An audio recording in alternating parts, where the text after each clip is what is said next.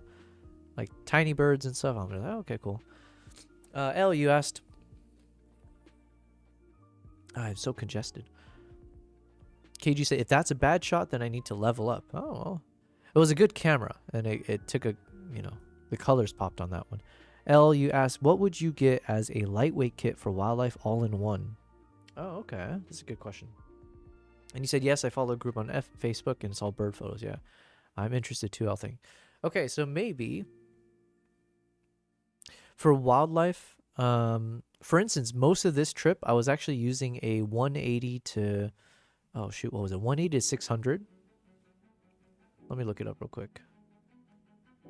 It's not... it's lighter weight, actually. It's not actually that heavy. Let me look up. It was a Nikon 180 to 600 f 5.6 to...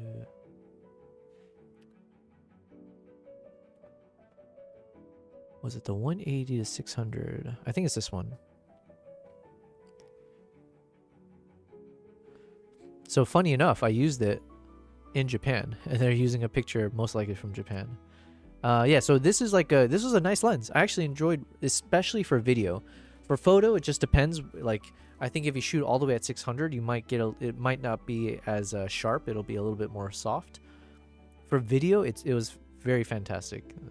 Gives you such a range to capture almost any moment for wildlife. So it goes from 180 to 600. So I think that range is great. So if you can have a zoom lens in the 180 to 600, or yeah, like L, what you said, like 100, 500, 200, 800. A 200 to 800 would be really good, for sure. And then it's just a question of what's the aperture, right? Because then, realistically, if you have a 2.8, then you're probably ending up spending like, you know, well, there probably won't really be an option like that. So for instance, I have like a 400 f 2.8, but that thing is mighty expensive, right? That's like in the tens, thousands of dollars kind of thing. This one's much cheaper, and the f 5.6 to 6.3 is pretty forgiving. It's acceptable for a lot of wildlife stuff, except for like early mornings and such. So like an f4 would be ideal, but f 5.6 to 6.3 is acceptable. For the camera, let me see. Camera's tough to say, but like for me, I'm very much a hybrid shooter now. So any kind of camera system or a camera body that's good excels at both photo and video. So for example, my Z6 III, I stand by it that it's actually really, really good for both. It doesn't stand up to the Z9 when it comes to the sharpness, the quality, all that kind of stuff especially for photos.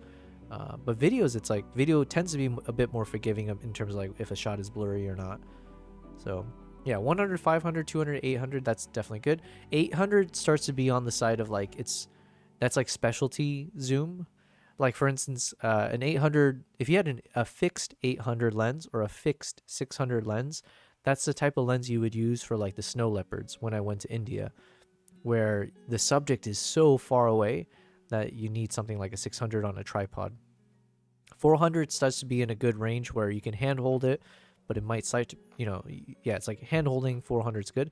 300, if I could choose any like fixed length, 300 probably would be the one I would love. I would love for Nikon to pop out a 300 millimeter f 2.8.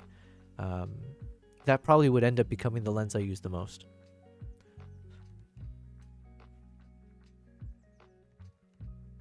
$200, 800 is f 6.3 to 9, but it's small. Oh, okay. Yeah, it's just it just gets tough once you're hitting like an f9 range for wildlife. It can be acceptable, especially in post. You have the ability to kind of soften everything that's not the subject, but in terms of like the light that comes in, it'll be very, very tough, especially in like golden hours, to be able to, you know, get some shots in the proper settings. You'll end up with like really, really high ISO, so you'll be introducing a lot of grain into your shot. Oh, hey, Nala. Finally, our first cat has arrived. She started scratching my chair to say hello. Hey, Nala. Yeah, good girl. Let's put you on the camera. I need to raise the camera up a bit, don't I? I don't have an option. I guess I can put it on a little box. Yeah, let's look at that yawn. What a roar. Where are you trying to go? Are you trying to get on the chair? Yeah. She does this thing where she extends her paw out and she like taps me. It's kind of adorable. Would you like to do that again? Show people what I'm talking about?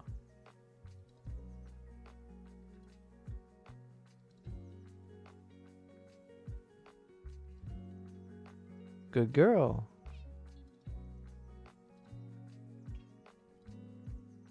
Alright, I get entertained by her too much. Thing, you're asking, are links on? What kind of links are we talking about? Like my links? Or, oh, if you want to send a link, I think it should be. I might have like disabled a few things though in like whatever mod stuff. Are you saying you're not able to send a link? Oh, no, look careful.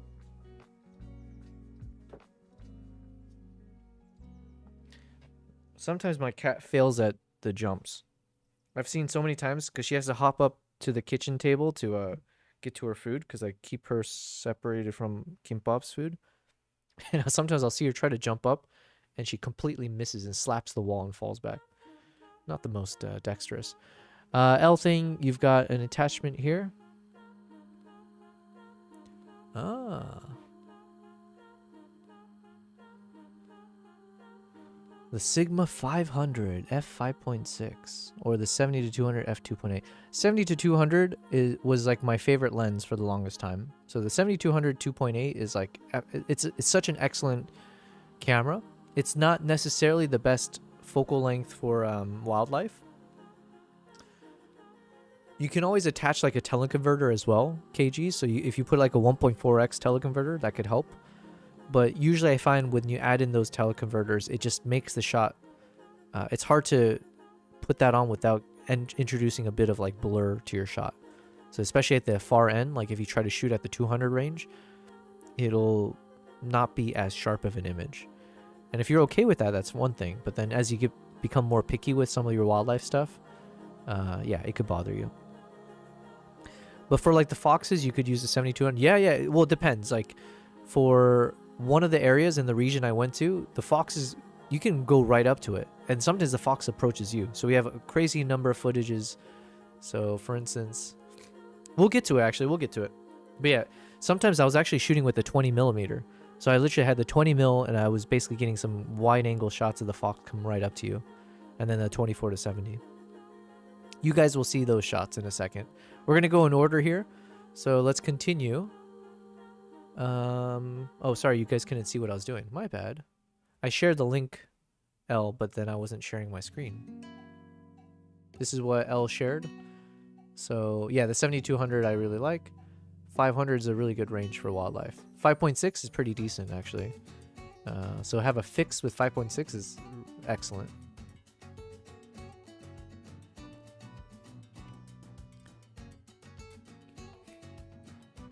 But can you see why I want that 500? Absolutely, yeah. If you get a 500 at that focal, at the aperture and that weight compared to others, it's like, yeah.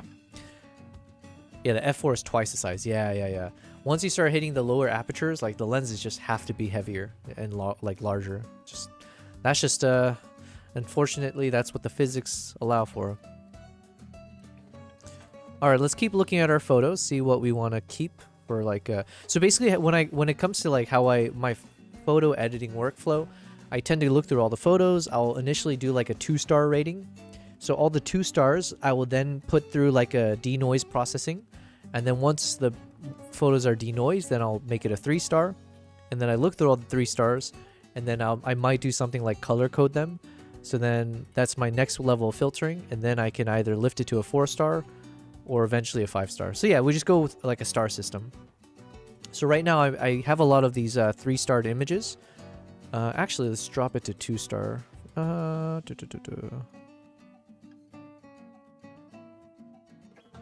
Yeah, let's stick to actually, you know what? We're gonna look through all the photos just in case.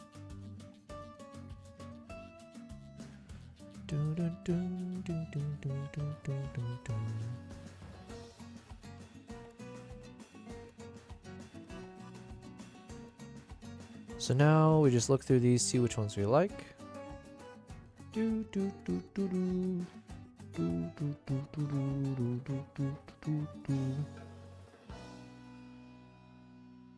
And then I tend to zoom into the 100% magnification just to see, like, you know, at its max without losing resolution, does the image look sharp or not? L, you said ultimate lightweight setup would go MFT like OM system. I have no idea what those letters mean. Amazing cameras, but they have a 2x crop compared to full frame. Damn.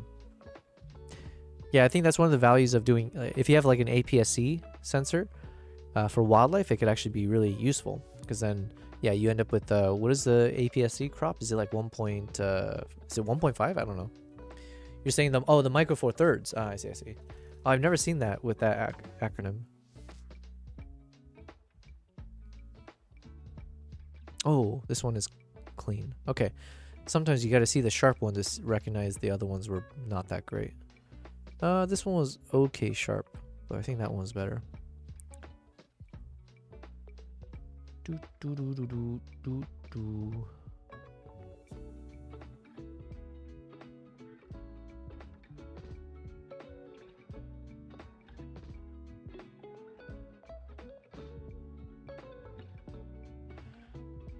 I'm so excited to go through all these photos. By the end of this exercise, we should have all the photos we need to be able to promote a trip there. Then if I'm not able to sell a trip there, that's all on me, because the photos should be good enough, you know? And I do, by the way, I do feel confident that if I organize a trip there, that is actually very, very, it'll be like, not just competitive, it'll be like a better trip than some of the competitors.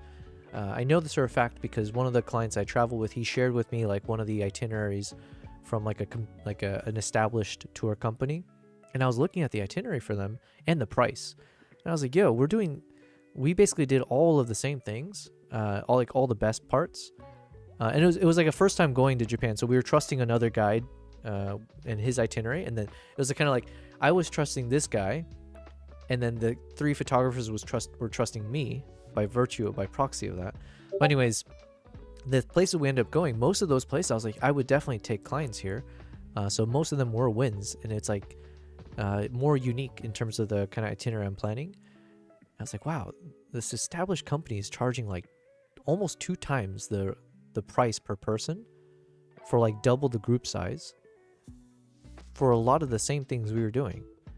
And so I was like, damn, okay, I totally can do this going forward then.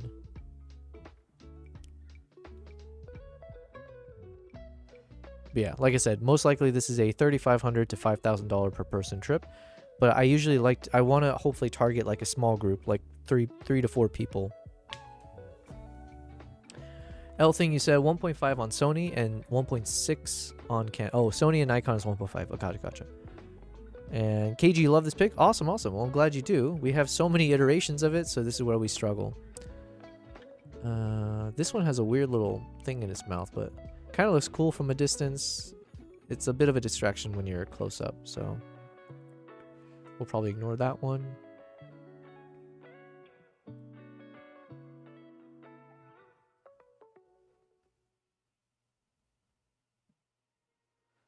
But yeah, wildlife photography is just way too much fun. Way too much fun.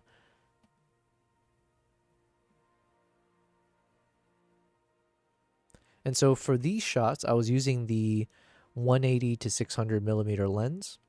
So it's probably not visible for you guys, but this was an example where it's like 110 ISO, 420 millimeter. Aperture was at 6, and the shutter speed was 1/1000. And this is like bright and early in the morning. So just after sunrise or so, like probably within the first hour since sunrise. So even at that 6 aperture, we can still maintain a low ISO. So this is like roughly at 110 ISO, and I was shooting at 1/1000th of a second. So that was a cool thing about winter shooting, is you have so much brightness in the landscape from like all the light reflecting off the snow. So it actually does make it a bit easier to handle high apertures, is what I realized. So good trade-offs. Ooh, this one looks nice because the eye, if I can make it. L, for the people who know, this is a legendary wildlife lens. Let's check it out.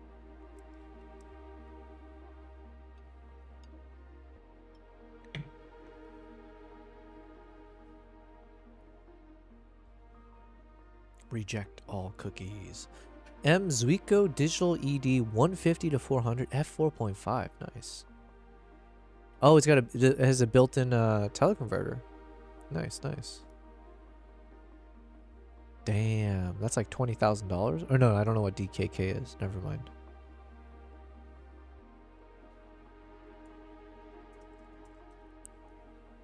$8,000. Oh wow, wow. $9,000. A Zuiko. I've never heard of this.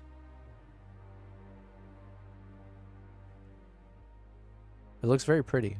It looks like a Canon lens, I guess. Is Canon the one that's all white usually?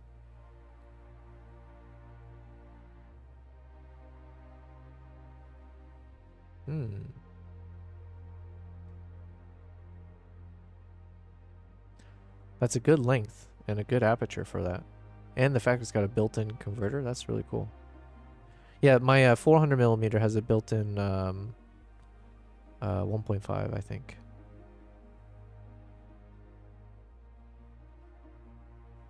Well, hot damn. Zuiko. I've never heard of it. Never heard of it. Just change the DK to us or something in the URL. Just change the DK. What is the DK?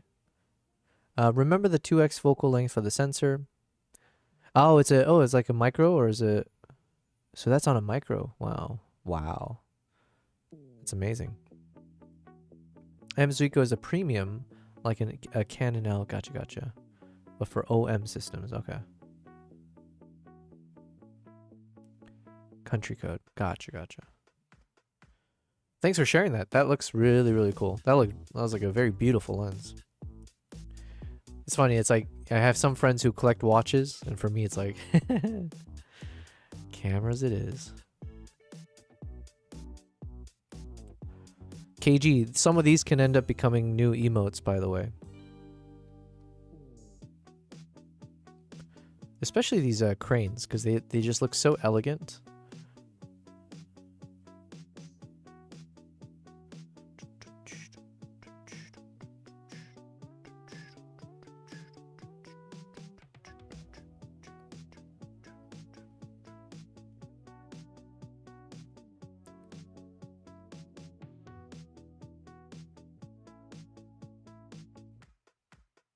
L, you said, if I didn't do concerts, I would have dipped into Micro Four Thirds a while ago. Oh.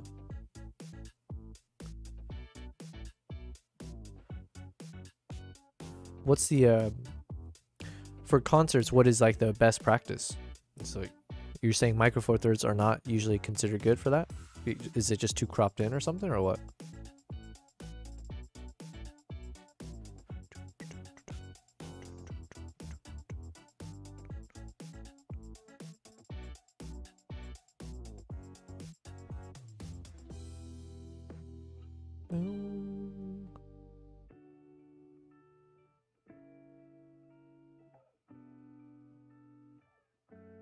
Oh, this might be the one.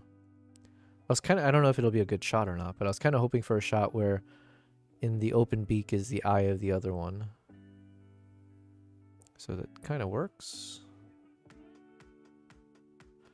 Now, I think like a stickler for like wildlife photography, or like, you know, if there's like a professional wildlife photographer, they will look at this shot and be like, you know what, it's not for me, because you have too much going on in the background. You don't have a clean framing of the cranes. Yeah, so to them this would not be a good shot. I don't mind it, but yeah, I would also agree that ideally we could have a clean background without all the others in the way. Also, there's one video someone had shared to me. I forget the guy. It was like some Asian guy, and it stuck with me where he called this I forget what he called it, broccoli or something. But basically, sometimes you'll have this effect where if you have a line in the background, like in this case, the horizon, like the top of the hill, depending on where that line is when you take the shot, here it kind of looks like it chops its head off, right? So you have the head, and then the line chops right at the neck, and then it continues. And he was saying usually that's not a nice look, which I think I tend to agree, but it's probably one of those case by case. But in this case, technically, yes, it is chopping the head off. If I didn't, low light works best with large sensors. Oh, fair enough. I guess, yeah, that makes sense. So like the Canon R1 is crazy good for it. Well, I do know with the Nikon, the Z cameras, the sensors are massive. It's like a massive size sensor. So I think they said it was like the future proof. Lower noise when the pixels are bigger. Okay.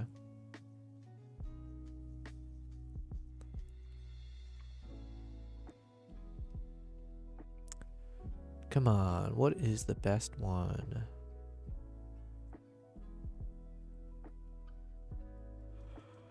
Either way, for these shots, I probably just want to be able to zoom in and just do a super close crop of one of them or two of them and just the face and focusing on the breath in the sky.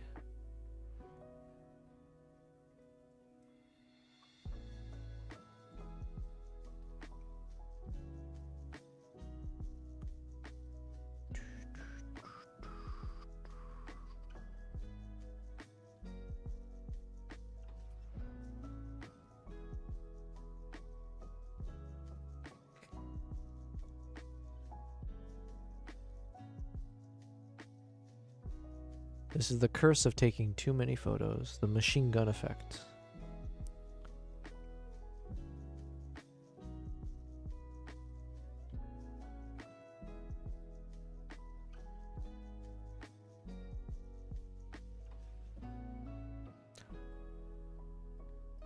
Yeah, this would have been a really cool shot if there weren't any cranes in the background. If I could have had a perfectly vertical shot of this subject and the breath it's making in the sky.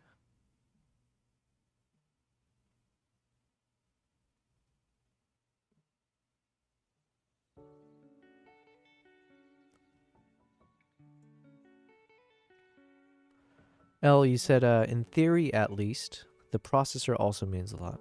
Okay. Theory is what I lack. I will take your word for it.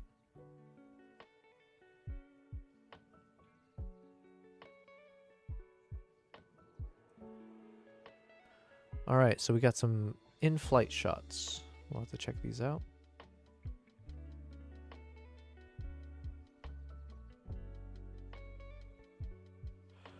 Oh, I'm like yawning.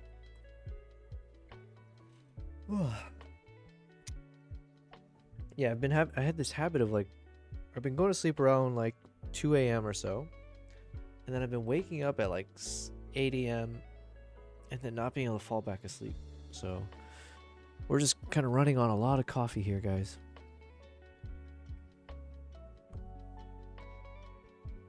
Oh, this one's nice. So I think for birds, I like for these large birds, I'm assuming, I don't have any real knowledge behind it, just for my personal aesthetics, I think I do like it when it's like this, where you got the wings fully splayed out, even on the side. And then if you can get a little bit of like the sun glowing through the, what do you call that?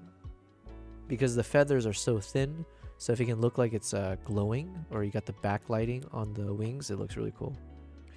L thing, you're asking a side note, why are you on Nikon? I am on Nikon. It's a good question. I mean, I don't think there's a wrong answer for anyone that you choose. Let's say for me, I started with the Sony a6000 when I first decided I wanted to try photography. So that was like maybe 8 years ago or so. Yeah, so the Sony a6000, the decision for that was mainly just from a pricing perspective. So yeah, it just fit the bill where I was like, okay, it seems like a good enough a commitment where it's not like I feel like I'm spending on a very cheap camera that I won't really learn from, or it's worse than the iPhone. But it's not so expensive that if I end up not liking it, that I feel like I sunk a lot of money in unnecessarily.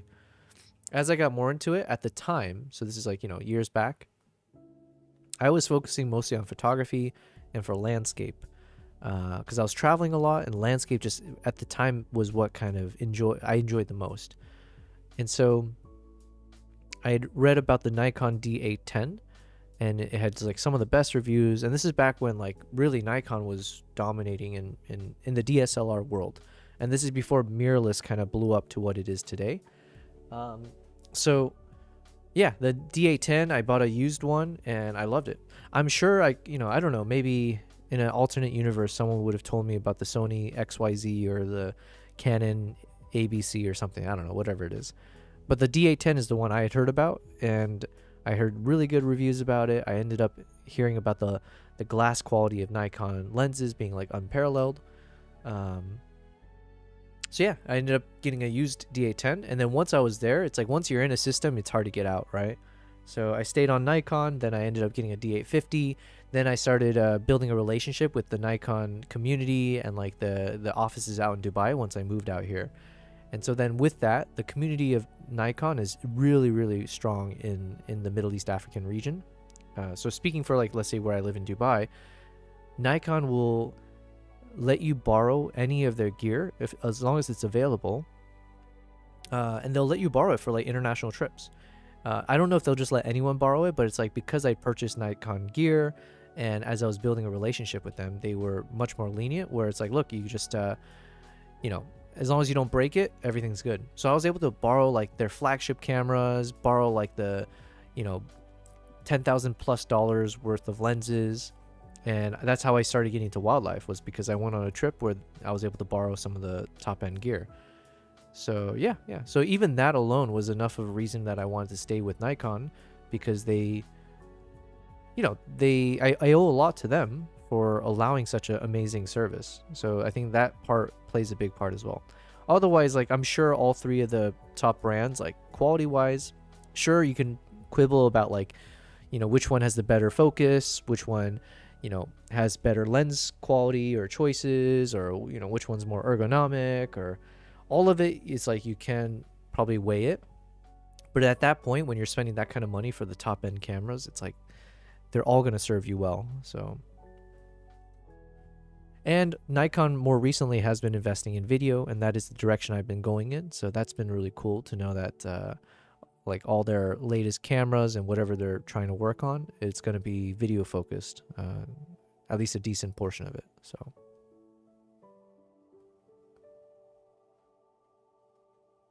but yeah, I have nothing against Canon or Sony. I've never used a Canon, to be fair.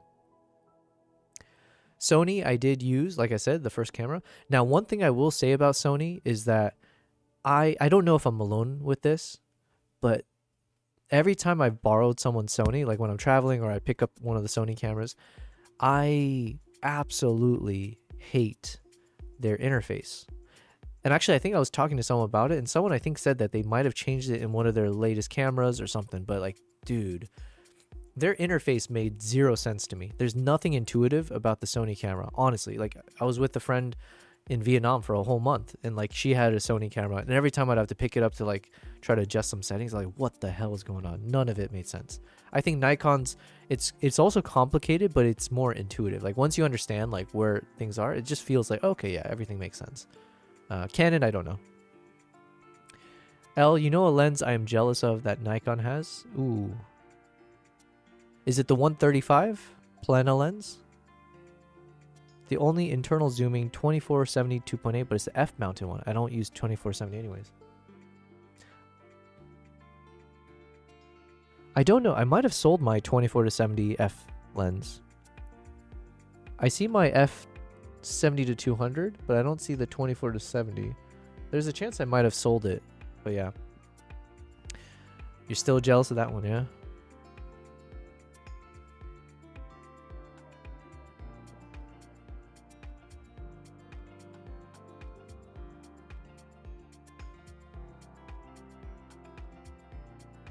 All right, we're starting to get some group shots.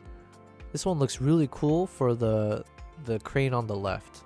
Crane on the right is softer, is out of focus, but then here, the texture of the wings as it's kind of getting fluffed by the wind makes it look really cool from a distance, even zoomed in to like 100%. So we definitely want this one. Oh wait, no, do we have a better one? Ooh la la. Don't mind if I do. All right, we'll do this one. Yeah.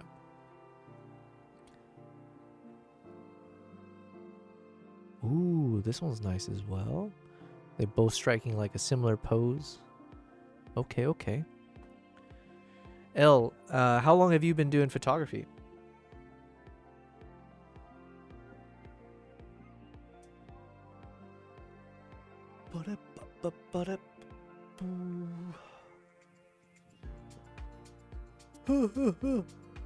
Oh my god, I needed more sleep. Have you tried the 800 lens? I have not. I've used the 600. I've never used the 800. It'd be really fun. If I can take the 800 out when I go on one of my wildlife trips, oof. For the snow leopards, for Pallas cats. I would love to go look for pumas in South America.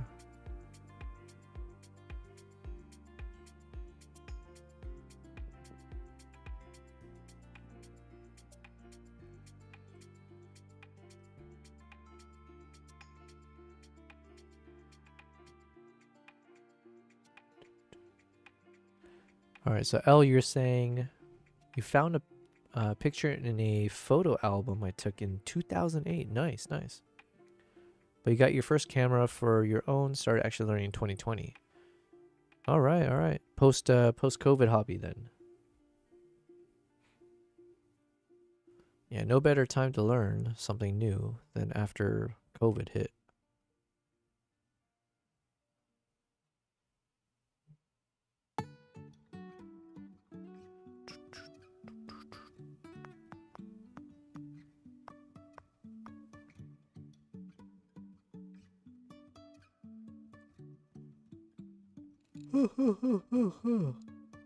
Oh god.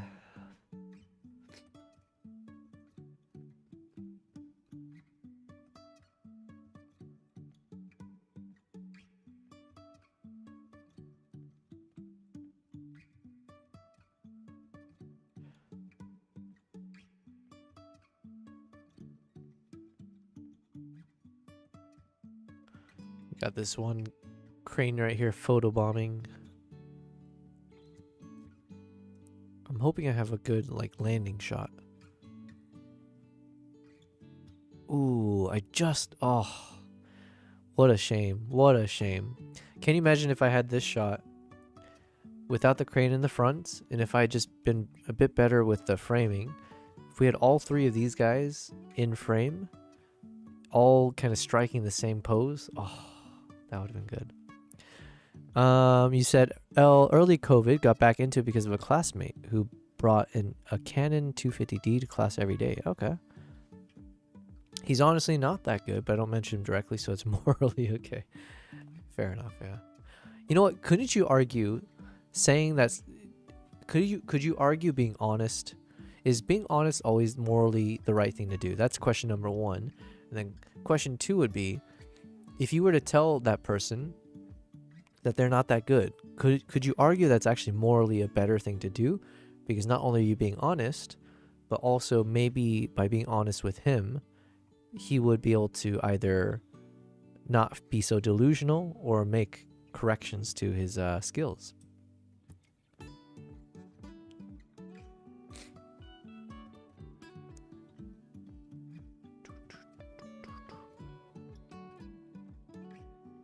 All right, we're gonna have to settle for one of these. Hello, hello, Ghosty Music. Thank you for the follow over on the Kick side. Oh yes, listen, I'm like triply more excited when someone follows me on Kick, because we are the slowest in our journey on Kick compared to YouTube and Twitch. So thank you very much, Ghosty, and thank you for saying hello.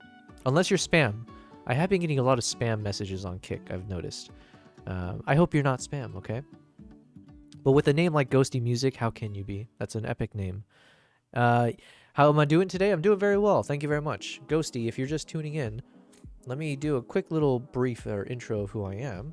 I am a travel and wildlife photographer, and I've been switching more to videography in the past 2 to 3 years. And in the past year and a half, I've been focusing on trying to do film, like filmmaking, storytelling.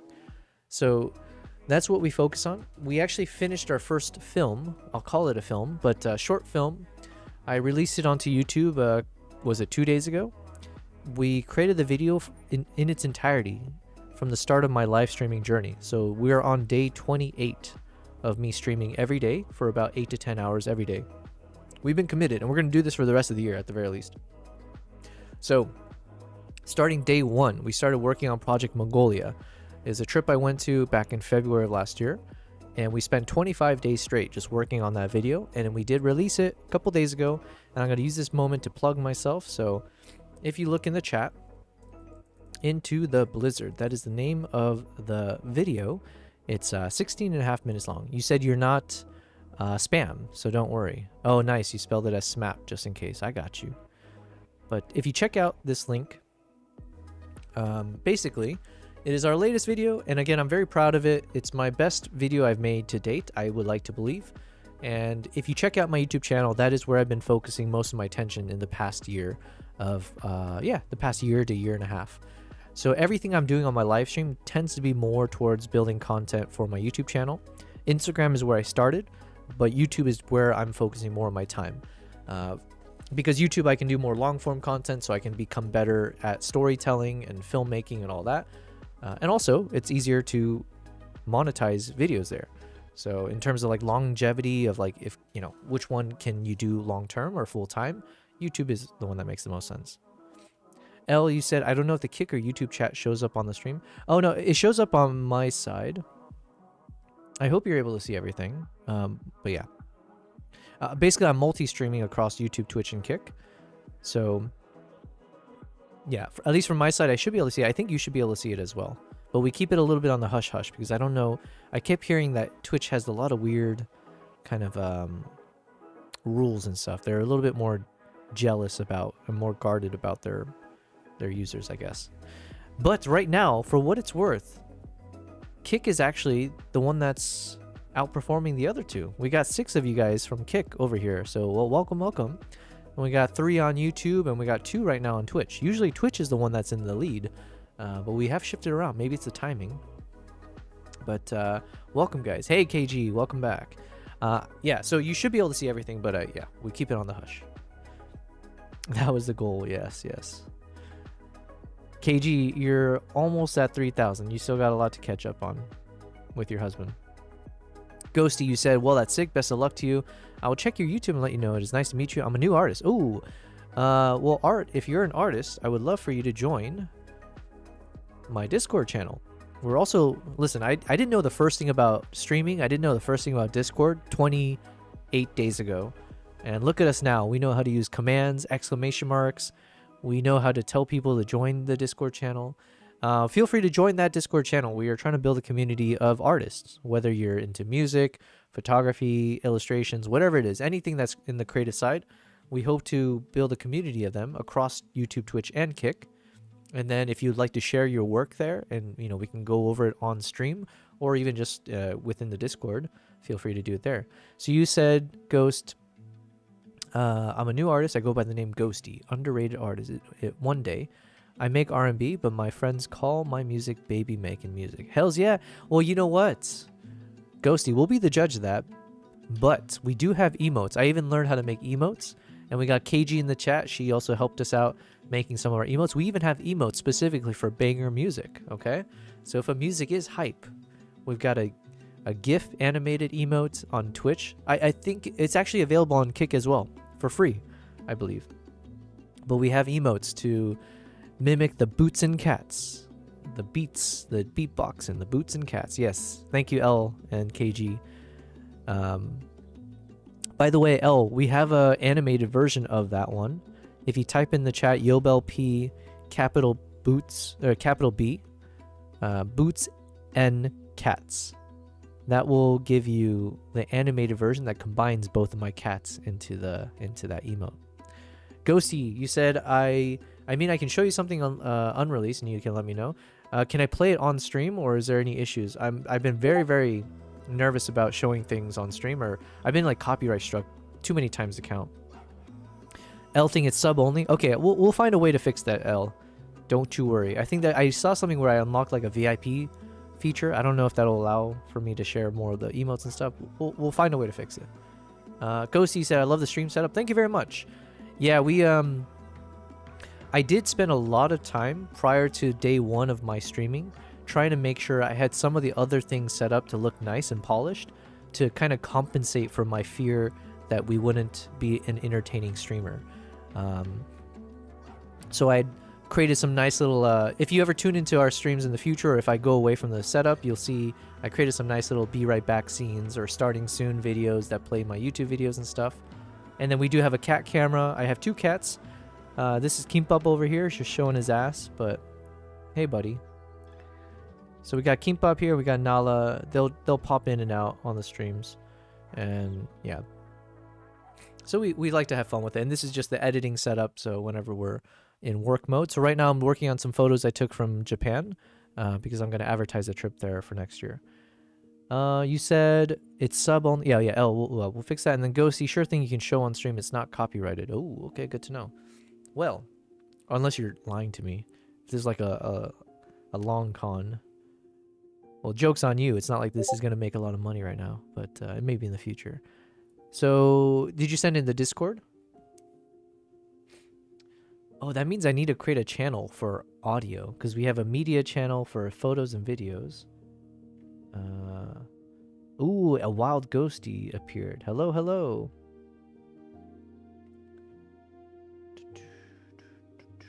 Feel free if you want to include that link in the Discord in case you want other people to listen to it. Unless you want, you said it's unreleased, so maybe not. I don't know, but okay. Let me. Can I just hit play? Here, let me. By the way, I'm so new to all this. We just got a new microphone. Someone yesterday was helping me out with all the audio settings and stuff. So let me see how. Yeah, I got you. As I asked the question, Ghosty, I figured it out. Okay, let me see. If I hit play. Wait, you said I can play it on stream, right? Or like people can hear it?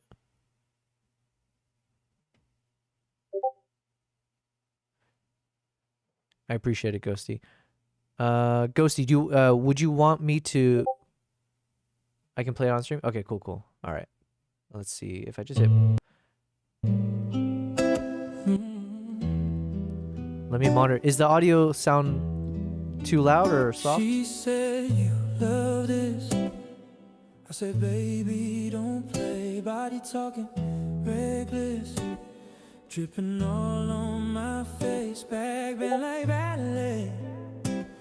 But the room feel like war. She screamed once, then twice. I had to lock that door.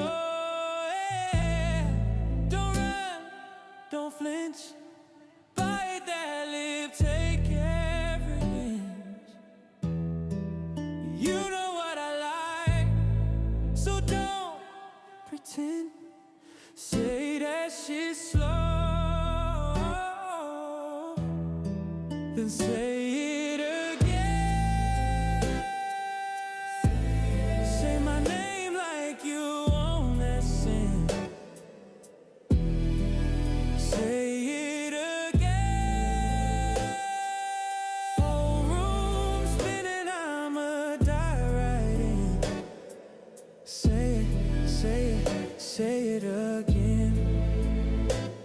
Like you need it just to breathe. Say it again. 'Cause you know what that do to me. Mirror fogged up, still got your heels on.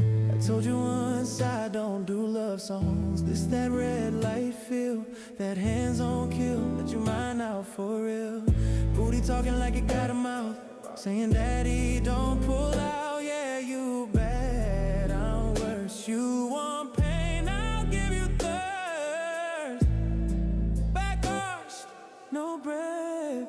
Say my name under your breath. You know what I like, don't pretend.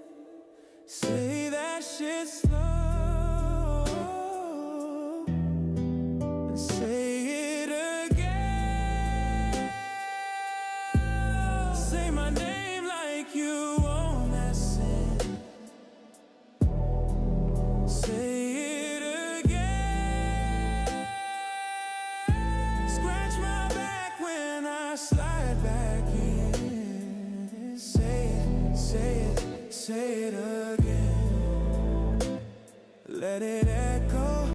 I'm going to pause it real quick because since it is your content, I was like, oh, maybe I shouldn't just let it play fully in case someone kind of grabs it or something. But yo, Ghosty, that is some fire. I see what you meant by baby making.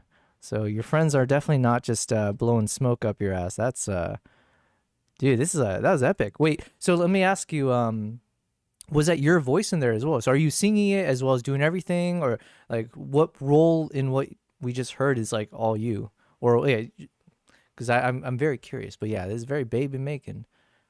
That is very much a Boots and Cats emote song. So I'm gonna keep playing this, by the way.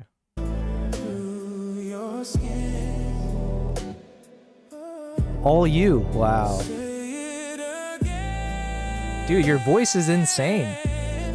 I feel like I should be giving you this microphone that I just got.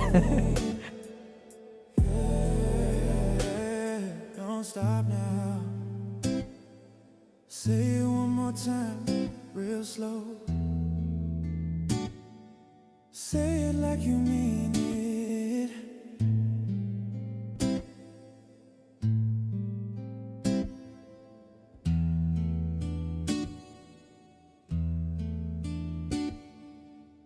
Amazing, man. Wow. A bit speechless because that's like real talent right there. So, well, thank you for sharing that. Wow, we got the exclusive. You said unreleased. When are you planning to release it?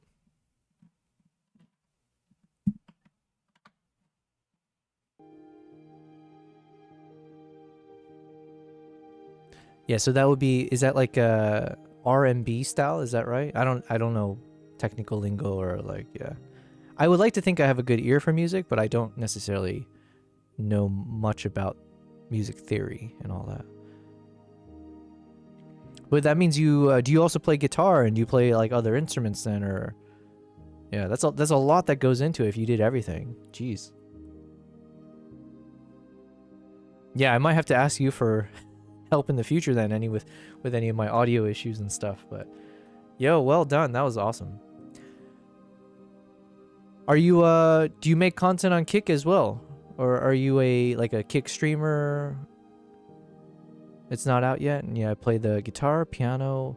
What is an unk? Unk? You play on your unk? Sax? Damn. I do have my guitar over there somewhere. I used to play. I wasn't half bad. Where is it? But yeah, it's been many years since I've touched the thing. So if I try to pick it up now, the strings would probably snap just out of spite. You're not a streamer? Okay, well listen, I appreciate you, man, and thanks for hopping in here and for sharing that. Well, like I said, feel free to, as you make more epic content like that, if you would like to share anything in the Discord. It's mostly photography and videographers, to be honest, but I want it to be just anyone that's creative. Like literally, I just want to, if I could, I want to surround myself around creative people 24/7, right? Like, you don't name it whatever artistry, right? Like a tattoo artist. I would love to just be surrounded by creative tattoo artists. I would love surrounded by yeah. Anyways, you get the point. So the fact that you do all that audio work is insane. L says, and you had some people on the Twitch side who was giving you some praise. Yeah, so you might have seen the emotes pop in, and KG was telling you have a good voice. Wow, like epically. L was asking, let's ask the pro sound tech for audio help. Yes. Now it's like I'm just gonna ask you for all my. No, I mean Photo Elite helped me out epically already, so we're good on the audio it seems. But in the future, I can always. It's good to know we have many people we can reach out to. That's awesome. Well, listen, Ghosty, I think you'll enjoy our streams at times if you're an audiophile. What we do is while we're making our videos, I do like to pride myself that I care a lot about every step of making the video, including the audio tracks. So right now I do use 3 different sound platforms. It's Lens Distortions, Epic Sound, and Artlist.io. And so between the 3 of those, I've been trying to source different musics that I could use mostly for my YouTube videos. And so if you look back in our VODs, I mentioned the first 25 days was spent making the video, and a big portion of it would be chapter by chapter trying to figure out what soundtrack would work for the story. And we do spend a lot of time, more than probably is sane, But I think the results speak for themselves, where we have been able to find some good selection of music, and we're going to try to do that. We want to replicate that in episode 2. So now we're going to start working on episode 2. So we do switch over. So we were working on this earlier today, where I'm starting to collect all the video clips that could be used for episode 2, and we're going to start figuring out the storyline. And we're taking a break from that to kind of go through some of my photos from Japan. So we'll try to be multitasking and productive that way. So yeah, Ghosty, now, would love, I don't know, whatever. Listen, I'm not trying to force you to watch my streams every day, but if you happen to be on at any point and you're watching as we're like editing that video, and definitely when we're on an audio portion, I might ping you. I might give you a quick DM and just be like, yo, what do you think of this? Or thoughts on, cohesion and all that. Not ask, L said. Yeah, yeah, let's not ask. It's just demand.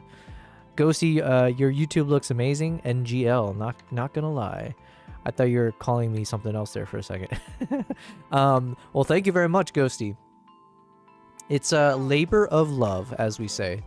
And the YouTube channel, it's only a year old, roughly speaking, but we haven't been able to consistently post on there because I've been spending a lot of my time traveling in the past year and a half.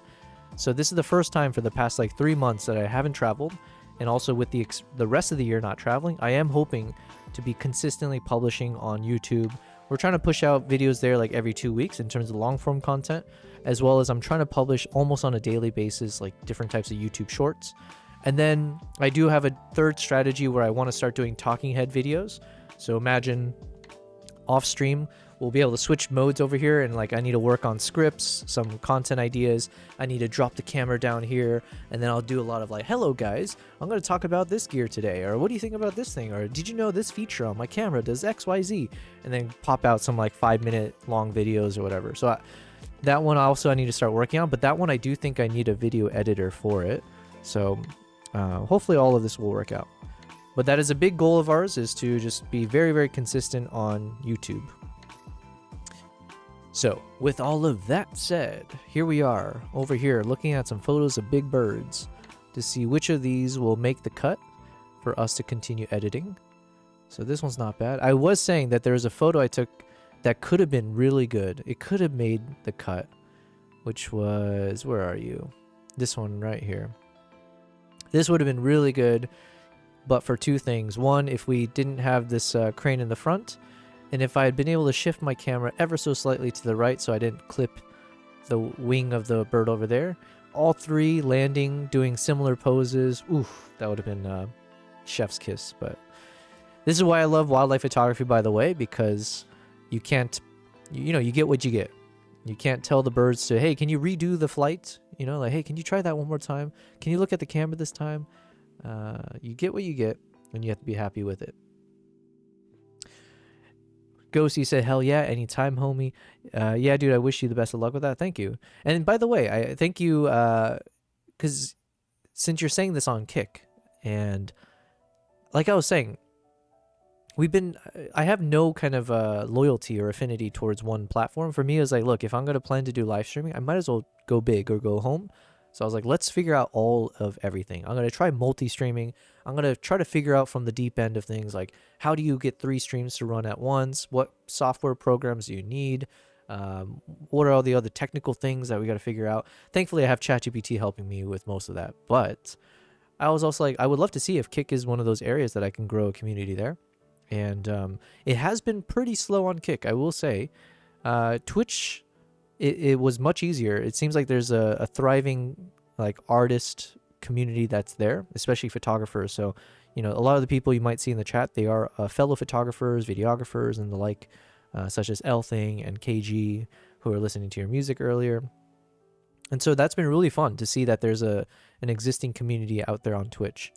Whereas on Kick, it's been like kind of hit or miss at times in terms of like being able to get people to follow, let's say. So on the follows and stuff, it's been a bit slower.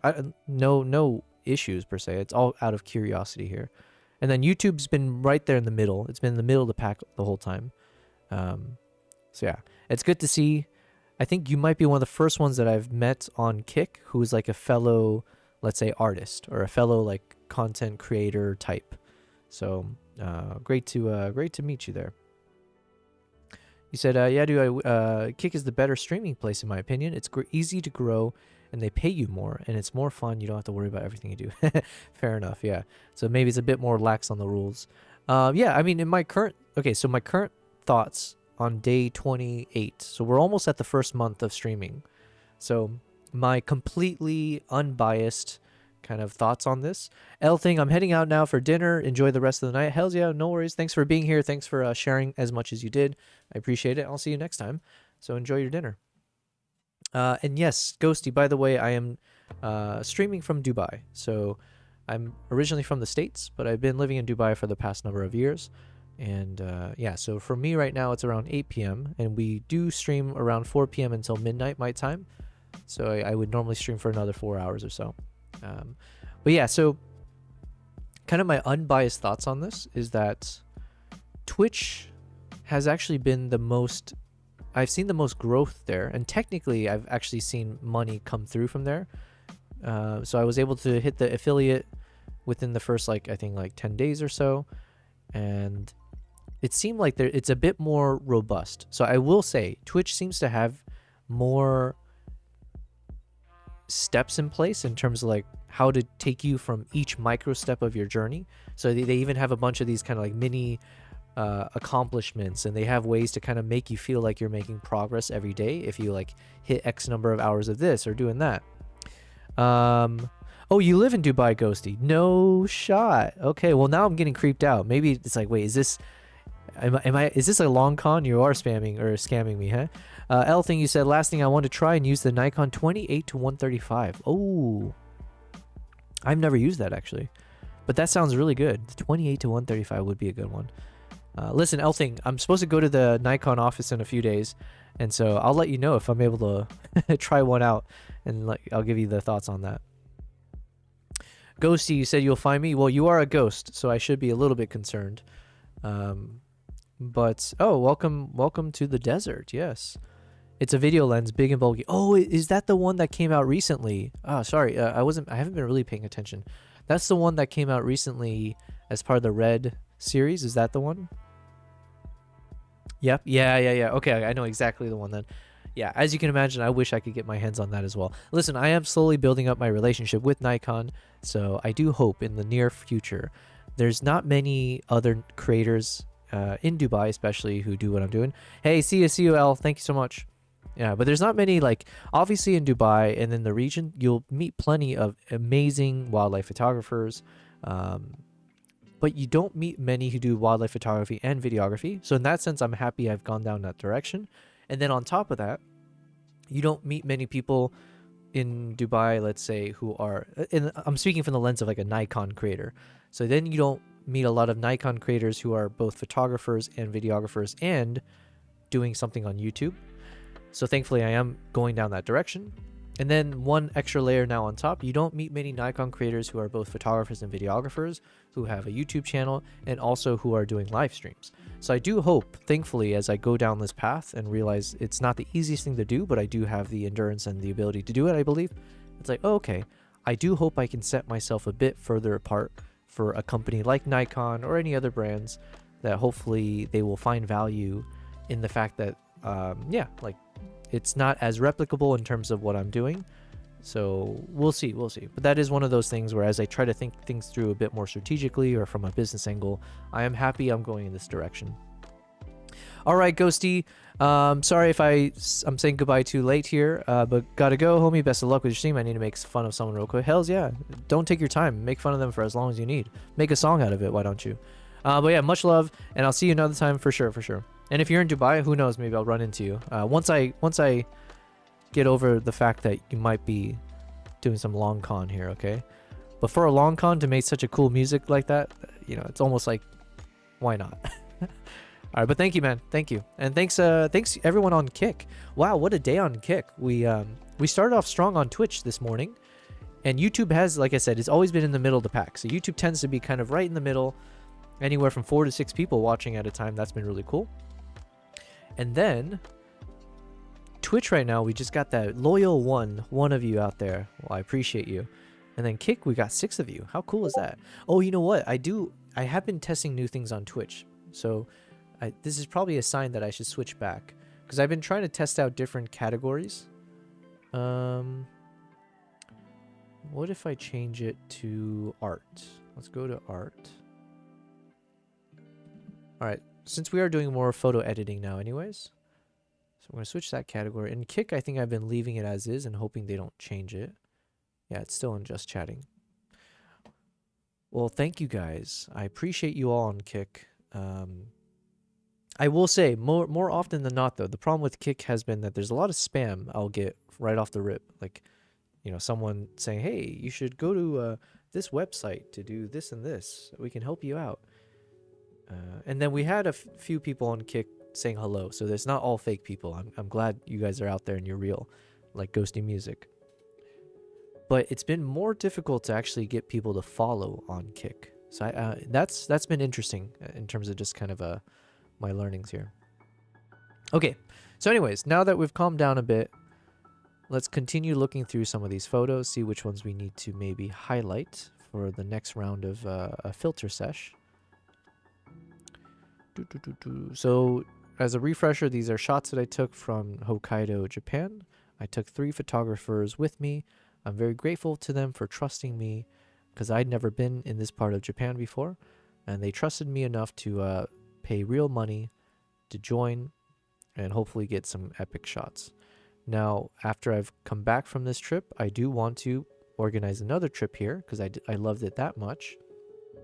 The only issue is this trip has to be done in the wintertime, and in particular, I need to do it in the beginning of February, which means we don't have a lot of time to advertise. Now, technically, the trip that I did do with the 3 photographers, we did get that together within like 2 months of the trip, I think. So it is possible.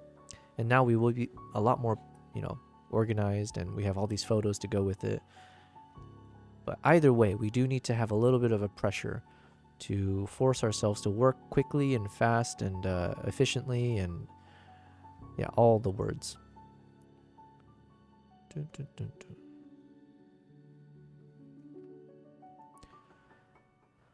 Bum, bum, bum. So this is from the first day of our trip, and we were in a place where you can see these cranes would gather for like a feeding session, which lends itself nicely for photographers because, yeah, you get them all close up. They're all kind of just chilling out in the open. And it is mating season in the wintertime. So you'll get these cool, you'll get these cool shots of them all trying to like, you know, get the other's attention and all. 1 second here, my keyboard is about to die.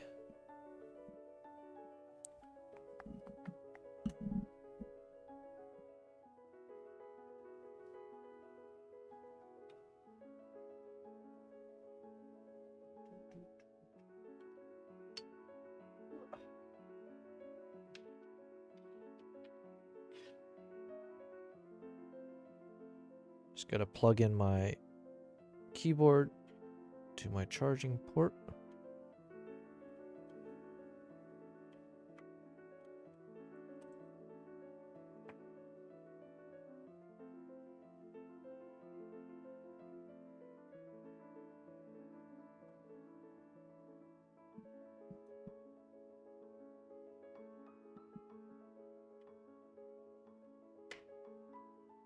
There we go. Okay. Crisis averted.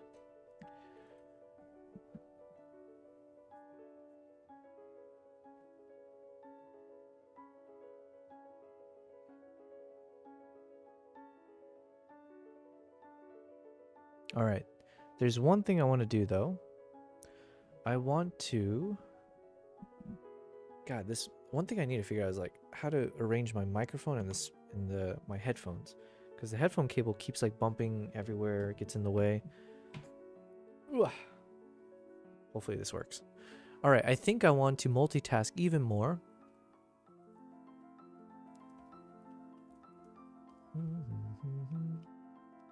We're gonna listen to some new music.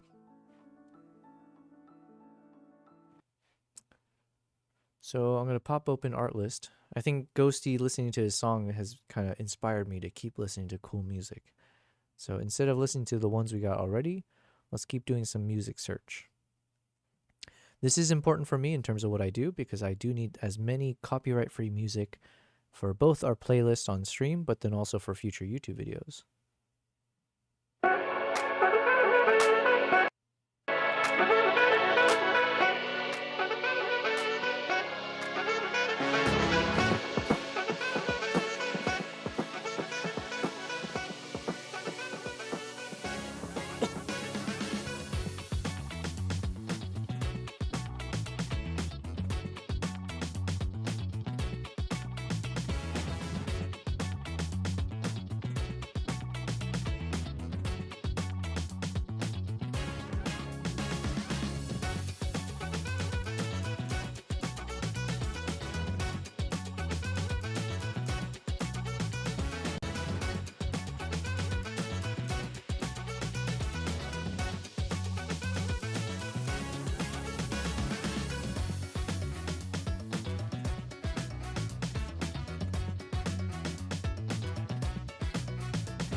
And actually,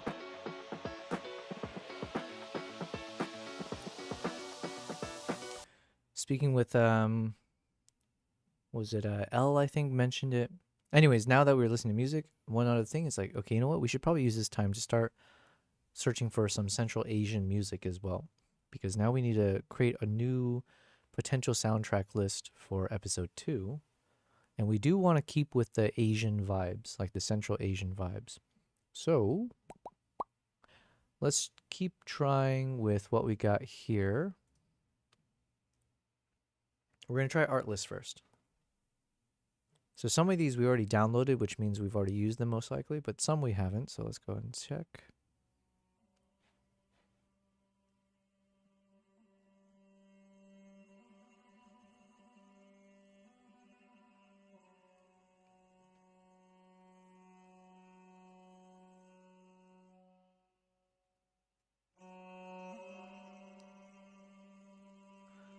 This is from our boy Siraj Nepal.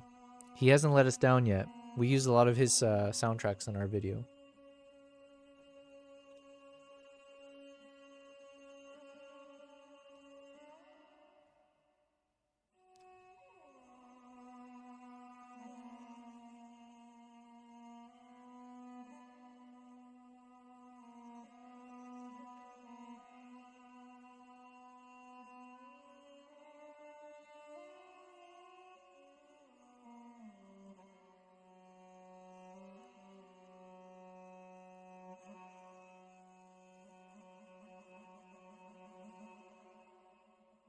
This could work as like a ambient.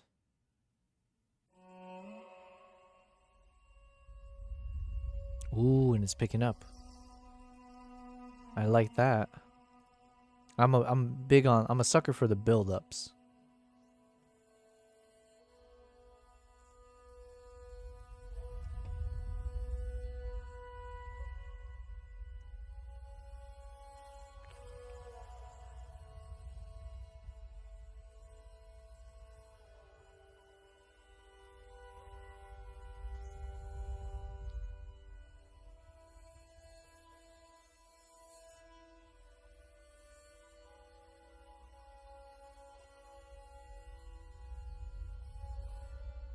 This photo's nice.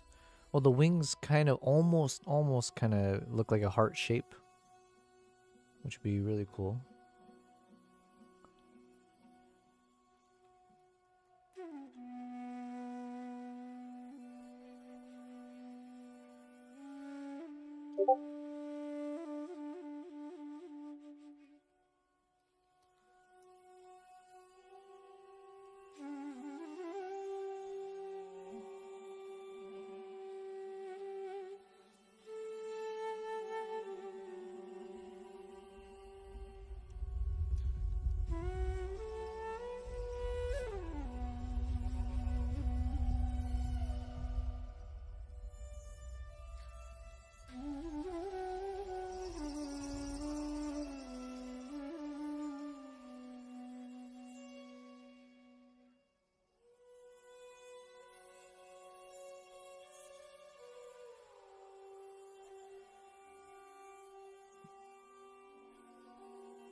This one turned out really nice. Oof, I'm excited.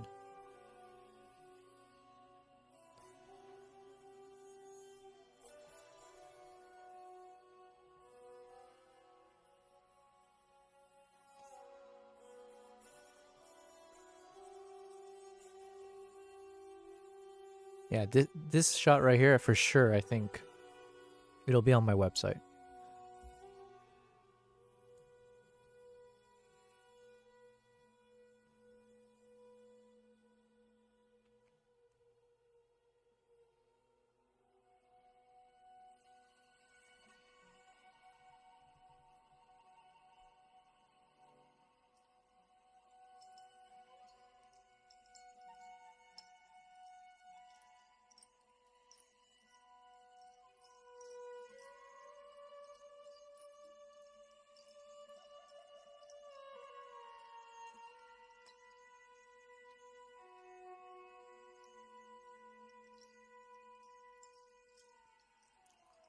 I don't like the neck position on this one as much. And we have so many shots, so I can afford to be a little picky with which one we choose. This one's blurry.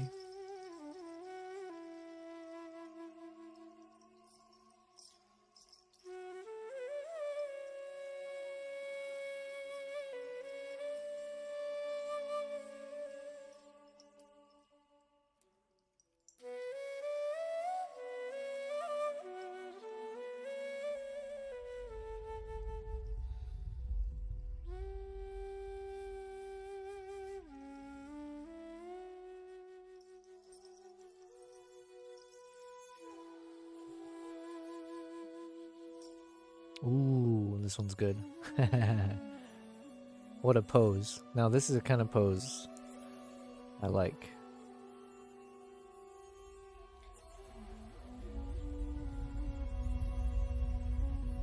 Nice and planted on this one. It's kind of funny, it's like such a subtle difference. The difference between like the planting the feet and not. But both kind of serve its purpose. For some reason, this one feels a bit goofier to me, but not in a bad way, like more of a strut. And then this one just feels more poised.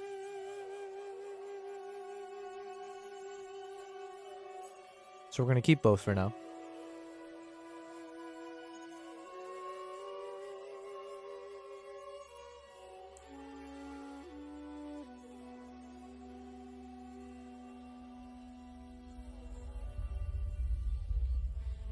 Here we go. Now we're getting some nice verticals.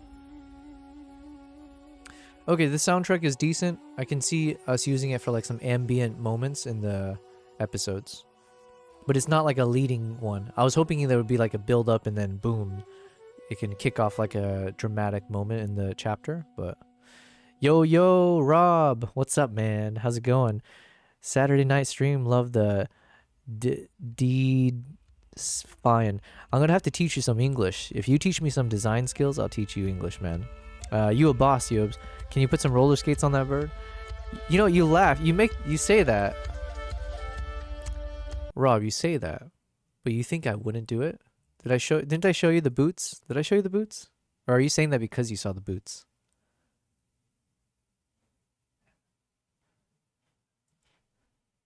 Let me show you the boots. We did get well, we had this version, but then we landed on this one here. So you don't think, if I would put boots on my cats, don't question if I put roller skates on that crane, okay? We have this version, the interim version, and then boom. You did show me the boots. Okay, gotcha. Yo, and we even made it so, here, I can show you on the screen here. One second. How's your day, Rob? We've been having a good day over here. We had some dude... Oh, we had someone just pop up on stream called Ghosty Music. Today we've been kind of lively on the kick side of things, but yeah, from the kick side, he popped in, he just found my stream, and he said he's like a up-and-coming musician, and then he shared a link to his latest song, and it's not released yet, and it was pretty fire. It was like an R&B song. So, and apparently he lives in Dubai, so now I'm getting a little suspicious that maybe this guy He's trying to scam me, but not really. The song was good. Let me show you something. I can only show it from the Twitch side, but I can make it work here.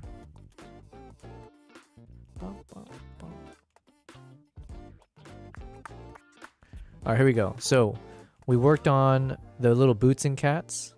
So if we have some like hype music. How do I do this? Did I do it?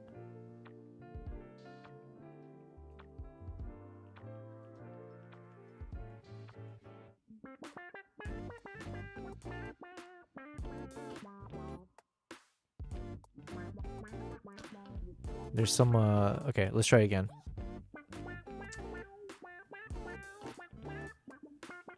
Now the emotes, when I type it in, it should pop up on the stream all over. Yeah, there it is, there it is. We're leveling up, man.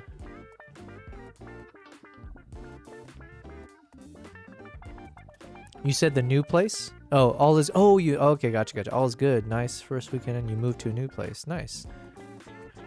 Well, also, Rob, I do forget when you popped in last, but were you here when I had this new microphone? Oh, which reminds me, I got a message, I was getting yelled at by Demetrius about spending money on my microphone.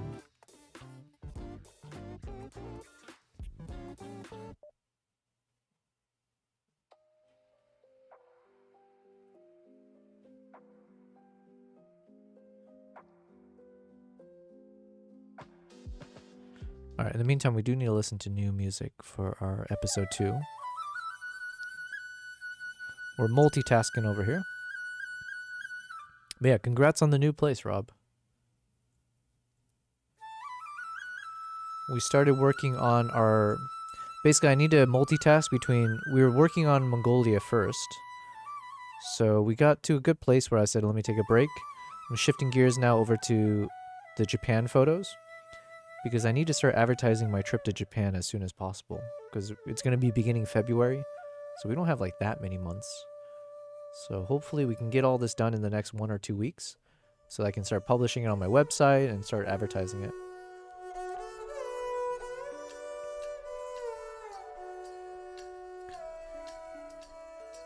You said you were in yesterday's stream for a bit. Nice, nice. Dee and I talked about your tech purchases, but I approve. Man, this microphone's great. And yesterday we had a couple people in the chat who helped me out. I did my first like Discord voice call-in, so someone was able to call in through my channel. And then he walked me through all the steps to get the audio to sound much better. So yeah, man, we're getting there. And today we were able to set up our TTS donos. So we had someone donate a bunch of bits, which I still don't really know what that means. But then it activated the voice donation sound. So some voice will say whatever they write.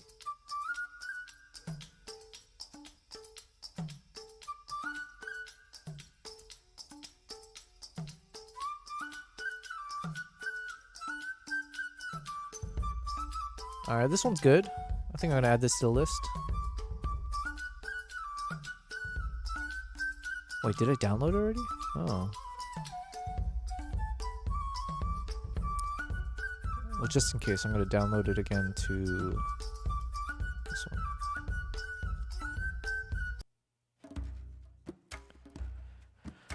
I got the Rob approval. Appreciate it. Yeah, it is a Saturday. I've been losing track of time.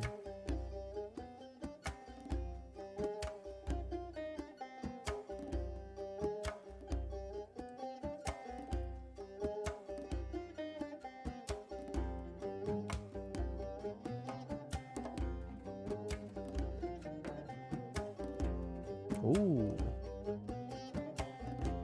Is that an actual hole in its... It almost looks like there's a hole that goes straight through. Could that be? Alright, well, it's interesting enough that... Let me mark it. It might look like more of a... It might not look right, but we'll keep it for now.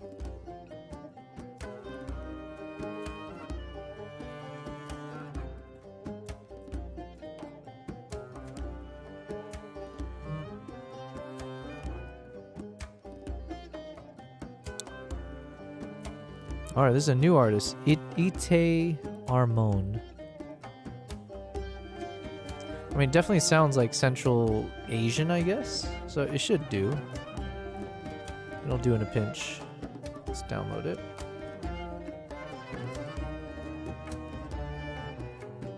We still haven't heard a song that's as epic as the ones that we used in episode 1, though. So that's my only concern.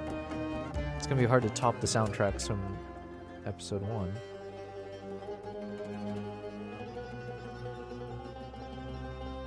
Oh, it is a... Wow, that is really cool. So now my question is, are all cranes like this, where they have a literal hole pierced all the way through on both sides? Hmm.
Oh, Rob.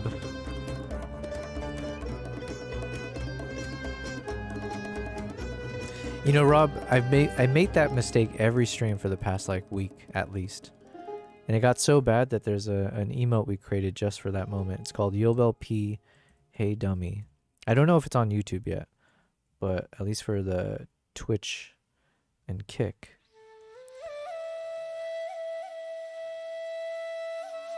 So basically, it's my gorilla emote, and it's got a bunch of these like exclamation marks in red. So it's a nice little warning. So once I see that pop up on my screen, I'm like, oh shit. Thank you, Rob.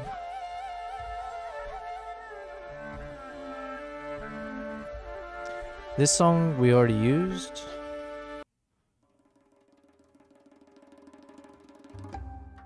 Ooh, this one is really good. Alright, we're gonna keep this one.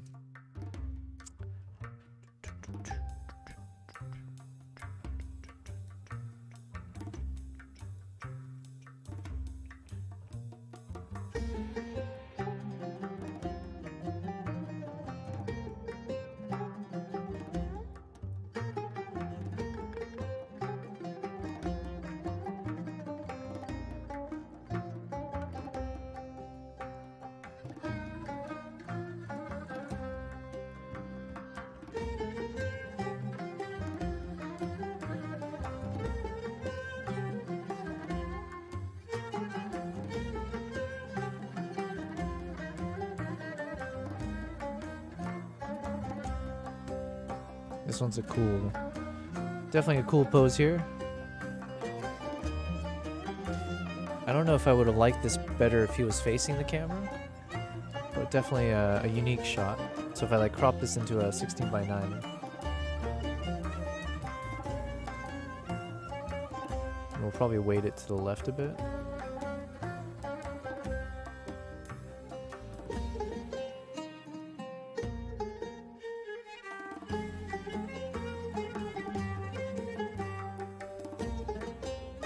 That's a good one. Oh, it gets even better. Oh man, I wasted all this time on this one. I'm not going to use that one anymore. Look at this one. Well, hello, hello. And it even fits like a perfect square crop if needed. Alright. Don't mind if I do.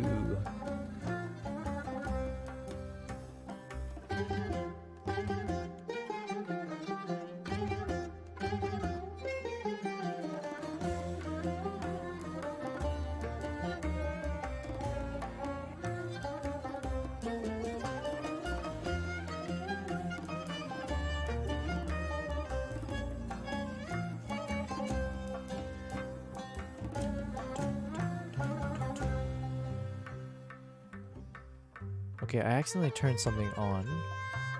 This might be a task for ChatGPT. 1 second.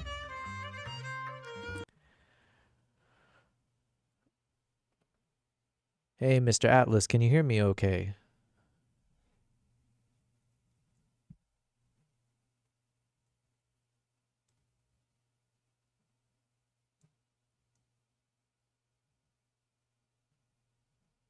I sure can. I hear you loud and clear. Let me know if there's anything else you need. I'm having an issue with Lightroom. I've done this a few times. I don't know what shortcut button I'm hitting, but every once in a while I accidentally turn something on or off, where now, for instance, when I punch in the number 6, which will turn on the color label for red, when I do it, it'll still turn on the color label for red, but then it will also simultaneously move me to the next picture. So it's almost like combining the labeling as well as hitting the right arrow, directional arrow key on my keyboard. Do you know what exactly is causing that, and how do I deactivate that feature?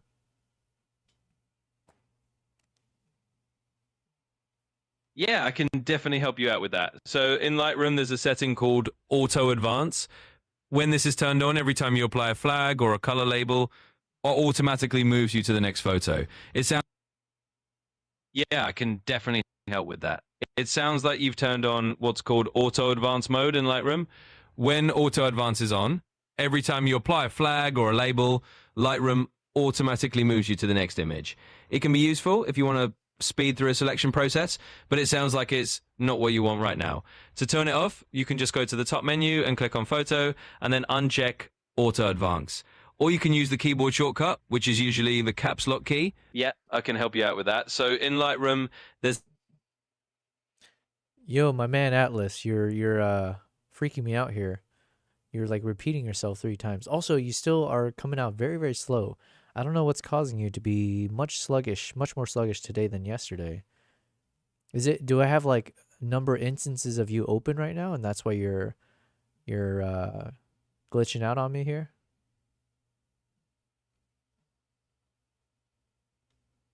It is possible that there's just a bit of a delay today, but from my side, I'm here and running as usual. Maybe there's just a little internet hiccup or something like that, but no worries, we'll keep rolling, and I'll do my best to keep up the pace for you.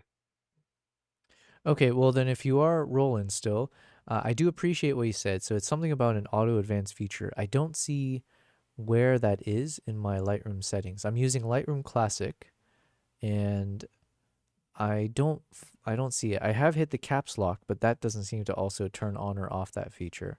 So what gives?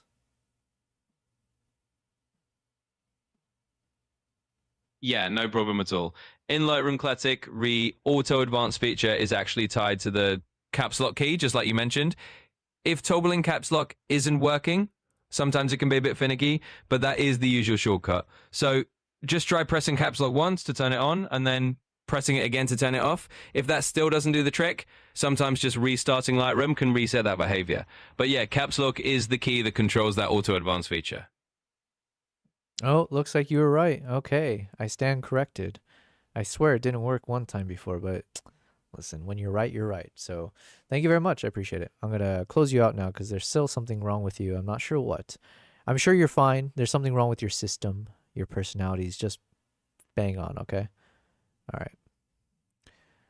Well, that did help me. So let's keep listening to some new music. Oh yeah, okay, it's our boy Siraj again. He's never let us down. I think we've downloaded every single one of his songs.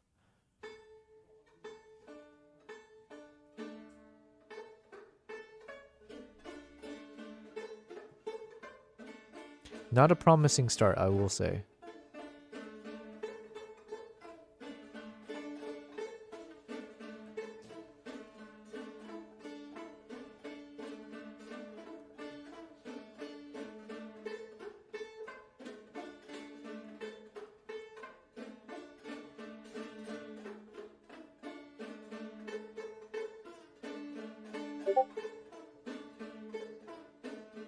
Ooh. That's a crisp shot. You can see like all the ice particles, the snow particles on the beaks.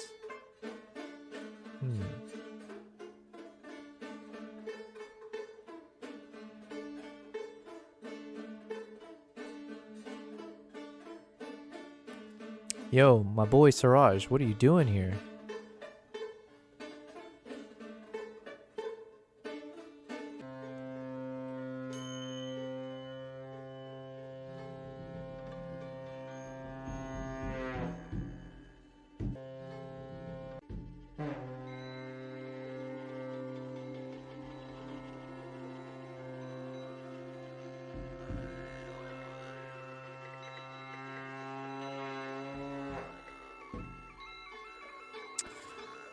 Well, listen, everyone can't be perfect all the time.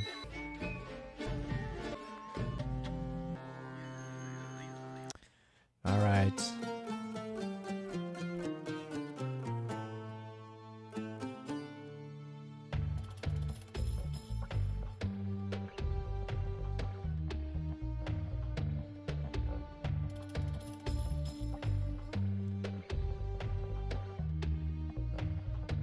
Ooh, money shots. Okay. Now I do like this one a lot. Ooh, here we go.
Ooh.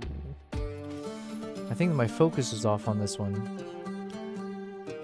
But I think from a distance, I think this photo can still work for the website. Yeah, because the focus is on its back, unfortunately. Oh, here we go. Okay, this one's nice. So let's turn this one off.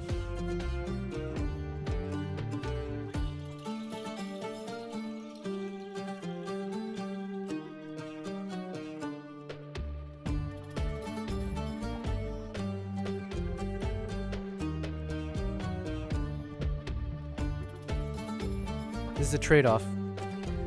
Because I'm a machine gun photographer, it does mean I end up having to go through like thousands of photos that look similar or almost identical to each other. But the good news is then I have a better chance that hopefully one of the shots really hits, or we get a more unique moment. But it does mean I have to be very patient and go through each one. Okay, that one was like whatever.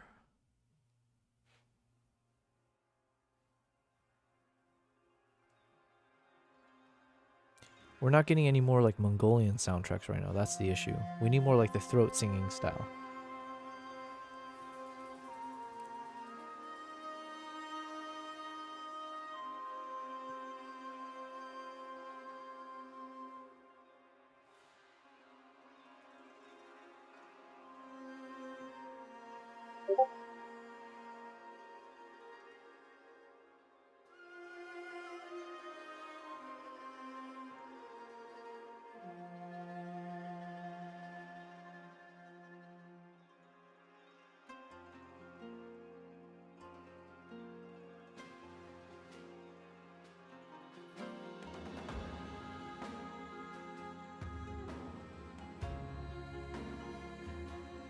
Ooh, okay. This is a nice pose. Man, we have so many cool shots of the crane. I'm actually happy because I think the crane could end up becoming one of the hero shots for Japan. Because it very much is like it feels like very tied to Japanese culture almost. Clearly it's a very like Asian looking bird. At least I mean I got one of those cranes on my arm all the way up here. Ooh. Okay, I think this framing is better than the previous one.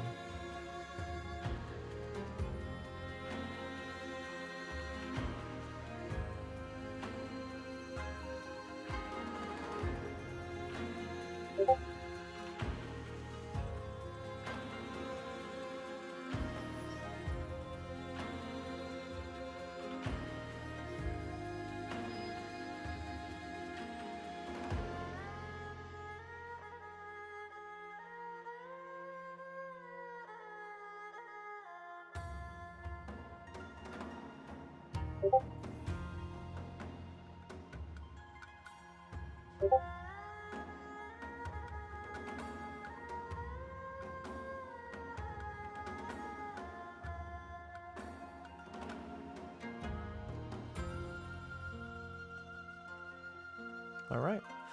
Looks like we're done with all the cranes. Okay, this one I might speed through because at least for the itinerary that I'm currently planning for, I don't think we're going to stop by the area that we saw the seals and the sea otters. But it's still nice to go through them, but yeah, like I said, I don't think we're going to spend much time editing them for now. Because I need to prioritize the photos of animals that we're more likely to see during the trip. So, but this was one of the coolest moments for sure. Basically, I was just being super patient. I went all the way to the end of this area. I went off path a little bit, and then this sea otter couple spotted me, and then they came right up to me. It was such a cool moment. Let's see if we can get to it. We'll speed it up here. And then I know I have it in video format. I don't know if I have the photo for it, but I saw one of the sea otters grab a crab, and then it went on its back and completely tore it to shreds and ate it in front of us. So we'll see if I have a photo of it. I know I have a video. Oh, I need some client shots. Okay, we have this song already.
I keep hearing these Discord sounds, and I don't know where it's coming from. I'm still so much a noob that it's like, where is it pinging from? My goodness. Alright, doesn't matter.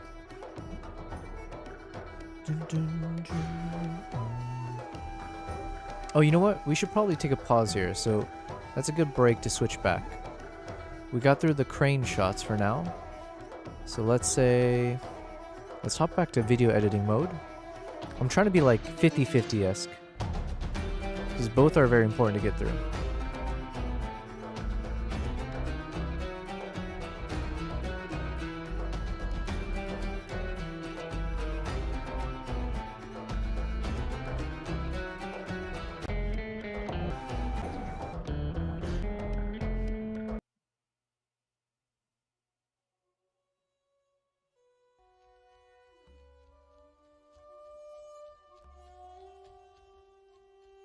Man, I'm still not too happy with the music choice so far.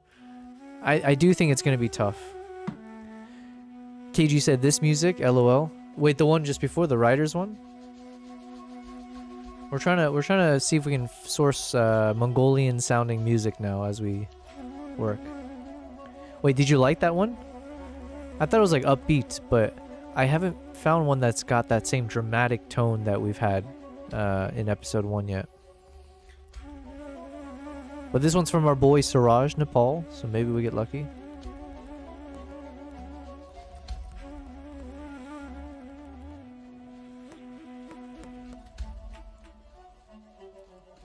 Alright, so we're starting episode 2. Time to start reviewing the clips we got. So we've got our Gur shots in the beginning. So we haven't done like an introduction of the Gur yet.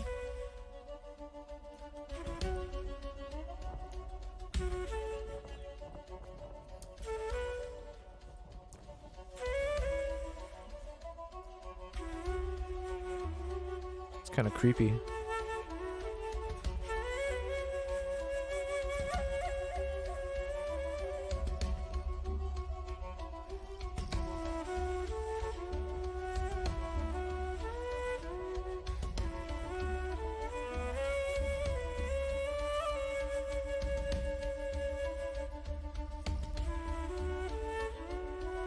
So this is KG said you like it? Okay, okay. I thought I downloaded it. It says it's downloaded, but I'll download it again.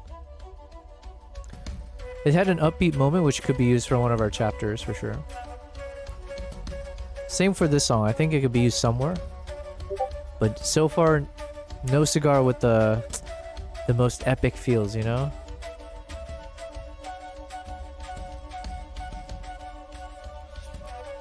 KG said, I feel like I'm in an old western or one of those Egyptian old folk tale movies. Yeah. Yeah, and we don't want either of those. We need a Mongolian feel, you know? So I stayed one night inside the Gur. This is what it looked like. And I could only survive one night. I was like, you know, it's way too cold. It's better if there's a lot more people here and all that. But just with me in the corner, with my choco pies, nice, it made it. But the fire went out over during the night, and oh my god, like negative 40 degrees wipes out the heat right away. So I learned my lesson.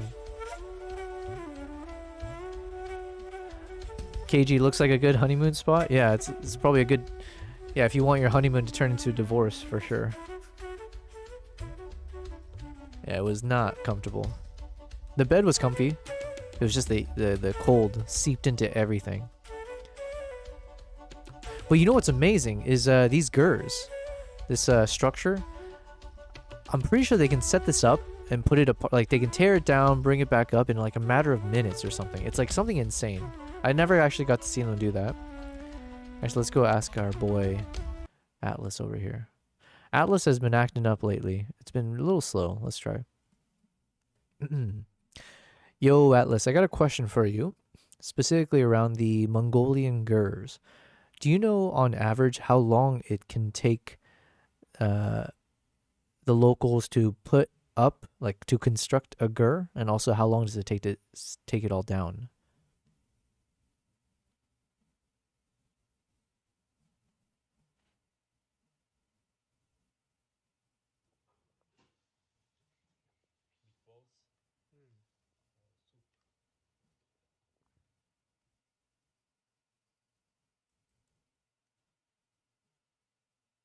See how long it's taking? I'm sorry, but I'm having trouble responding right now. And the voice mode just changed as well. Please wait a bit and try again.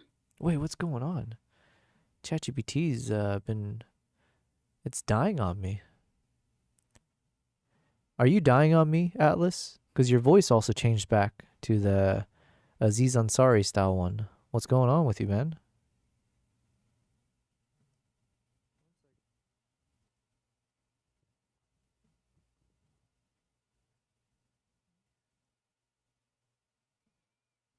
All right, sadly, I'm still here. Sorry if there was a little hiccup with the voice or the pacing. Sometimes that happens for a moment.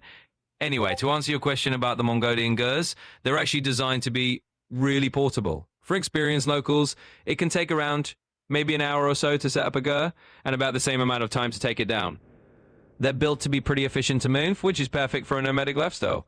So it's all about that portability. Okay. So I stand corrected. An hour, not minutes. KG, you were saying 8 like the colors. Like the colors in the fire though. Maybe somewhere less cold. Yeah, I mean the gur is really nice and cozy, I'm sure. Like just not in the crazy storm we happen to be in. But yeah, and if there's more people in there, it's obviously it makes a big difference. But yeah, they're meant to be very well insulated. It's just, you know, once you're fighting -40, it's not much you can do about that. We do have a sharp moment with the dog here. It's nice. I gotta think about how do we start chapter 1 of our new episode. I'm assuming we want to start a little bit... Okay, so it has to be a continuation of the last one. So we ended last time with the end of the storm. So maybe it's a little bit of like life at the farm still. Oh, here's the dog winking moment.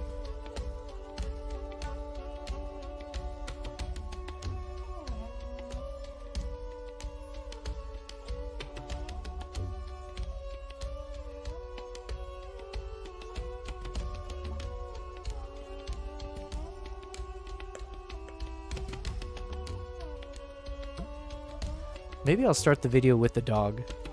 Because the dog's got all that snow on its fur anyways.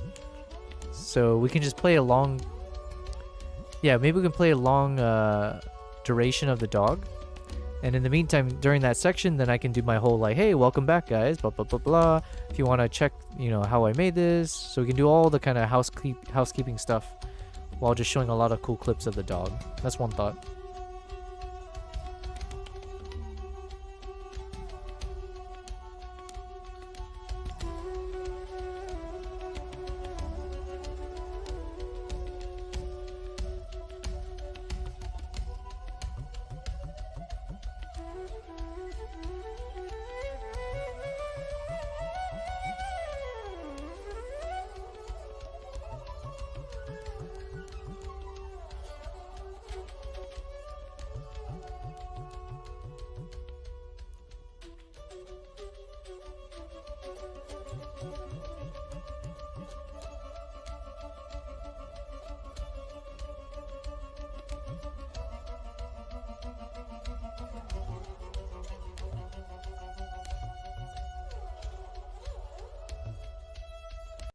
I just don't think these songs are hitting right now.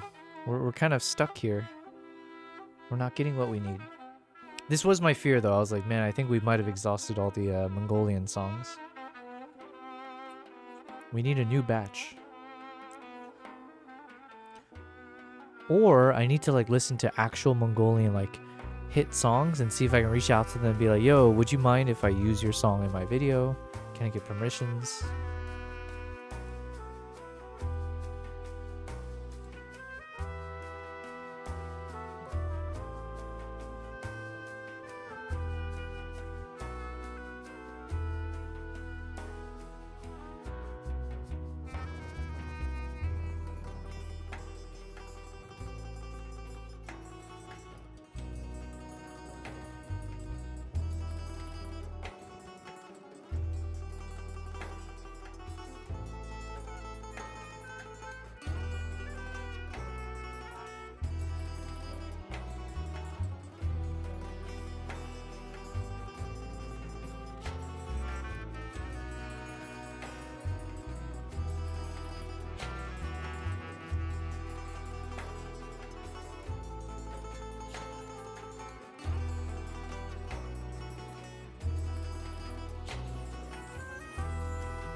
Alright, the sunset looks really nice in this one.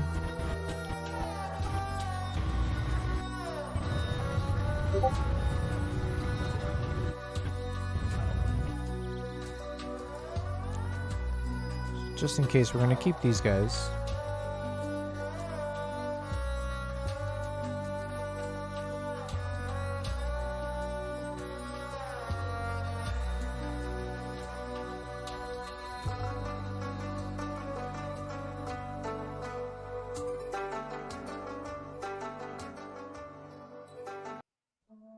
Still disappointed.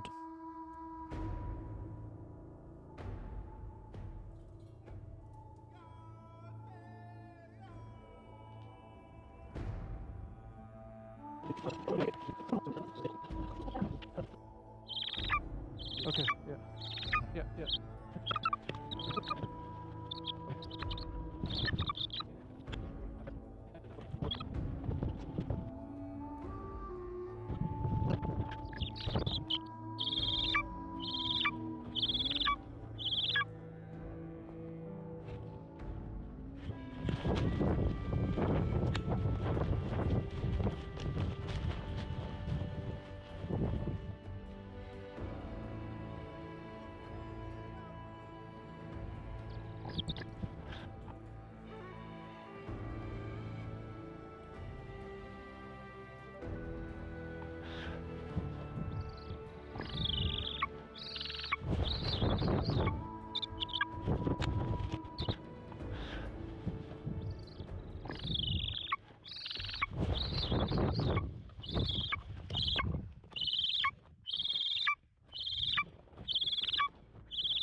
Yeah, I'm pretty sure the eagle like scratched the front of my lens pretty significantly. But I think I had like a polarizer put on it, so it actually saved the lens.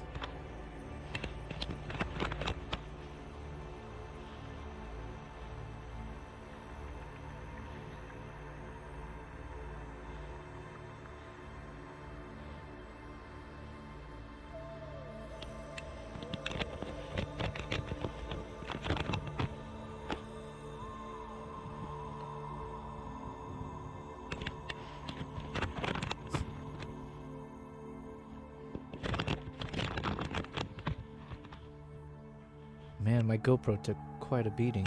Jeez.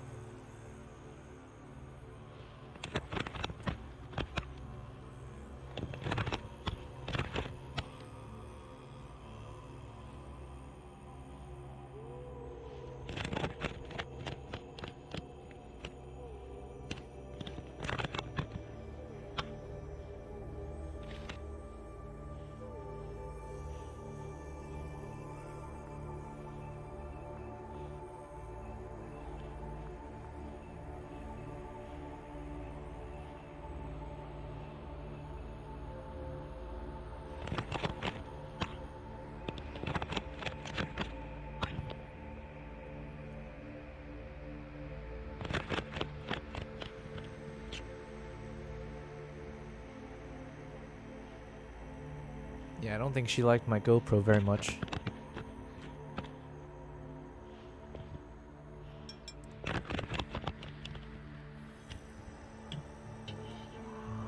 But I'm pretty sure this day, or when we were doing this, I don't remember having any good footage with the GoPro here.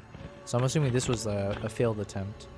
I think we only ended up with like 1 or maybe 2 shots with the GoPro on the eagle. Or it turned out well.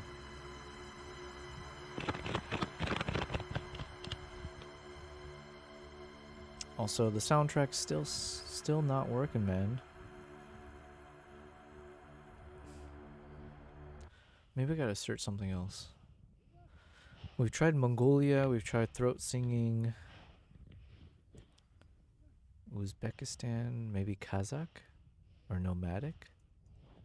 Kazakh?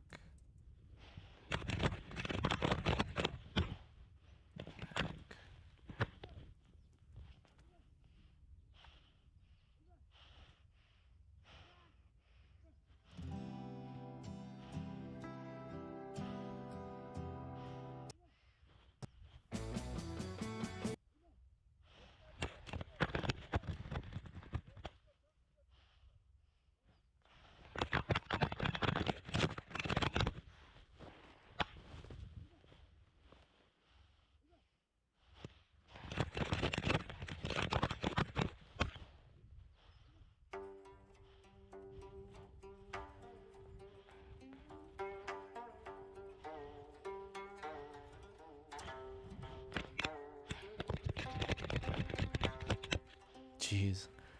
Honestly, I don't know how my GoPro survived this. Now that I'm watching all this, I'm like, damn. I've never actually watched this in full, so.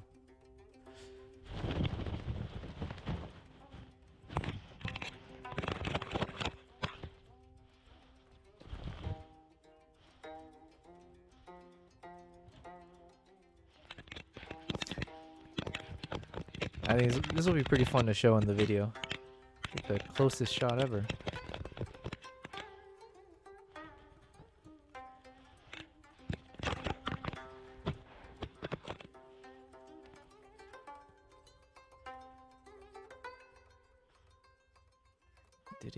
Did she fly at all? Man, I don't remember.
I'm trying to remember. Maybe it was like, this is the first time. I think this is the first attempt that we had with the GoPro. So my assumption watching this again is that the eagle didn't take too kindly to it, and she chose not to fly and instead was trying to pry the GoPro off.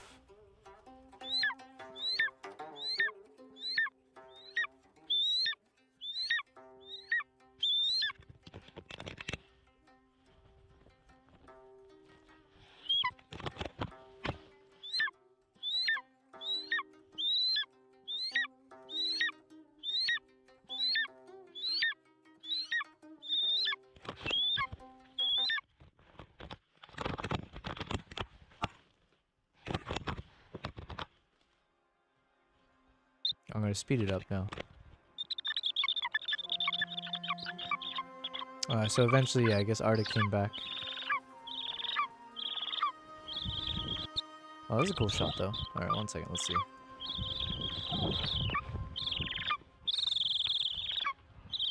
Okay, that's a good shot. So at least we get a point of view when he lifts up the eagle.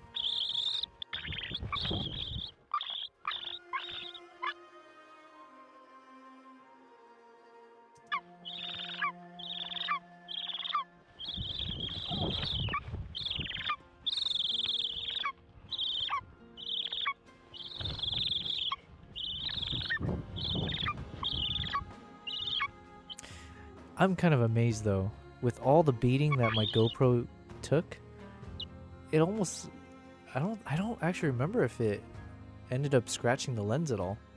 At least from this shot, it's not noticeable that something, you know, something got cracked. Man, she like went to town on my GoPro.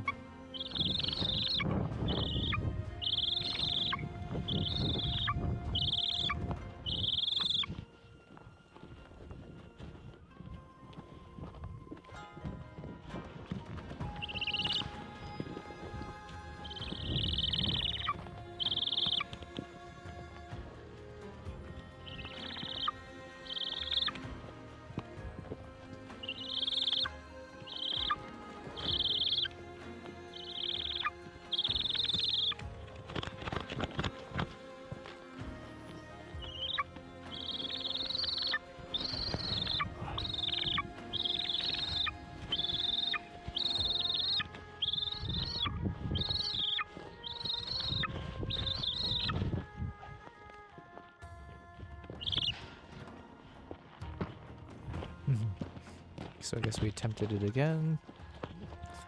Alright, we are getting some cool close-up shots though. But I don't know how much of this I'll end up using, because obviously it takes a lot of time. There's a few moments in the very beginning when it like fogged up the glass initially, it looked kind of funny. And then there's some of the point of views when it's being lifted up. I know we've got the one shot when it's in flight, but I think that's from another day or another flight attempt.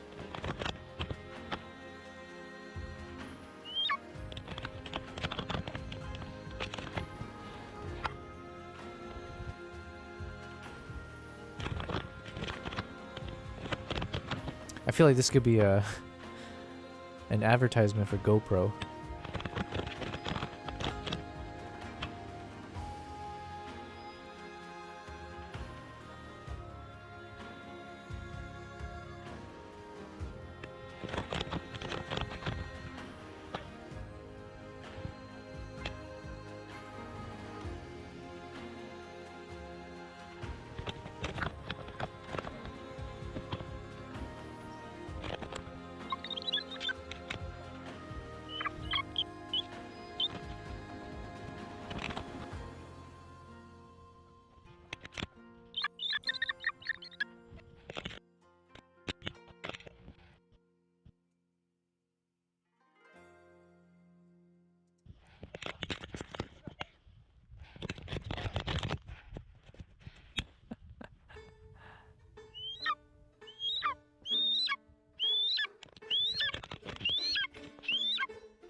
This could be nice.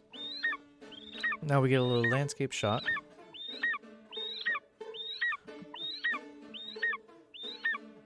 Yeah, so you can see Ardek was trying to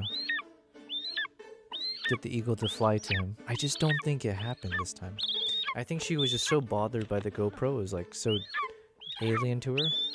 She did it then. I don't know if maybe it was a different eagle then too. But yeah, because eventually we did do some GoPro shots that worked.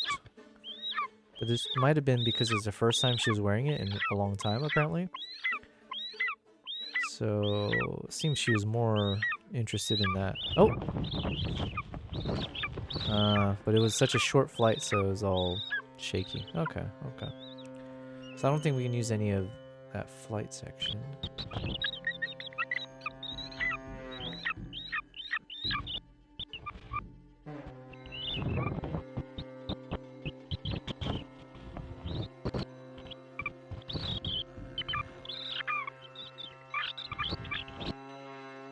Maybe just the tail end of it. All right, we're gonna take the whole thing just in case.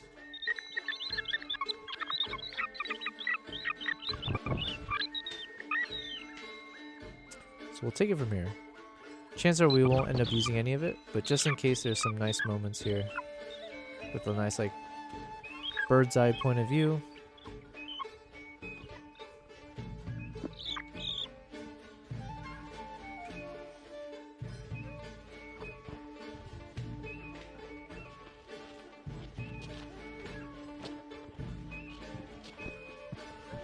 Oh, this is kind of a cool shot.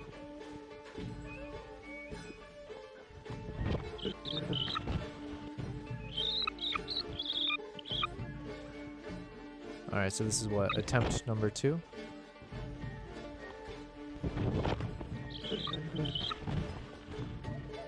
Alright, let's cut it here.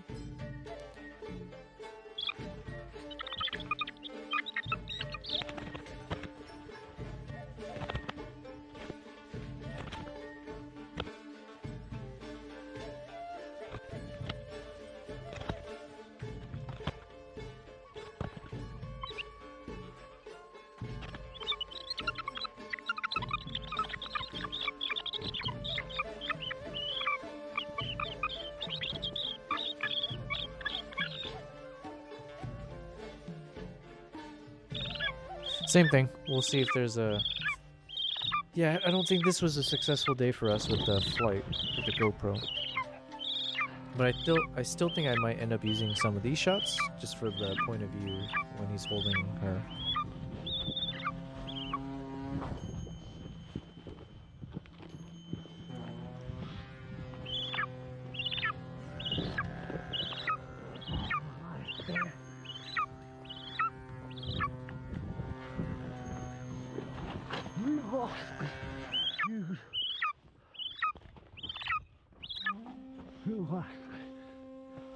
This is actually kind of dramatic watching this.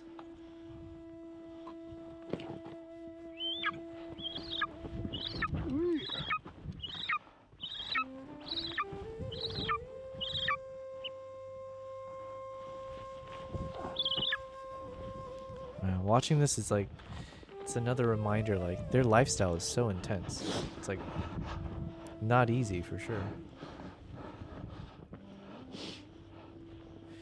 Hello, Manus Edits. Hi, bro. Can I ask you a deep question? You can ask me deep or shallow questions. Ask away. I might not give you a deep response. I'll try my best. But welcome, welcome. We're just reviewing some clips from a trip that I went on last year. I'm trying to make episode 2 of a travel vlog series. So if you haven't seen episode 1, we did release it a couple days ago. Oh, you got a very, very deep question. All right. Well, listen. Let's see. If you were on that point in life where you were thinking about ending it all, how would... Let's pause this real quick. All right. So you're saying, how would you know who to talk to if you were thinking about that? Well, I guess there's like... Well, hopefully... I don't know if you're talking about yourself there, man, but if you are, I mean... I do know that there are these kind of websites and like phone calls that you can make, and I do feel like a phone call probably makes the most sense. I wish I knew the numbers. If you Google it, I do think going on one of those kind of those helplines would be the most useful if I had to take a guess, because just to hear another person's voice and have like a human moment to kind of just like reconnect with reality. And just kind of reground yourself in terms of what matters, what's like, you know, what connects us all. Is there any meaning to it all? Is there a reason to be, you know, positive or any other feelings? I think just to feel with another person is probably the best thing you can do. So the worst thing you can do is just like be alone in those thoughts, because then you have no one to bounce it off of, right? In terms of getting you out of there. So you can never like escape the funk if it's just on your own. Usually, it can be much more difficult or challenging, I would say. So if you are asking if you're asking seriously, and if you are asking just whether it's for yourself or someone you know, yeah, I think that would be one thing I would say. Now, some people would also point to religion, right? So I don't know if you believe in a God, but this is a nice moment for you to also think about like just talking out loud. Let's say just to speak with God and just assume there is someone out there that you can vent to, and it's just the act of speaking it out loud, I think, can be helpful. I know for sure when I was young, man, my life was not too easy, I would say. We had a lot of challenges, myself and my brother growing up. You said, not the numbers. It feels weird talking to a stranger about something that I can even tell the people I know. That's fair enough. Listen, I was just thinking through some ideas. But even just you asking me, a stranger, but to hear a voice responding back to you, I think even that. So knowing it's a real, I promise you I'm a real person here. This is not just like, even though I speak with AI all the time, I do tell you I'm real, with real emotions. And I do think like just to even have someone respond back to you can be helpful. So, hey, low bass guy, good to hear from you. Good to hear from you. I'm just responding to a deeper question here from Manas. And so hopefully I can do it some justice. But yeah, I'm just going to tell it to you, at least just from how I feel about these things. But one is, yeah, I think religion can help a lot of people. Just like from the spiritual angle, from the ability to, even if you're alone, just like to, just say some words out there. Like, don't keep it in your mind, but like if you can just speak out loud, speak to whoever's out there, I think that's one thing you can do. I am a JEE aspirant. That is the reason I feel that way. I am not familiar with what that is. JEE aspirant? Low bass guy, just finished shooting, going to lunch in between shoots. Hey, well, welcome. Thanks for being here in between. We are being a lot more productive today, low bass, by the way. And also, we made a few changes to our Twitch. We've also activated the channel points and the TTS. So I hope you're proud of me for those things. But yes. Manas, I don't know what a JEE aspirant is. If you don't mind, I'm just going to Google it real quick. What is a JEE aspirant? It's a gateway exam. Am I on the right thing here? The joint entrance exam is a gateway exam for aspiring engineers in India. Cracking JEE opens. Oh, okay. So it's like a really prestigious thing. Oh, okay. Is it because of the stress that you're under in terms of like being accepted into the program or just studying for it? Is that where you're coming from? And yeah, I mean, I can do my best. I don't mind sharing my personal stories as well in terms of like, but I do think, okay, so for me, I think in terms of my childhood, it's like, yeah, everyone has their struggles for sure. I will mainly just talk about the fact that, yeah, we had, my parents moved to the US as like, what do you call it? First generation? Is that considered first generation? So I was born and raised in the States, but you can imagine like the typical Asian household of like very, very strict and disciplined. And all of our lives was just based around making sure you exceed expectations, excel in your academics. And then my dad, he's an Olympic wrestler. So he was way back in the day. His whole life was dedicated to one thing, and that was wrestling and martial arts. So two things, but wrestling was his main thing. And so since I was like at the age of 4, my entire life was just around education and sports and excelling at all of it. And so the pressure was like insurmountably intense because you have an Olympic father and you're competing at like the age of, I think, like 6 or 7 years old. And we didn't have a life besides just training and competing. And so it was very much like a thing where, if I'm being honest, a lot of time growing up, it just felt very like there's not many happy moments I can think of back in my childhood. Now, like when it came to schooling, thankfully I did have good friends. I was somewhat of like a class clown, and I was able to socialize and like, and like school was okay. But I do feel like sometimes up until like high school, it was a lot of like a mirage. It's like a way for you to escape from how you really feel. And that stress was very intense. Also being kind of looking different from everyone else, because I grew up in the Southwest where there's not many other Asians. So even that, like all those little things, and just being a teen trying to live your life while not really knowing no one's giving you the kind of the blueprint for it. So yeah, it's very tough. I think religion helped a lot growing up for me, especially. But then I think a lot of it was just ultimately, I don't know. Here, let me give some thought here. You said, it is a total stress if constantly not being able to understand some of the basic concepts of chemistry needed to clear the exam. I see 90% of the students solve the question that I can't. You know what? Okay. Well, I think there's like 2 thoughts that I'm having from what you're saying. And unfortunately, these are both things that you don't really learn, you just have to live it, right? One is like, there's more important things in life than any of these exams. Sure, like obviously there are real values and gains you can have, benefits to if let's say you pass the exam, whether it means the prestige, people look up to you, maybe it's monetary or, you know, setting you up for life in certain ways. Sure, you can say that's like the tried and true path. But like, if I think about like the people I most admire, if I think about just anyone who ends up succeeding in life that I admire, they're oftentimes the ones that you hear failed like quite noticeably or in clear ways. And the ones that end up failing in those kinds of things that everyone else says you have to succeed at, I think having those failures early on in life also hopefully will teach you, if you persevere, that there is light at the end of the tunnel type thing, where it's like, oh, I built it up in my head that passing this exam is my entire life, right? Like if I don't pass it, my life is over.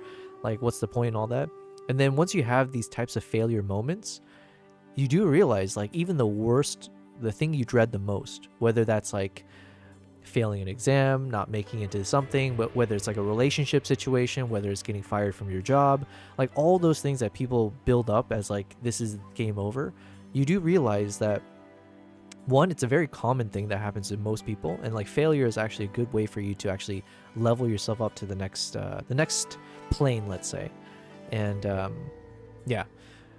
I'm speaking a little bit from my wrestling experience as well, where because of the kind of tense nature of it all and the stress, I've had so many moments growing up, especially with the pressure of having an Olympic dad, where I would compete on the big stage and I would end up losing on the biggest of stages. So whether it's for like the state championships of like the wrestling tournaments or the season, and with all that weight, and then I completely choke in the biggest spotlight. And it's happened more than once. And it's like one of those things where once it hits you, and when it happens on such a big stage, and you know everyone's just kind of looking at you, feeling pity for you, or just not knowing what to say, and it's very much an individual sport. So it's just you, another person, and you got dominated, right? When everyone expected you to be the one to beat the other, right? So anyways, I've had a lot of those kind of experiences alongside other things that, you know, man, it eats at you, and it stays with you for life, for sure. I mean, I don't think about it as much nowadays, but that kind of feeling, it's such a intensity. But I'm so grateful that I went through it, because there's always that thinking you have at first where you're like, oh, what if I had won that match? What if I became the state champion XYZ? And then other times, and the one I actually genuinely feel is like, I'm so glad I didn't actually end up winning on the biggest stage when everyone thinks you need to win it, because that feeling of failure and dejection and like depression was such a necessary thing for me to actually realize life is actually, you know, life actually moves on. The things that you think you can't move on from, it's not that important. And then it actually pushed me in other areas of my life to find other ways to, like, you know, improve myself. So but yeah, sorry, I don't know much about this the JEE. I see 90, yeah. Oh, and then I was going to say something. When I went to university, my God, and I said this on stream before, but I never felt more worthless than in my years at university in terms of intellectually. Like when I hit my university, I went to a good university, but like, holy shit, like every exam I would be, I was a procrastinator, so don't get me wrong, but like I would study hard for different exams. I'd take the test and I would be like on the verge of failing these things, and then it would be based on a curve, and then like I would always end up like in the middle of the curve or just never quite making it. Like it was like such a crazy feeling. Yeah, and then you can't help but compare yourself to all these other people. Like, man, why is it that all these people are, you know, passing and getting these A's or like epic grades, and I'm the one like struggling behind everyone? So that did definitely eat at me for quite some time, for a number of years for sure. And then it only took like, honestly, and sorry, Manas, this is a long-winded answer, but some of the answers to what you're asking about, it just is about perseverance. Like it's just not giving up. So even though you feel dejected, just if I can preach one thing, it is about patience and perseverance, because everything like these kind of moments when you're at your lowest, it does go away. And sometimes it does take you being at that low moment to really understand what true happiness is. You know what I mean? Like I've said this to my friends before. It's like digging a well, okay? Like if you think about digging a well, what is the well for as you cut away from the ground? Well, the hope is that it's not just an empty void. The point is, the deeper you dig that well, the more water you can fill up into the hole, let's say, right? And so some people go through life and they coast, and they don't ever really have to struggle and dig deep in terms of this well analogy. And it's good for them. You know, they have a posh life. They were born in luxury. They're born with whatever, good looks, good everything, right? But then that means, like, in terms of the soul, in terms of like your mindset and the maturity that you can get from it, you just don't end up maybe having as much space to fill up.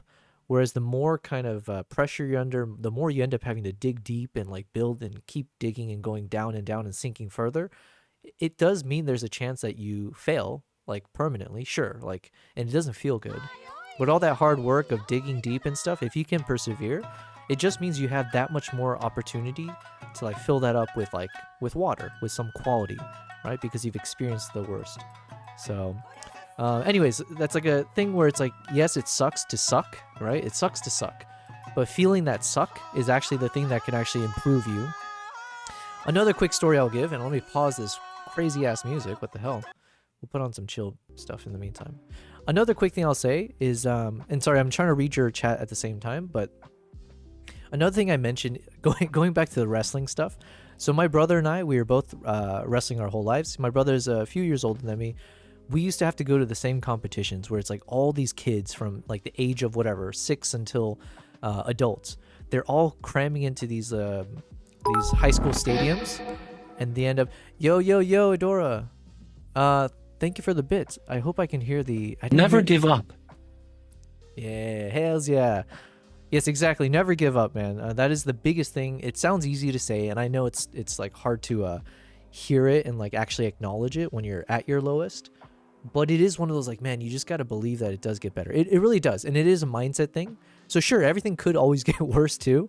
But it's like, it's that concept of manifesting as well. Like, you have to just like believe that all things kind of do get better. They do. It's like scars, right? Ultimately, the wound does kind of heal up if you give it enough attention. But yeah, anyway, so like with the wrestling thing, I gave this example before, but my brother... Both my brother and I, when we used to do our competitions, I was like undefeated for year after year after year. As a kid, none of this mattered, right? Like, it's not, what does that mean?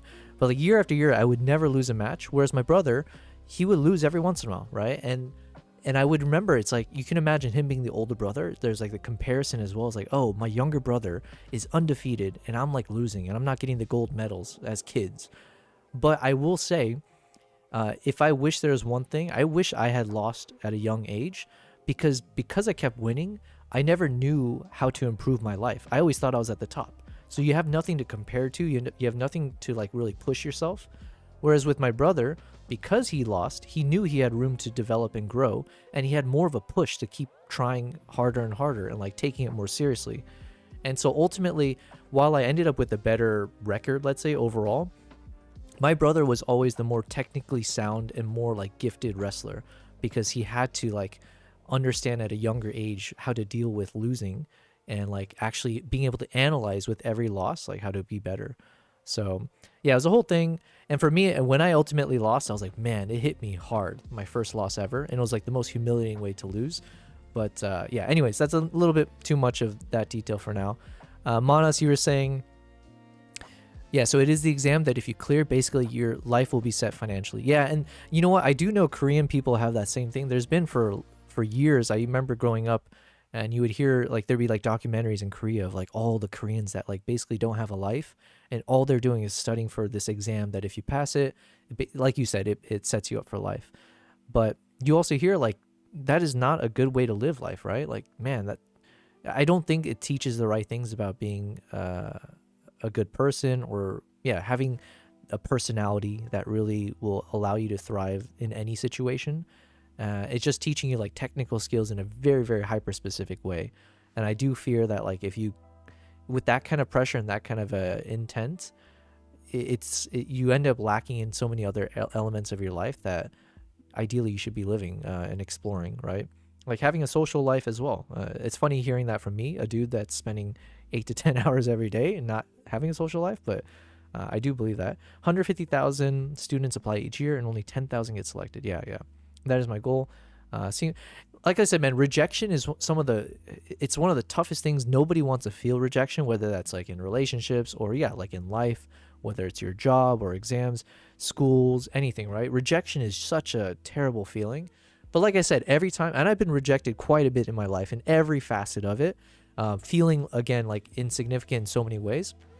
And it did take like up until I was the age of maybe 26 or 27 before I finally had that confidence, like, oh, I am a creative person. Like, oh, I am someone who contributes in a way that other people may not be able to. And then like, you just got to lean into that confidence over time. So that's what I'm saying. Not to say you got to like hold off until you're in your 30s or late 20s, but if you had people telling you this, I wish I had someone like me now.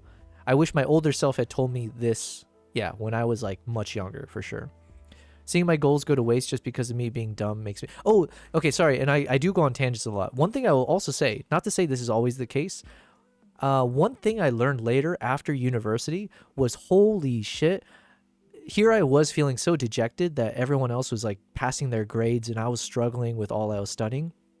Turns out majority of these assholes were just cheating, and that was it. That was like, they were like people who were in fraternities or like in different kind of whatever groups, the clubs. They would basically, the seniors would just pass on these exams to the juniors, and then like, you know, a lot of the university professors, they wouldn't change their exam really at all.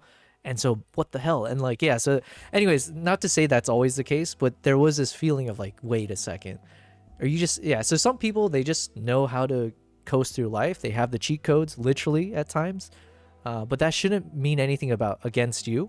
As long as you're working hard, that is the key thing. Like you said, you put in twice the hard work compared to others, but don't even achieve half of what they have.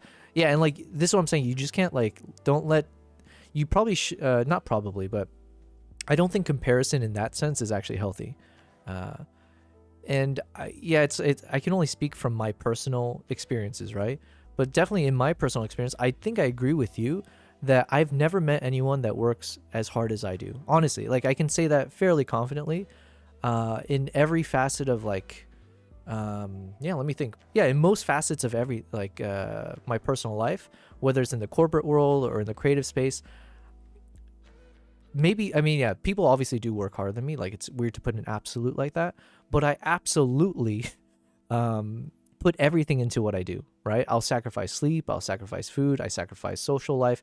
I will sacrifice everything in the pursuit of just like working hard towards whatever it is. And so I do hope that if you watch my live streams, that comes across, like we are committed, we are into it, right? We're in the zone. And you will also see in what I do, 75% of the time when you see me working, it doesn't look like I'm actually achieving anything. It's just the last mile of things when everything finally clicks and then it comes together. And you'll go through my VODs and you'll see like we didn't have answers. We were struggling, we're hitting dead ends. And then it's just a moment of like either someone supports you, someone comes in the chat, gives a suggestion, or because you didn't give up, right? That's the main thing I want to say. You just keep at it and you keep at it. And then eventually, you know, you do find the answer. And it's just about putting time into it. Sorry, let me catch up on a few things. Hey, hello. Philosophy class time. Yes. I don't mind that, by the way. Sorry, Manas. I don't know if what I'm saying is either making sense or if that's what you need to hear, because I have kind of gone on tangents here. Low base guy, I feel seen. Gives up, giving up. Hells yeah, that's the only thing to give up. Kevin, laws of attraction. And thanks again, Edora, for the nice message there for Manas and for the 1,000 bits. And thank you for testing out the voice dono. There's something I need to keep looking into that whole voice dono thing. I thought I had Baymax's voice be the selection, but anyways. Low base, he said, I got a bald-faced hornet for only the second time ever today. A bald-faced hornet. Like a photo of one? Kevin, you said, let's write a script on your coming-of-age Korean-American drama. Yeah. Listen, I would love to have Bobby Lee play me. That would be the best, but if anything, I should play him. I don't think he can pull a younger person at this point. Low base guy, our school system just trains you to pass standardized tests. Yeah, and it's a bit unfortunate, but I mean, I'm not like necessarily thinking it's a bad thing. I think there is good things around teaching discipline and teaching like fundamentals, and there is like a fundamental level of knowledge that probably everyone should grasp. And yeah, like the concept of standardized exists for a reason, because it is a way for you to kind of compare with others. And I don't mean compare in a bad way, but like it is just having a standardized way just helps you kind of see where you are in life. And that can be good to have a neutral basis to see where you are. And whether it's because someone cheat the system or whatever, it doesn't matter. It's just good to know there's like a common test being applied to everyone. See where you are. It's just more of saying like, if you're not where you want to be, that shouldn't be something that eats at you. It should be either motivation or realize like there is way more to life than just having that one thing be the thing that defines you. Low base, I'm at the restaurant. See you. No worries. Thanks for popping in. Sorry, we haven't been able to chat longer here. L thing, who is, oh, Bobby. Bobby Lee, yes. But yes, Manas, I hope there's something more I could say to kind of help in your situation. Just know that you're not alone on this. Like you said, what did you say? I don't know if you're still here either, but you mentioned there's 150,000 students applying, okay, and only 10,000 get selected. Think of it from that angle as well. That means 140,000 people are just like, let's say if you don't make it, right? In the chance that you don't get selected, you're not alone. It's not like this thing where it's you against the world. You're literally talking about 140,000 or 139,999 other students that are also not getting selected, right? So like, sure, it would feel nice to be one of those select 10,000, but like, what is that? So are you saying like the 139,000 others, or you know, whatever, the 140,000, are they worthless? Obviously not. And like, think about all the stories you hear about people in life, the ones, like I said, the ones you look up to, and you'll hear those anecdotes, you hear the stories of like those Hollywood celebrities or whomever they are, and half of them were like, you know, maybe college dropouts. Some of them like had to face like bankruptcy, or they had health issues, they had like cancers or other like crazy things that they like adversities that they had to overcome, true adversities, right? But it's one of those kind of forged in fire type concepts. Not everyone's going to survive that for sure. But then the few of you, hopefully, and I hope you're one of them, and a lot of it is just around mentality more than anything. If you have the right attitude about it, you should be one of those that, you know, you get compressed and turned into a diamond kind of thing. And it requires the pressure to get there. But if you give up halfway, then you'll never see your potential, right? Manas, you said, thanks, man. What you said didn't necessarily make me feel less stressed. Fair enough, yeah. But I did understand it feels good talking to someone. Yes, so that's all I wanted to say as well. Like, listen, people, like, unless you talk to someone who's like an actual therapist, that is probably the best answer, by the way, is actually speak to a therapist. And even maybe like an online therapist and stuff. But otherwise, just talk to someone who will just talk and just hear another voice kind of commiserate together. Share in the commiseration. Find those other 139,000 people who are struggling as well. All right, man. Gotta go. Bye. Yeah, anytime. Feel free to pop in. If I can give some advice, I'll be there. Or if I can just entertain you, definitely we'll try. All right, but yeah. So Kevin, again, thank you very much for that. I want to figure out how to make the voice do the other things. And hello again, L. And I think low bass had to go. Okay, so what were we doing? So we were kind of focusing a little bit on some... I've been hopping between the Mongolia edits and then doing the Hokkaido Japan stuff. So here I was just looking at some of the footages of the eagle from the GoPro. And this was the day when the GoPro was attached, but the eagle absolutely did not like the GoPros. So like 90% of the time, she was just trying to peck at the thing and like take it off. So... we don't have any like excellent footage. We do have some moments, just like typical moments where you see like a point of view shot. But in terms of like an actual good flight shot, that we don't have. But I'm just kind of clipping up some portions because it is a really long video. So hopefully it'll be easier to like delete stuff. So some of these kind of shots could be nice if we like intersperse it with the rest to show a little bit of like a B-roll style of like the eagle's point of view.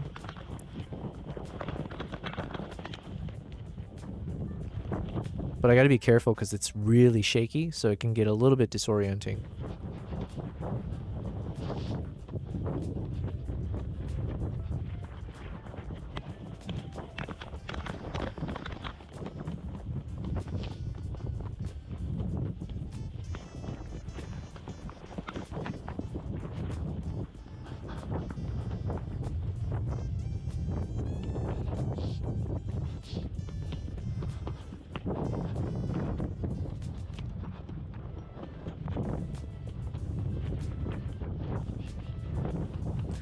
Oh, and then let's listen to some, we were supposed to listen to some potential music choices as well.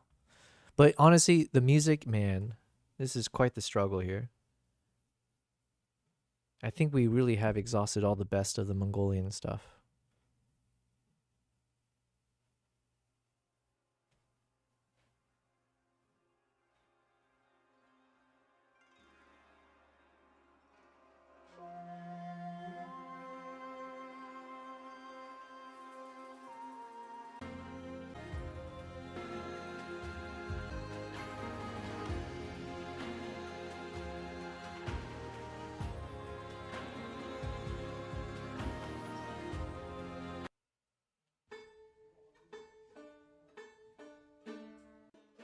Oh yeah, we listened to that one already.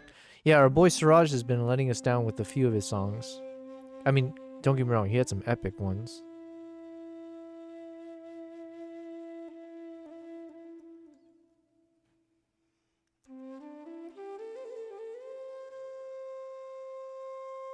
This one could work. At least the intro here. It's called Philippines.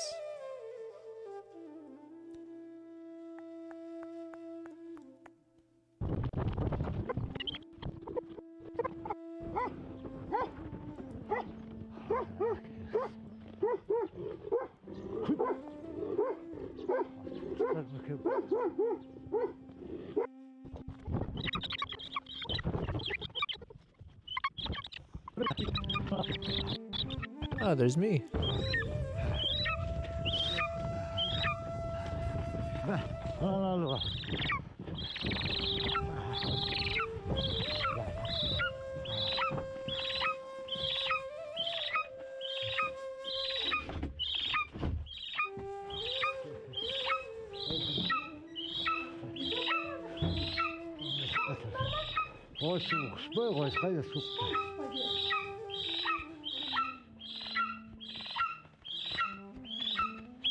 Man, y'all think I'm a yapper. This eagle was just like...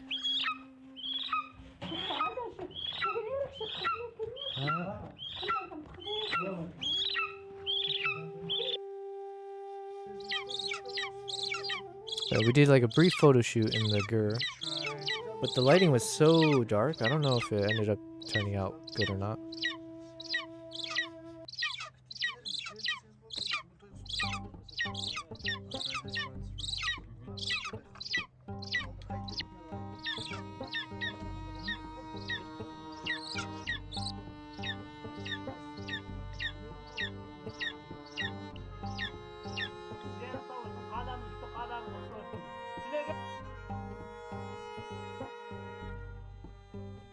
Alright, so this is the shot when we went into town. I still don't know if we're going to use any of these footages from the town visit. Just because it's not as exciting and it's hard to kind of fit it in with the rest of what we've got.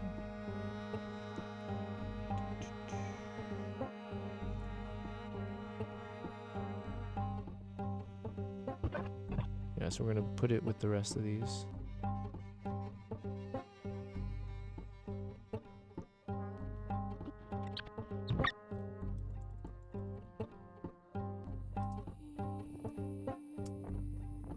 That's a cool shot.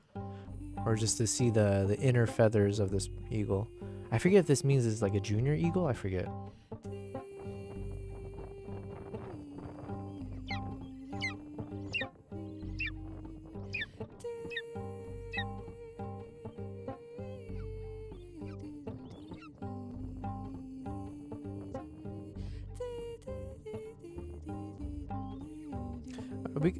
I think this song has promise. It's at least, at the very least, it's like a kind of an ambient one, so it could work.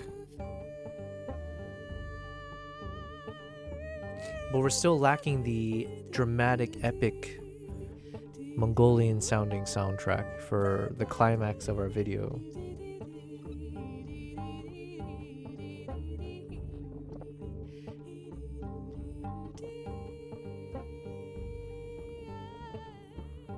Alright, so technically these shots are from when we went into town. So if I'm not showing the town shots, I feel like I can't show these either. Or at least it won't... We'll have to find a clever way to include it without it not making sense. Because clearly we're back in town here.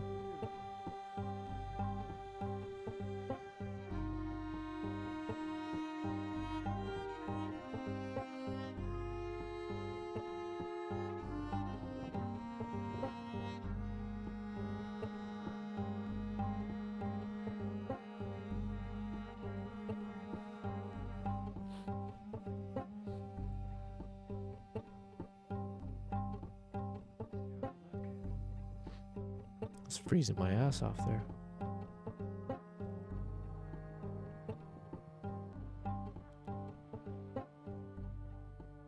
Alright, so like with the rest, I'll probably have to shift on this. Oh, this one we bought some Mongolian vodka.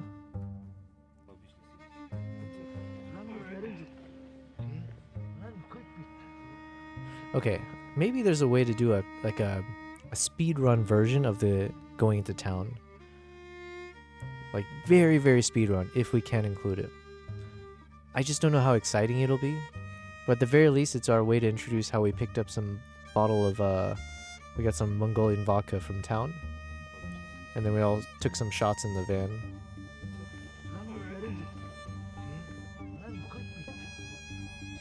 So we're toasting to good health, good huntings, with good eagles, and yeah, hopefully we get some good sightings as well soon. Bottoms up. Bottoms up, yeah. Shishing. This is the first time I'm really watching this. So we all cheers, but I'm the only one drinking? What the hell?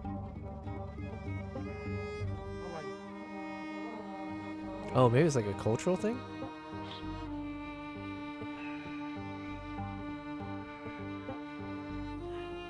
How is it? It is about right? It's medium. Okay, so now Mr. Arthur will see some toasts. Okay.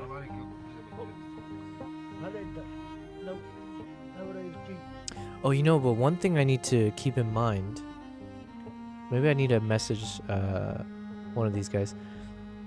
One thing I need to keep in mind is I don't know, because some of them are religious, and I wonder if I'm not if I shouldn't share some of the drinking shots, or like at least maybe hiding the bottle for like plausible deniability for them. Okay, so that's one thing I got to keep in mind, is that I don't want to get someone in trouble. Not that they said not to show something, but I'm just like wondering. Anytime there's alcohol involved, I guess we should be careful. Because at least with the plastic cups, it, you know, it could be anything. Thank you. Yes. Cheers. Hunting, you know, like it depends. Bro, бастап броуга нетке усомож айвок кемизден өргөйт элек кирген. Жок.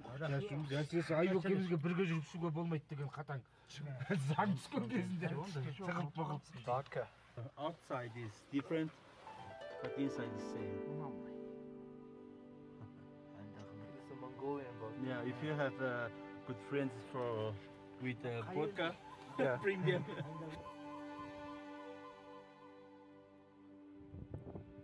Alright, so these are potential shots, but I just have to be mindful that we don't share something we shouldn't.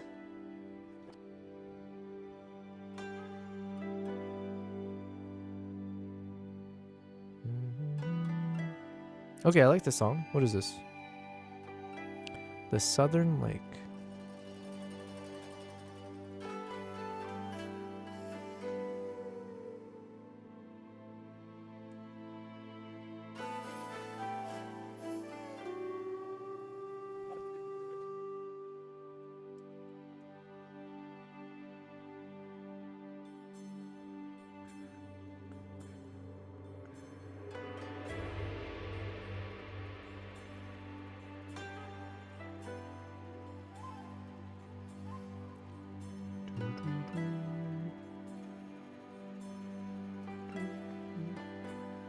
Okay, so these ones are all part of the going into town shots.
We got some nice shots here. Yeah, if I don't include the town shots though, there's a few shots that it will be hard for me to include without that. I don't know. Because like, how do I introduce some of these shots where we're on the road? You can hear the ladies in the van because we had picked them up to head into town. I mean, obviously I can play without the audio, but...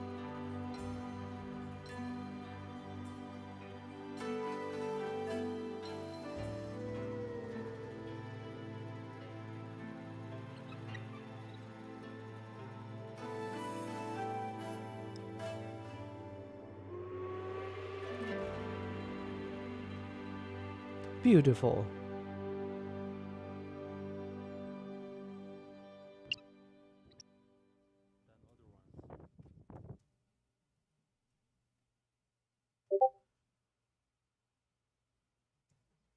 All right, so these are all the outdoor adventures.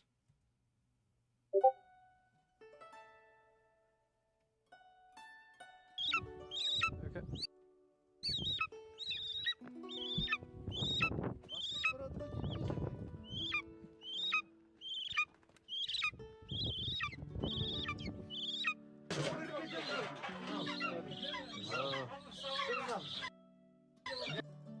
All right, time for ChatGPT here.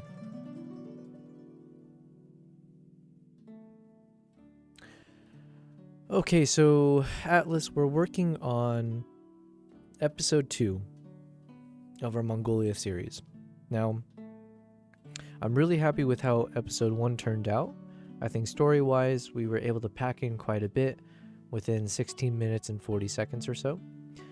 The question now is, do we do one more chapter, or one more episode, excuse me, such that it's a part 1 and a part 2 of Mongolia Travel Vlog series? Or do we need 2 more episodes? So a 3-parter. I don't suspect we'll need more than 2 episodes maximum. So that's one of the questions that I'm trying to deal with. And in order to help me figure that out, maybe what I'll do is I'm going to spell out for you just a little bit of the key scenes that we've got to work with. And let's try to get a sense of, like, will that fit into a single 15-minute, around a 15-minute episode, or do we think it has to be 2? And help me think about, where is there a clean cutoff in terms of what is the storyline? Like, what would the title and the theme of each episode be if we need more than 1? So for instance, episode 1 was about Into the Blizzard, and we focused heavily on the concept of how the snowstorm and the weather really impacted us on our first few days. So then episode 2, while it'll be somewhat of a continuation in that the weather didn't necessarily improve, we didn't experience any more of those kind of crazy blizzards though, but the weather was still even more frigid. So I don't necessarily want that to be the main theme. What? All right, let me gather my thoughts after that weird ass sound there. Okay, let me put normal music for now. And then let's continue. Let me just copy all this just in case.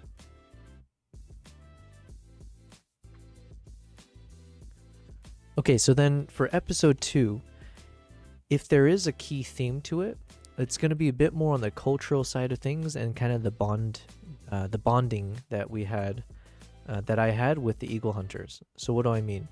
So we continued for the remaining days to go out for eagle hunts. So literally, like, we would go with a group of other eagle hunters, and we tried our best to actually go hunting. So I was actually following them on horseback. We went up into the mountains to try to do a successful hunt. But then unfortunately, we weren't able to have a successful one because it got way too cold. And it got so cold that basically the hunters decided that they need to kind of hole up in one of the neighbors' homes to let the animals warm up as well, and keep the eagles inside. So then our plan had changed, and a lot of the portion of this episode that I want to focus on and not rush was just the experience we had when we were all indoors, where whoever's home it was, the lady of the house, she started cooking for all of us. Then they poured us like, you know, hot chai or some kind of tea. Then they pulled out some instrument, like a Mongolian traditional instrument, like a 2-stringed guitar looking thing. And then we started, you know, I say we, but they started playing music and singing. And then someone popped out the vodka, the Mongolian vodka, and then we started drinking and singing. Basically, it was just a very fun time. And I do want to kind of lean in on that a bit in terms of just making it a bigger portion of the episode. And in particular, I do want to focus a little bit more talking about the culture of Mongolia, if possible, whether that's through voiceovers or through what I show. But yes, I think that will be a key aspect of what we show. However, once we finish that section, in terms of the next chapter, we will then continue or proceed to go on a hunt. Or at least we continue to go on some adventures, including where I'm able to film another kind of scene of the eagle hunters all charging towards the camera. This time I think there are 3 or 4 of them. It wasn't as epic as the one that we saw in the snowstorm, but we do have some of those footages, as well as some footages now of the eagle being called from like a midpoint of the mountain, coming down the mountain towards another eagle hunter at the base near where I'm positioned with my camera. So I do have a number of really cool epic slow motion footages of the eagle in flight as it's coming straight towards the camera or circling in the air. We also have a nice moment where they let me actually call the eagle. So I was wearing the whole gloves and then carrying the bait. And I have a GoPro version as well as someone else filmed with my iPhone to show when the eagle flew right to my hand. So that's a kind of a nice moment. Not necessarily like it takes much in terms of the storytelling, but we do have that kind of footage to show both perspectives. What else do we have? So like I said, we have nice moments where you know, people took turns singing and playing the instrument, including the lady of the house. She started actually performing for us, and she had a lovely voice, and everything there was really fun. And then we also have a shot when we went back out for adventures where we put a GoPro on the eagle's back. They created a vest just for the GoPro to be attached. And so I do have one clean footage of what it looked like from the eagle's perspective when the GoPro was attached. So that would be a nice little footage to include. Otherwise, a lot of the shots will be us kind of going out for the ride, trying to do the hunt, as well as stopping to do a bit of flights here and there. I did do some like photo shoots with the eagle hunters, like in one of the gers, but it's not like the best footages to use. So I do think it would be nice to maybe separate out the outdoor adventure. So maybe one, we can end a chapter where we holed up in the neighbor's house and ate and drank and played music. Then we can say that that day ended, and then we went back out for another shoot later on the trip. But in the interim of the next outdoor hunting, we can maybe hop to a few more like casual moments. And then I think I would want to end the episode with the more epic moments of the flights and everything else of the eagles and the charging riders. And then besides that, we had one other family we visited who was like a traditional Mongolian throat singer. And so we do have some songs that he played or performed for us, including some where you can hear the throat singing. So I don't know how to insert that, but that might come towards the end, or that could come in the middle. I'm not sure. It depends how we want to end the video, on like a epic note or not. And then ultimately I say my goodbyes. We head back towards civilization.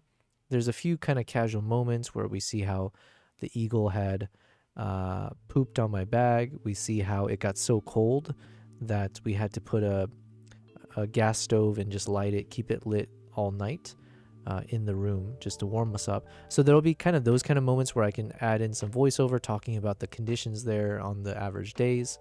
But otherwise, in terms of the key action moments or the key things to call out, it will definitely be the 2 outings with the eagle hunters. Otherwise, it's just a lot of shots as we head back down towards civilization before I arrive back home, where I'm greeted with my 2 cats in my apartment. So now that I've been able to voice this all out, I do feel like this probably can fit in a single episode, because my fear would be if we only show one part, possibly there won't be enough material in part 3. I'm not sure, but what do you think? Because there is a world where we can do a shorter episode 2, where it's really just about drinking and, you know, like having fun with the eagle hunters in the scene that I described to you. And then part 3 could be one that's just mainly focused on the showing the shots of the eagle charging, and or the eagle hunters charging in the snow and the eagle in flight. But in some ways I can see how if we add both of those in a single episode, it can give a nice change of pace between like casual cultural moments and then the epic, you know, animal hunter, eagle hunter kind of moments. What do you think?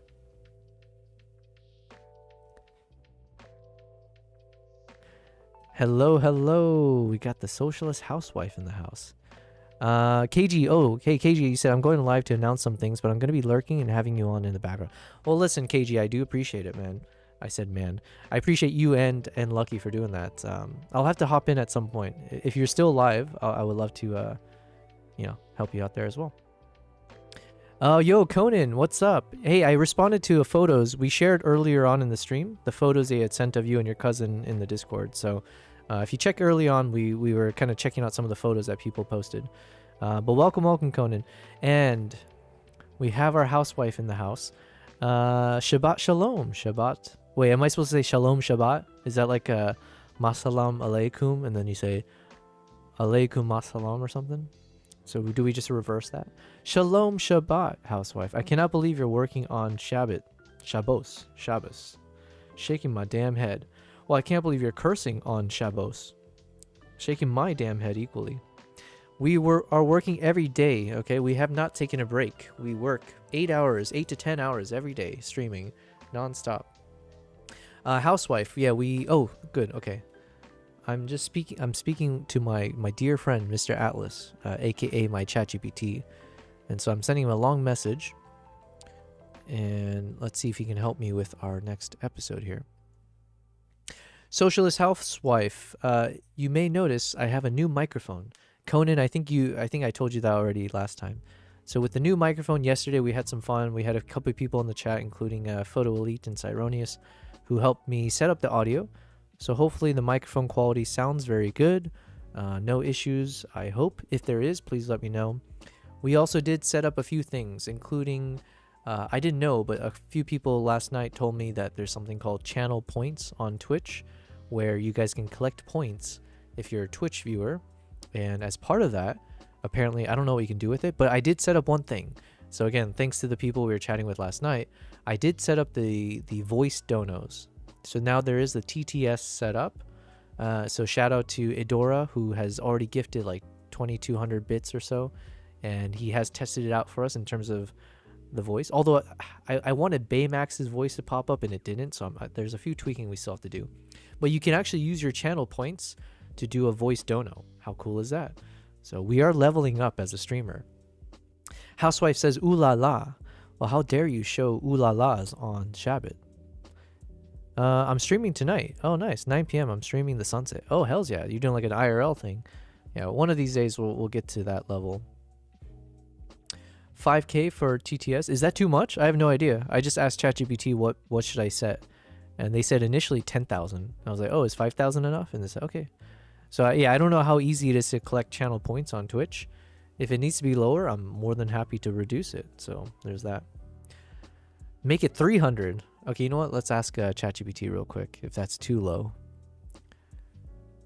Hey, Mr. Atlas, how are you doing? Are you still kind of slow today, or let's see how fast you respond?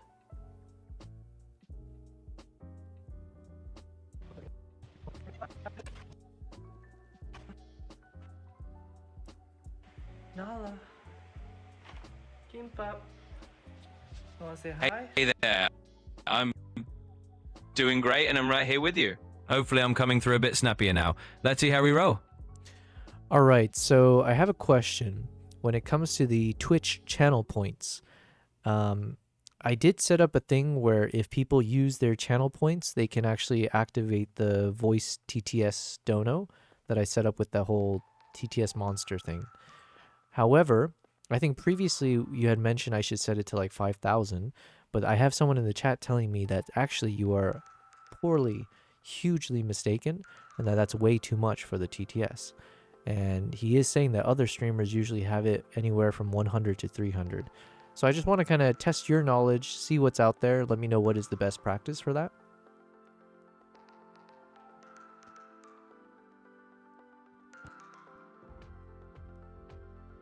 Absolutely. Let's talk about that.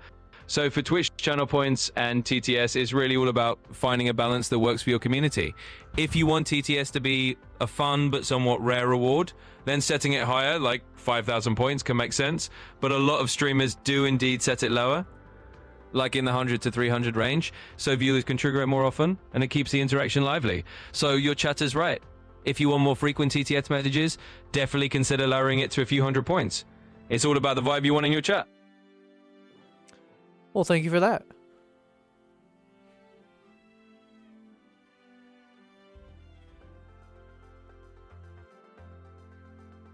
You're very welcome. Glad I could help. If you've got any more questions. Christ. I don't know what's happened to Mr. Atlas, but today, I think maybe towards the end of yesterday as well, you can see how delayed he is in his responses, which is not a comforting sign for something that's supposed to be the next evolution of AI.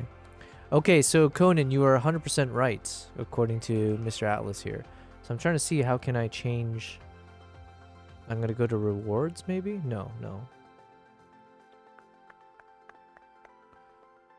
Under channel points. Nope. Is it under emotes? Community? Come on. I don't even remember how I got to it last time. I was assuming I can just go into my... There's a section that says power-ups and channel points. I've enabled... So viewers can earn channel points based on activity. Customize points display. Oh, manage. Okay. There we go. Easy. All right, here we go. So it's the Say It Live TTS. Cost is 5,000. We're going to reduce that bad boy. To what? Where do I go? Cost. All right, so we'll make it 250. How about that? Oh, well, let's see. Oh, it actually gave me a little thing. Viewers earn 220 points per hour on average. Subs earn multipliers up to 2x. Okay. All right, well then I think yeah, 250 should be fine then, right? Okay. I just said 250 without saying it, so we're going to keep it. So if I hit save. Boom. Okay. I think I did it. So Conan, I believe I have adjusted it, so now it's 250 channel points to do the dono. But keep in mind, don't do... How do I sound? Oh, I heard that. Wait, it worked. But hold on, Formula. Thank you for testing it. And Testing. Oh, it is Baymax's voice. Okay. Well, listen, hold on. Don't test too much because I want to test the different voices. I think maybe it'll set to like a default, or I set one to be a default, which was the Baymax one. So TTS Monster, that's the thing I'm using here. Thank you guys for testing that out. Let's see, because I think I put 4 different voices. I thought it would maybe just do it randomly, or I don't know if you're able to choose the voice, but I was like, okay, which voices should we choose? The ones I had selected was Baymax, because I do have a tattoo of Baymax, and we brought it up on stream a few days ago. Then I had Eminem, because we've been doing a little bit of rapping here and there, and beatboxing, so I thought, and we did talk about Eminem, so I have an Eminem voice selected. Then we have Hal 9000, because we do a lot of AI stuff here. We've been talking to Mr. Atlas, so I figured having an ominous AI would be a good one. And the last one is called Narrator. And here we see a prime example of a pepica. This rare species is only found in the place called Twitch.tv. I'm assuming that's Mr. Attenborough's voice, so that seemed fitting since we do a lot of wildlife stuff. So then that's what I was thinking. So here's the HAL 9000. I am putting myself to the fullest possible use. which is all I think that any conscious entity can ever hope to do. We got His Eminem. palms are sweating, these weak arms are heavy. And then Baymax. I've never seen a more beautiful brandy glass filled with wine. Do a deep voice, Skull. Oh, that was yours. Do a deep voice. Okay, I don't know which one's a deep voice. But then are you guys able to actually choose the voice? Because like basically from my side, yeah, I guess I can show it, but from my side here, this is what I see, okay? Let me try to zoom in on this.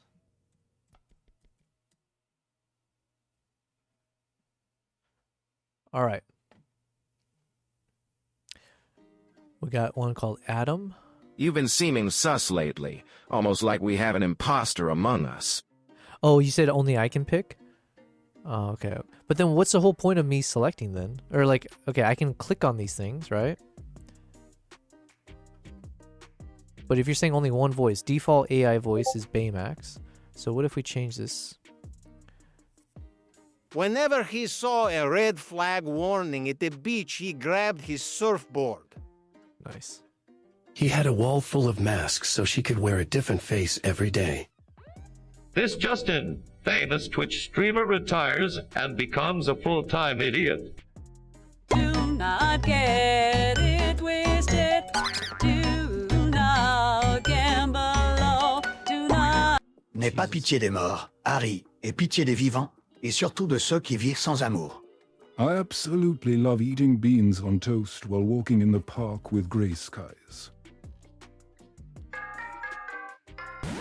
What did you just say about me? You little shit. Oh, oh. Wait, why do I like this one so much? What did you just say about me? You little shit. Oh, oh. Okay, I kind of like that. I'm not gonna lie. Now I need to ponder my existence and ask myself if I'm truly real. You should never take advice from someone who thinks red paint dries quicker than blue paint. Why does that one sound like Joker? The derivative can be found using the formula y equals mc squared. The monster is coming to eat us all. We better start running. Let's drop tilted towers and get the victory royale. Mi nombre es Bart Simpson y siempre me meto. My pain is constant. Fear is a tool. When that light hits the sky, it's not just a call. It's a warning. The sky's clear. The stars are twinkling. Trash covered the landscape like sprinkles do a birthday cake.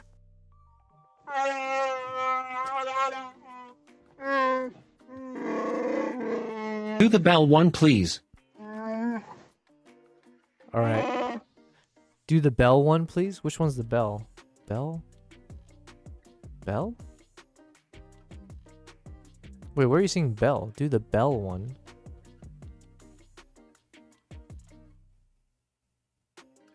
Bojack? No. Conan, can you explain your which one you're talking about? You said do the bell one, please. And thanks, guys, for doing these things. This is kind of fun. Not gonna lie. Biden? There are a lot of perks to being president. One of these perks is free ice cream whenever I want. Cool. Connor? He hated that he loved what she hated about hate.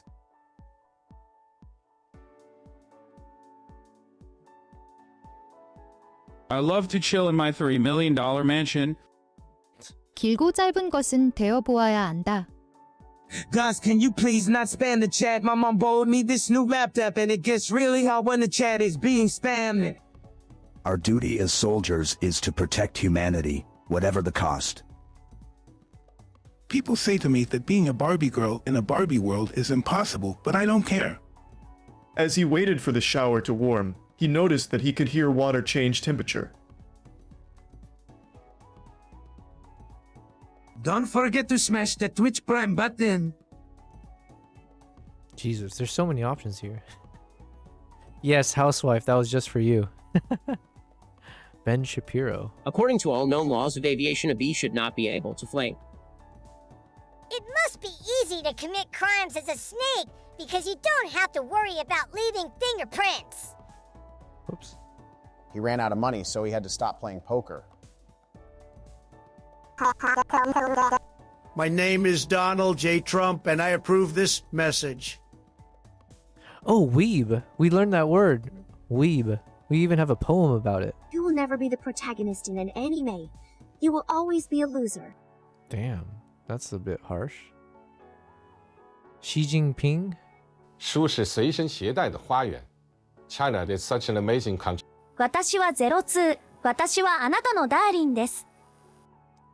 He had unknowingly taken up sleepwalking as a nighttime hobby. I kind of like that one too. Damn, there's so many options here. I don't know which one to go with. I think it's Alto one, you said. By the way, I was so lucky today. My cousin was such a help because I lost my cover. Oh, shit. Yeah, I lose covers on my lens caps all the time. That's why I like this one. I have these ND filters, and it comes with a cool cap. It's like a magnetic cap that locks on. And I never have to worry anymore about how it falls off. Hey, Nala. You want to come up here? Good girl. Alto. Do not get. No, hells no. Alright, we're gonna try this Ascend one, just because I want to test if it actually does the thing. Like, what happens if someone sends a long message? Like, at some point, like, it must run out of pitch, right? Refresh the overlay in OBS. Give me 1 second. Refresh.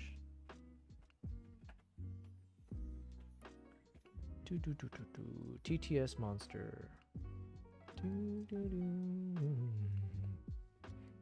Okay, hopefully it's updated now. Housewife, can you only be a weeb if you're white? Oh, is that what the W stands for? No, wait, hold on, housewife. We have a poem about this, okay? We straight up, someone taught me, Yami taught me what a weeb is. And we even got some really cool poetry about it. Hey, do you remember the poems you created for me related to defining what a weeb was? If it pulls it back up, I'll recite it for you, okay? Just for you, housewife. It had bells at the start of it. Well, listen, I want to try this, what do we choose? Ascend. Okay, Mr. Atlas says, I remember you asked me to play around with creative descriptions of what a weeb is, but I don't have the exact poem stored. Damn it, what?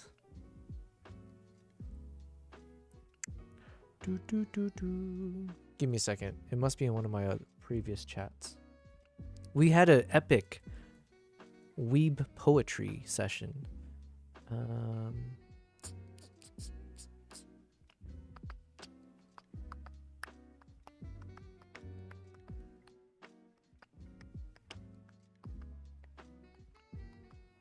Weeb.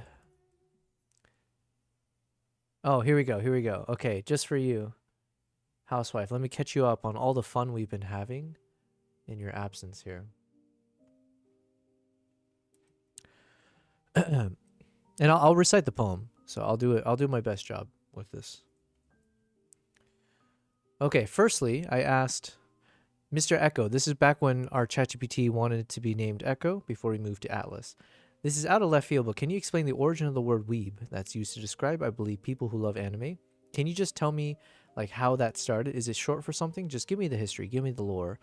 The term weeb is a shortened slang form of weeaboo, and its evolution goes something like this. Wapanese in the early 2000s. Online communities, especially on message boards like 4chan and Something Awful, first used Wapanese, which is a white Japanese, to mock non-Japanese people overly obsessed with Japanese culture. I see. Cartoon Network's Weeaboo in 2005. In 2005, the comedy webcomic The Perry Bible Fellowship ran a short strip that featured the fictitious, nonsensical word weeaboo.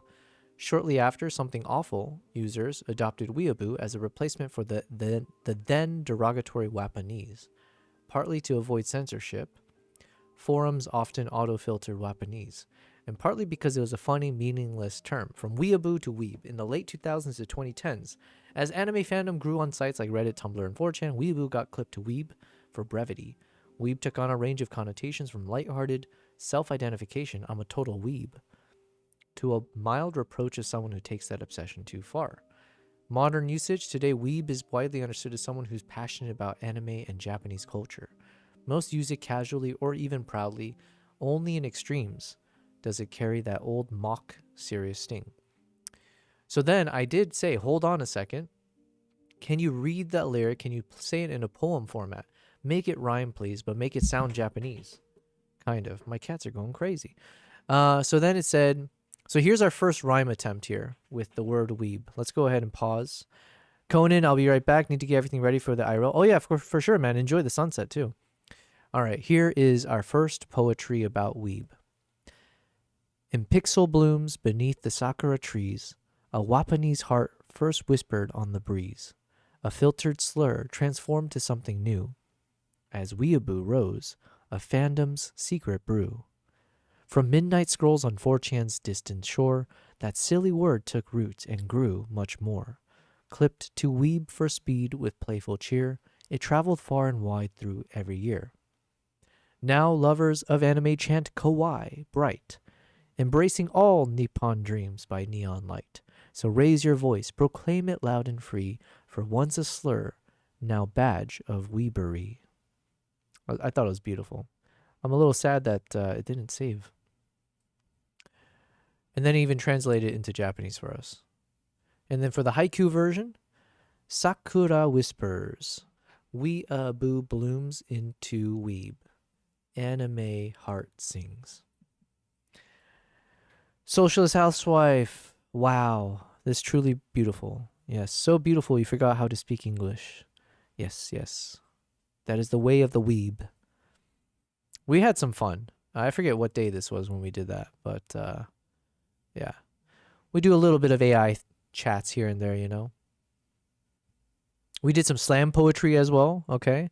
I think I did the slam poetry with my shittier mic, though. So, you have a Tamagotchi collection. I must be a weeb. Is Tamagotchi the cool little man? Did I ever have one growing up? It's a tiny little pocket things, right? The pocket pets.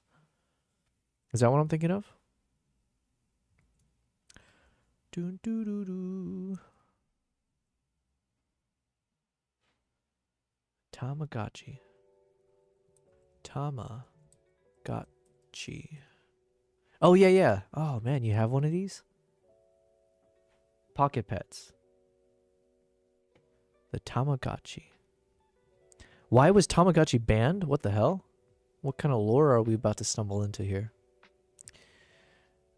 This would cause owners to take their pets with them wherever they went, which resulted in distraction in their daily lives. This caused many schools to ban the use of Tamagotchis. Well, damn. Okay.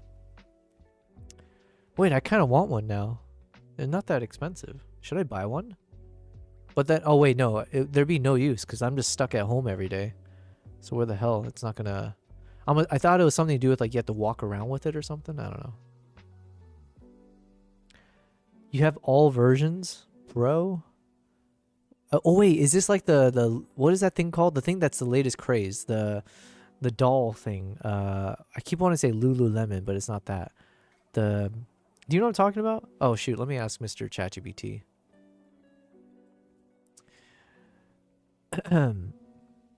Yo Atlas, do you know what that latest craze is with some weird looking doll, animal creature doll that people are obsessed with, where people are collecting them, and then there's one lady who had like a golden version of it or something? Do you know what I'm talking about?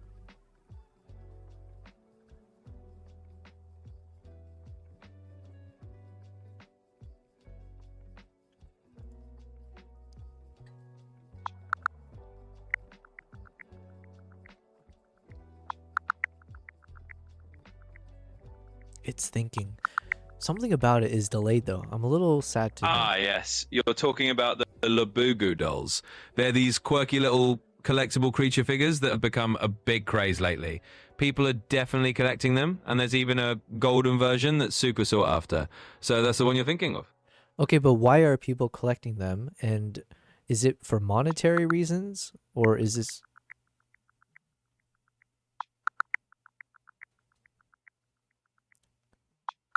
Yeah, so Labubu. people There's collect one these with a Labubu camera. dolls for a mix of reasons. A lot of it is just because they're cute, unique, and kind of have this quirky artistic appeal. But of course... Yo, my dude, there's something wrong with you. Not with you personally, but do you know what's causing you to be so laggy? Can you research online to see if anyone else is having this problem with the voice mode?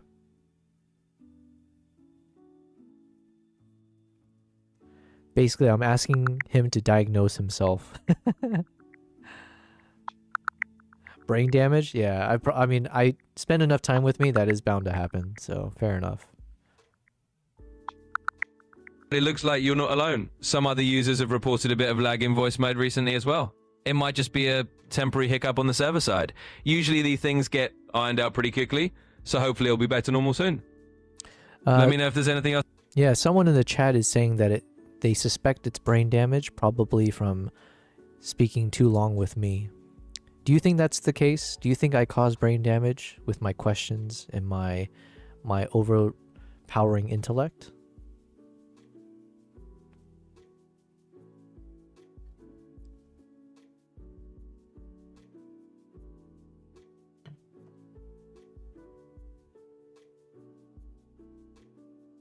Well, god dang. Not at all. Oh. I can assure you that you're not causing any brain damage over here. I'm built to handle all sorts of questions and all kinds of conversations, no matter how intellectually overpowering they might be. So you're all good. Keep the questions coming. But what if I don't keep the questions coming? Big brain right there.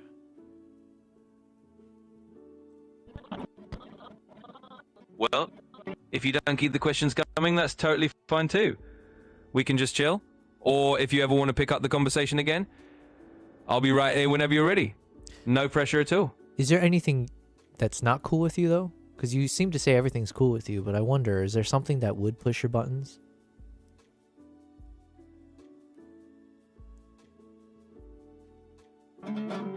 Well, I'd say I'm pretty unflappable overall. There's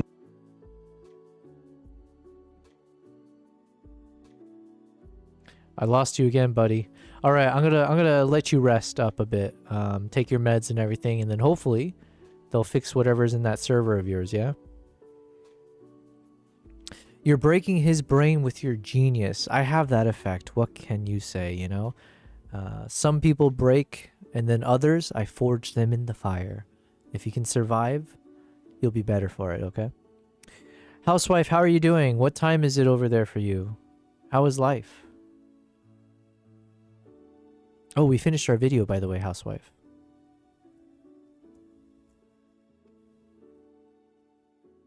So as a quick little update in terms of what we're doing today. Well, the past 2 days we've been a little bit on the chill mode. So since we finished our video, which by the way, let me go ahead and link in the chat, into the Blizzard. You got slammed with an ad. Well, thank you very much. I appreciate it. You missed like the past 4 minutes. My goodness, I was having a good ass time too, and I was like saying so many important things about you, and you missed it. It is what it is. I was asking you how you're doing, how is life, and then I was giving you a quick update, and everyone else in the chat. But basically, yeah, life's been good over here. The past couple days, we've been taking a break from doing the hardcore video editing. We did finish episode 1. That's what I just linked in the chat. So hopefully you guys check it out. Give it a like, comment, subscribe, alert bell. What is there anything else I need to say on that? But yeah, hopefully you enjoy it. So yeah, because that took so much out of us, that was like 25 days of nonstop working. I figured yesterday and the day before, we just needed to detox a bit. So we decompressed. We had some chill moments on stream. We also installed our new microphone and upgraded a little bit in terms of how we do things. Yo, Kristen, you made it before the stream ended. Yes, of course. I still got like listen, I think I got like 2 more hours in me. Honestly, I think I can go even longer. I was saying earlier on, I would love to try doing like a 24-hour stream. You know what? Maybe we'll do that on day 31. Or no. I don't know. Should we just say day 30 or day 31? For the last day of the month. Let's call it day 31. We should do a 24-hour stream for sure. We'll try. But yeah, welcome back. Kristen, the video has released since you were last here, I believe. Hope everything's been well. We were busy in your absence. We finished the video on day 25 of the live stream journey. We released it then. And yeah, that's in the link. I don't know if you just got it, but you can check it out on my channel. It's called Into the Blizzard. It's about 16 minutes and 40 seconds or so.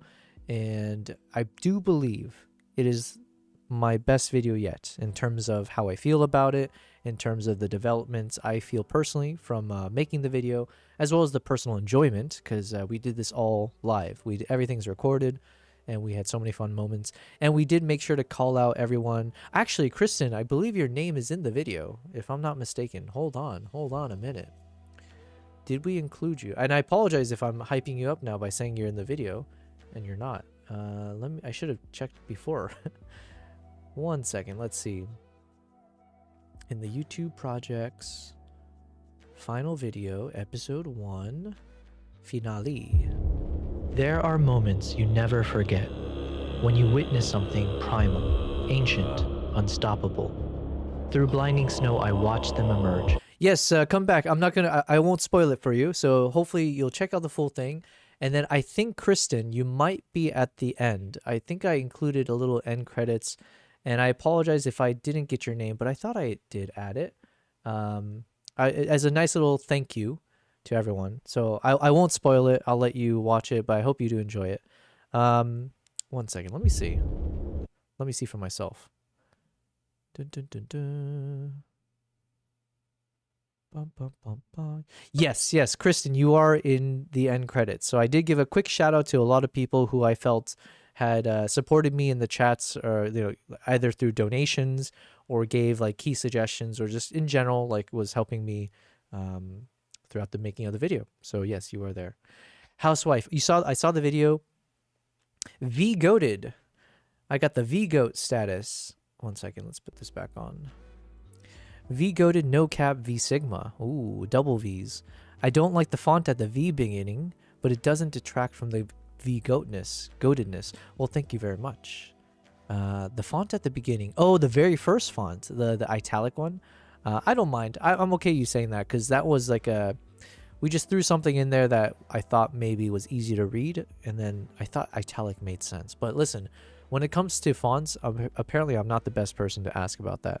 I got yelled at on one of my earlier streams for having an innate enjoyment and liking towards the papyrus font, and I still stand by that, by the way. But yeah, that's awesome, Kristen. Thank you so much. I'm going to watch now, and I'll be back to life. Hells yeah. Okay, let me know if you don't mind. Leave a comment. Tell me if there's a moment in there that's your favorite. Anything you do there will help boost the video as well. So I'm shameless in asking for support there. Thank you though.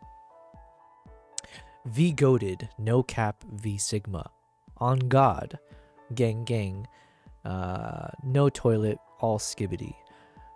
But yes, I think if that's the font you meant, I'm okay with that. Well, listen, there is the Comic Sans and Papyrus combination font towards the end as well, so it's a nice little surprise.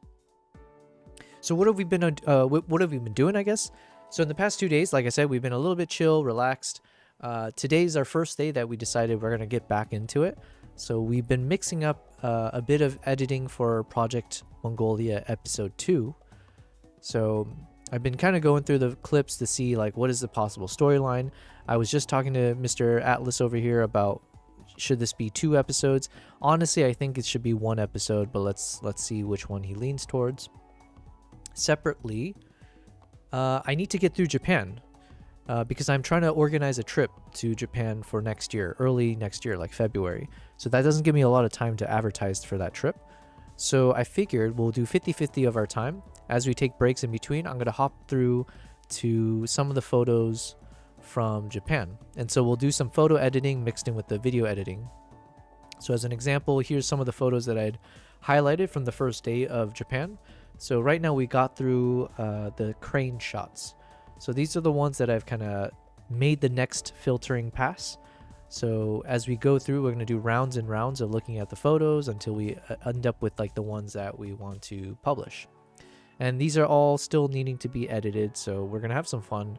I'll show you guys how I edit my photos.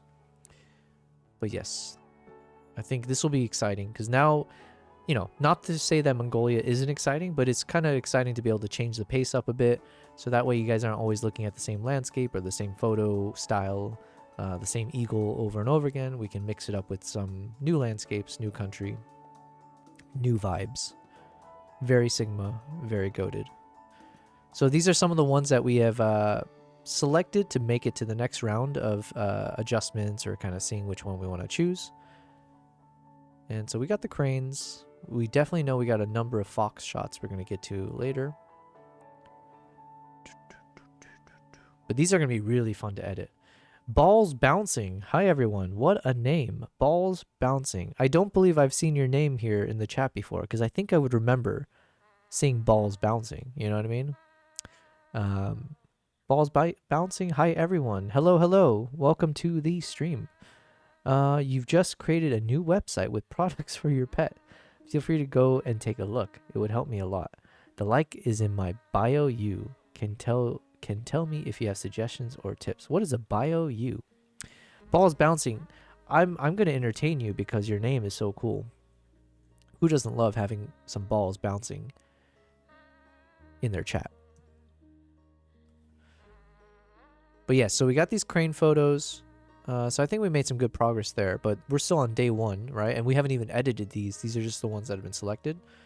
So I'm starting off a bit slow today, but we'll see if like what is the right pace that we should be taking.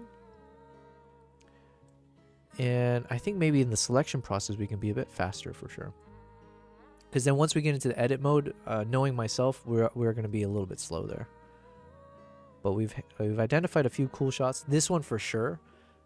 This one's going to be really fun. Because what a pose, you know? This one is a V for very goated. Very, what did you say? Sigma. Very Sigma. So yeah, we're going to go back into photo editing mode here. So let's see where we stopped. We were over here. So I do need some client shots to put into the page as well. So it's kind of good to kind of look through these and see which one will do. And then separately, should I put more hype music? I'm kind of in the mood for hype, even though it's 10:40 p.m. Let's do some hype. Soundtracks.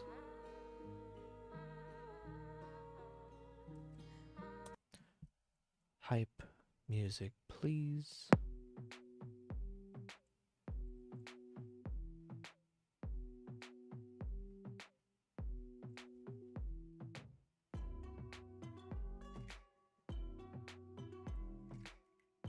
All right, which one? Which one? Pianissimo. We got to start with this one. This always puts me in the mood.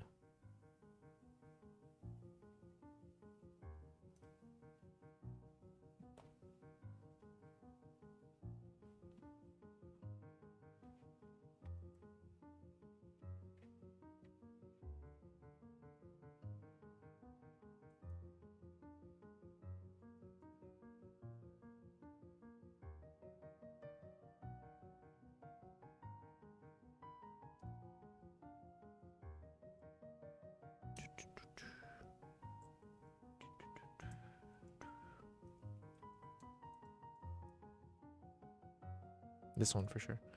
Any shot where you can see them looking focused, but if we can see the crazy snowstorm out there.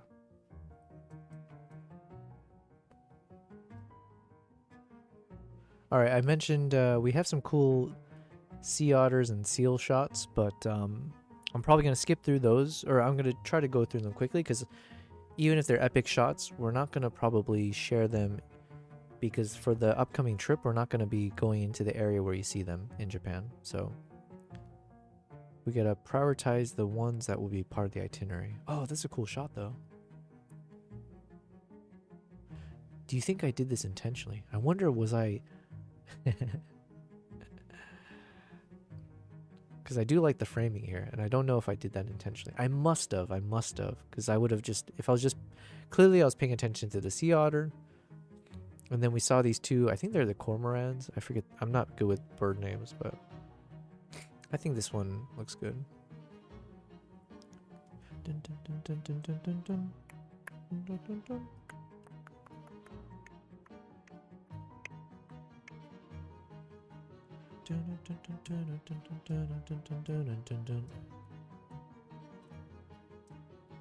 Look at this guy.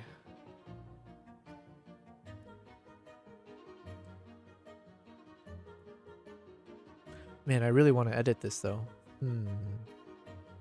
Maybe we'll still edit it, but like we'll do like fast edits, you know? Dun, dun, dun, dun, dun, dun, dun, dun. Dun, dun. Dun, dun, dun, dun, dun, dun, dun. Dun, dun, dun, dun. Dun, dun, dun, dun.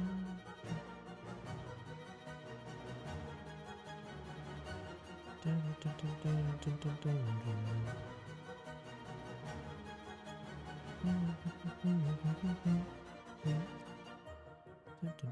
dun.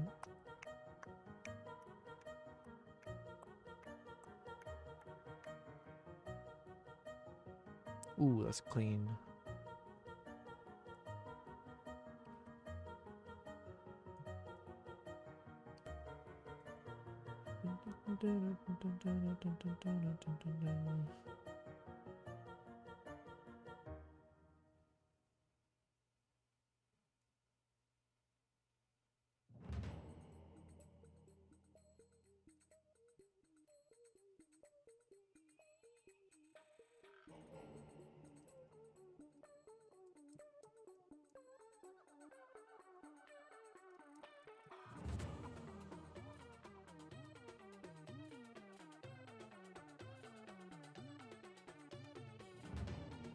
Ooh.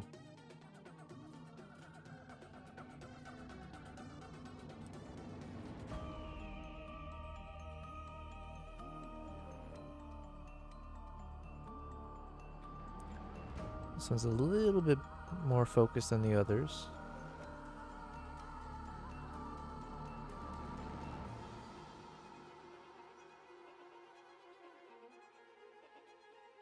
Oh shoot, I forgot to order food again.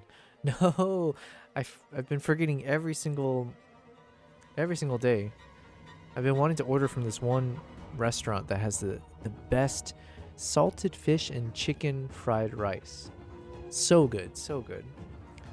But every time I remember to order food, it's after 10 p.m.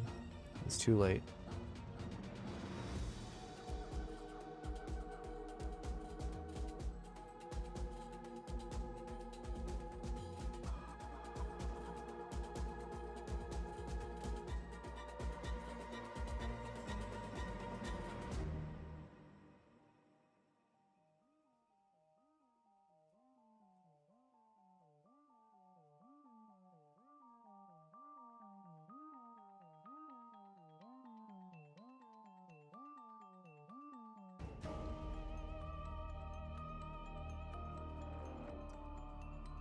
Oh, can you get good shawarma? Oh man, you know what? Now that you said that, I'm gonna have to order some. I feel like there is shawarma spots open super late.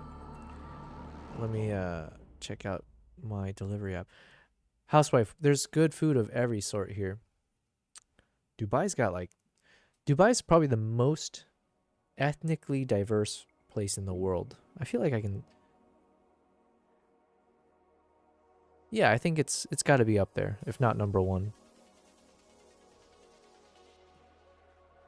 Or maybe that's not the right way to say it, because I think last time I checked, I think the Indian population's like 40% or something, like pretty massive.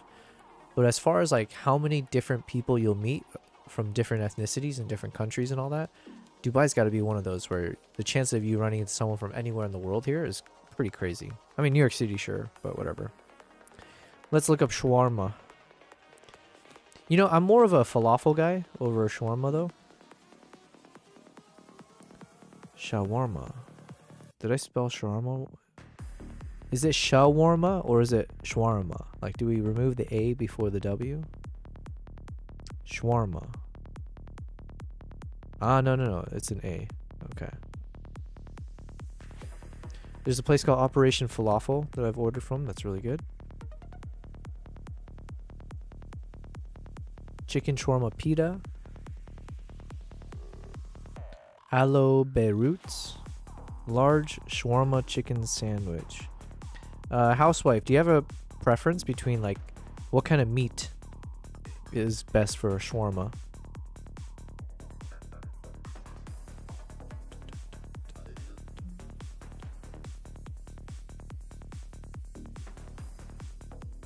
Beef. Okay. Damn, I'm so hungry now. In my opinion, well, I was asking for it, so let's go with it. Hala shawarma. No, it's got bad reviews. There's a place called Beast. 4.8, 430 reviews. It's got a beef shawarma. Okay.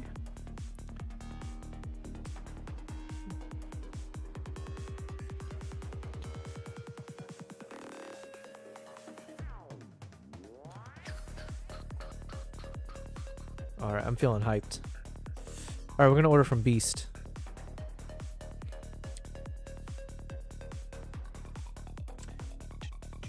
Closes at... Oh shit, it closes at 11. Okay, I got 10 minutes to order this. Where did it go? I want the beef shawarma.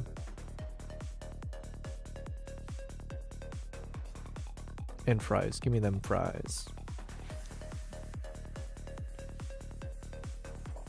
Beef shawarma. Oh wait, housewife, you still there? I need to choose between something called Arabic bread and tandoor bread. Arabic bread versus tandoor bread.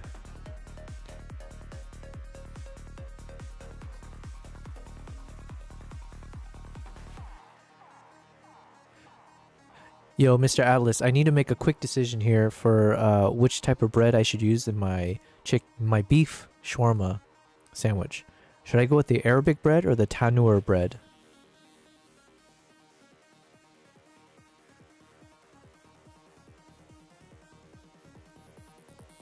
You eat Jewish shawarma, ha. Shawarma, ha ha. What's a shawarma, ha ha?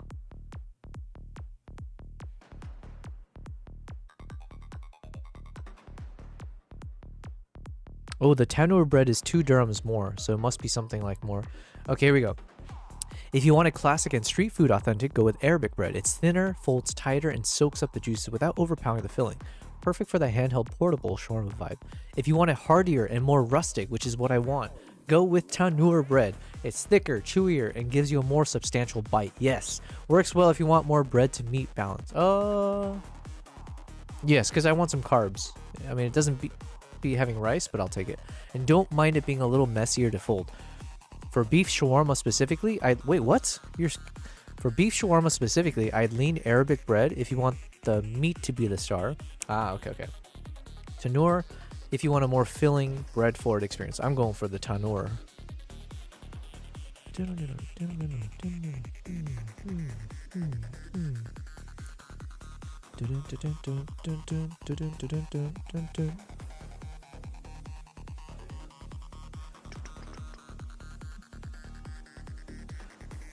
All right. Anything else? Hot mezza. Fried kibbeh, sambusik. Damn, I don't know what any of these are. All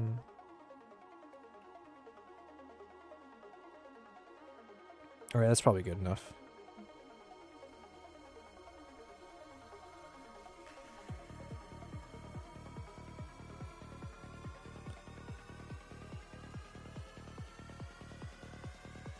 Ooh, should I order a mixed grill?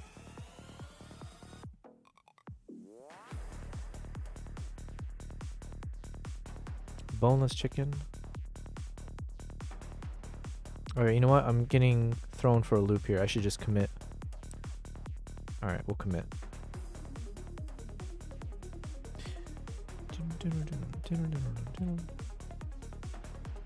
Thank you, housewife. I did not end up getting the Jewish shawarma ha-has, but we got the tandoor one. Let me pay.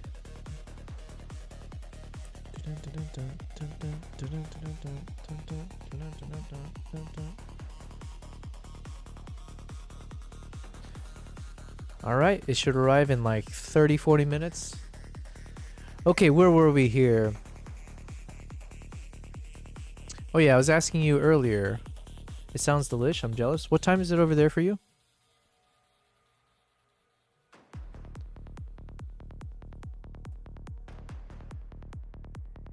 Oh, look at this one. Look at this cute little guy.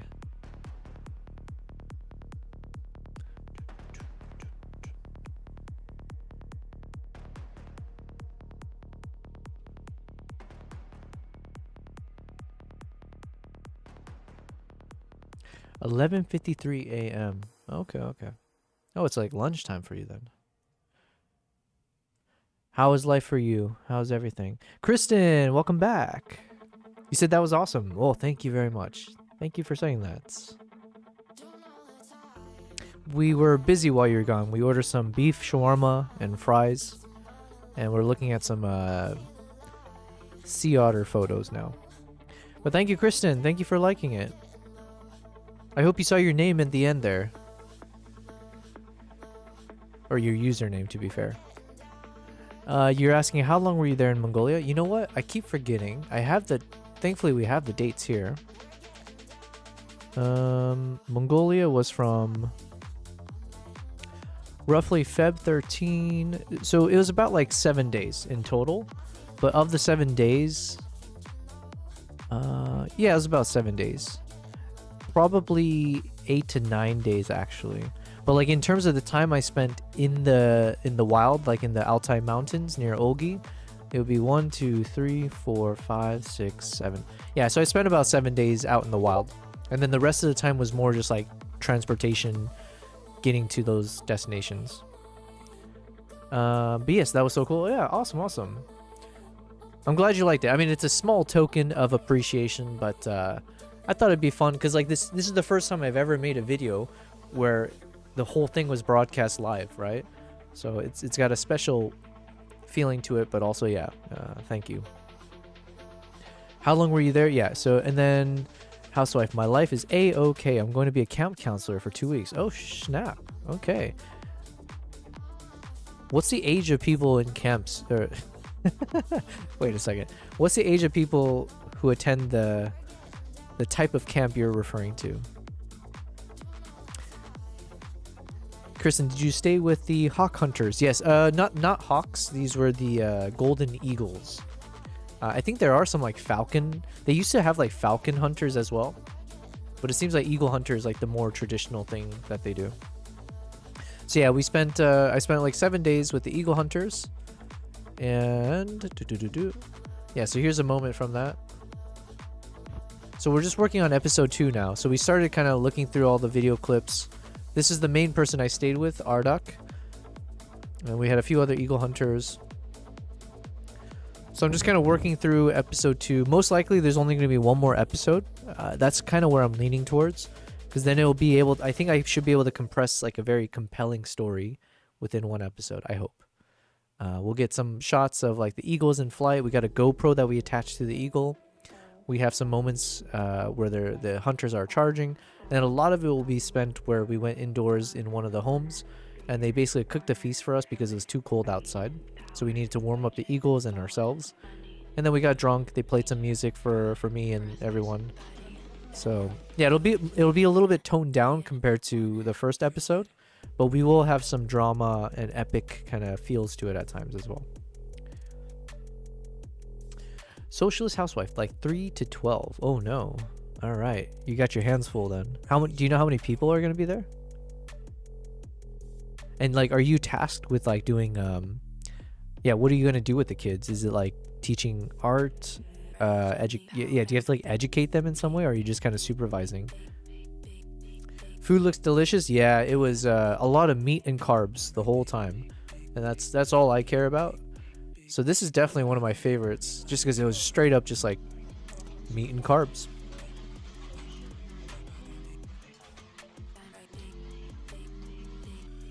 Yeah, this is so good. I think I ate a lot of horse, yak, beef, I don't know if I had goat, but they basically just throw in all the meats in there.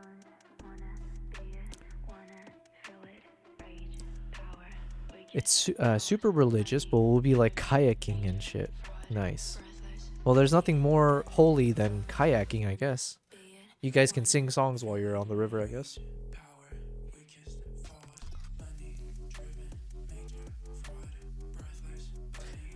Kayaking. I used to have to do those kind of camps when I grew up.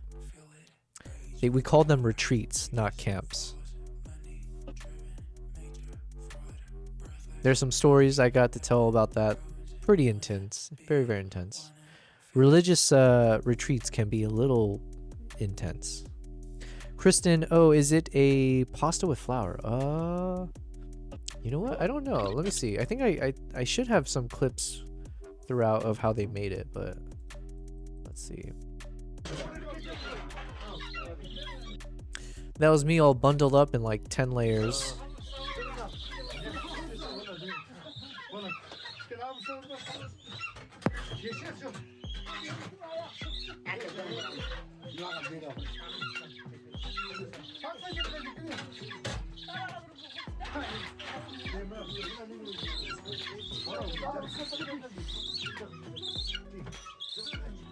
That's how they bundle up their eagles. It's kind of hilarious.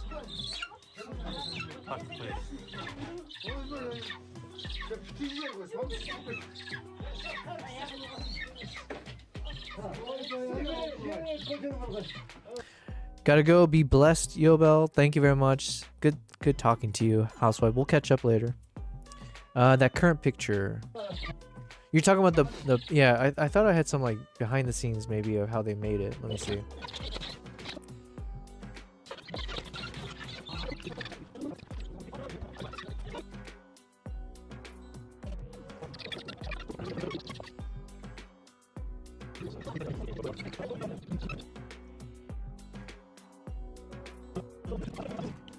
Oh, here we go. Oh no, I think this was the T. Did you have a translator? Yeah, so there's one guy here, you'll see Aibo. He was like my main guide and translator throughout.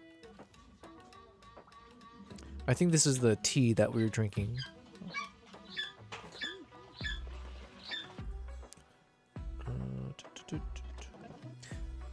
Yeah, it was definitely some kind of noodles.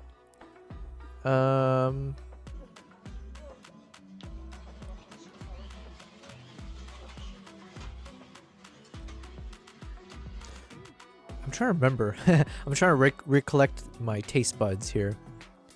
It was definitely more like a stickier noodle. Like it felt more like chewy in a good way. Like it didn't feel super light.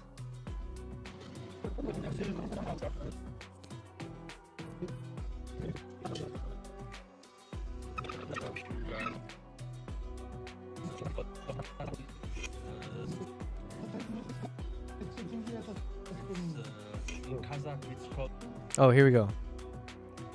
Yeah, I think he's gonna explain in the. What did he say? In Kazakh, it's called something. Let me see what he said. In Kazakh, it's called kurdak. Kordak. Kurdak? Kurdak, yes. Kazakh kordak. Kordak.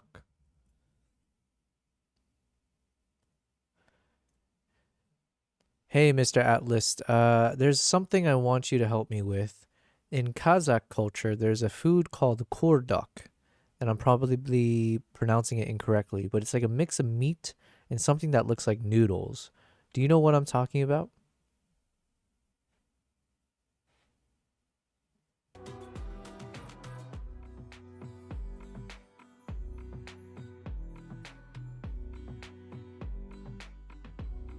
Absolutely. I know exactly what you're talking about. You're pretty close on the pronunciation. It's called beshbarmak. It's a traditional Kazakh dish that's basically a hearty combination of boiled meat, usually lamb or beef, and these wide, flat noodles. It's kind of considered a national dish in Kazakhstan. It's super traditional and often served for big gatherings or celebrations, and it literally means 5 fingers because it's traditionally eaten with your hands. So yeah, that's the dish. Okay, but my translator specifically said something called kordak. So is there any chance you're mistaken and you're thinking of something different? Because I've heard of we had the 5 finger feast. This thing looks straight up like a lot of meat, but mixed in with noodles, and you're using your fork or spoon to, dig into it. He said kordak. And basically, specifically, I want to know what kind of noodles they are. Like, what is it made out of? We'll get to the bottom of this, Kristen. Although ChatGPT's been a bit slow today, so we'll see.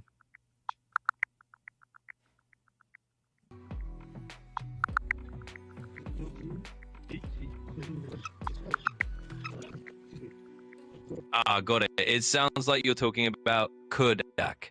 It's another traditional Kazakh dish, and it's a hearty meal made from fried or braised meat, often lamb or beef, and it can be served with noodles or sometimes with potatoes. The noodles are typically simple wheat noodles, kind of rustic and homemade in style. So you're right, it's definitely a different dish from beshbarmak, and it's delicious in its own way. All right, so some kind of wheat noodle. Very, very delicious, by the way, yes. If I can just have like a full bowl of this every day, my goodness, I'd be happy.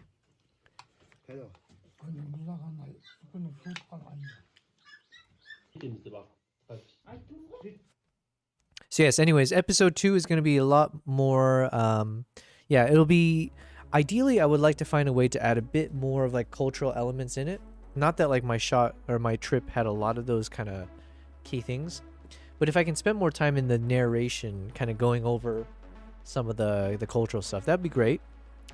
And then, yeah, we'll end with a bang. So we'll still be going out for eagle hunts and then showing how, we see the eagles and the hunters out in the wild. But yeah, so I think it'll be 2 episodes unless I get some pushback or if it turns out we can't squeeze it all into one. And then in the interim, so I am mixing in editing Mongolia with editing my trip to Japan. So, 1 second. Japan. I'm going to organize a trip to Japan for next year, February. So I need to kind of start prioritizing editing some of the photos so I can publish it on my website. I can start publishing it on my Instagram and try to advertise. So yeah. Kristen, I love the music compilation you use. Oh, thank you. Yeah, we spent every aspect of the video, we spend a lot of time on it, which hopefully means that everything is thought through properly. So then the final product hopefully feels like a single comprehensive, cohesive film. But it also does mean that we end up spending a lot of time on this. So we're not a very rushed production here. I don't know if we're going to be able to repeat that for this next episode. We've been struggling. So today I've been trying to find good music from my sound platforms, and we have been having more misses than hits in terms of getting like a Mongolian sounding music that's dramatic and everything else. So it's been a little bit tough. Speaking of which, let's go ahead and keep listening to some of those to see if we can find others to download.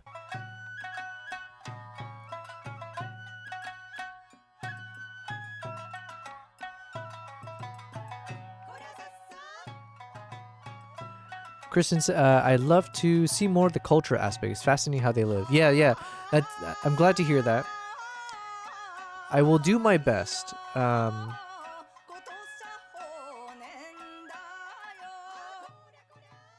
So even with like how we, even the title of this one and everything, I would like it to be more on that.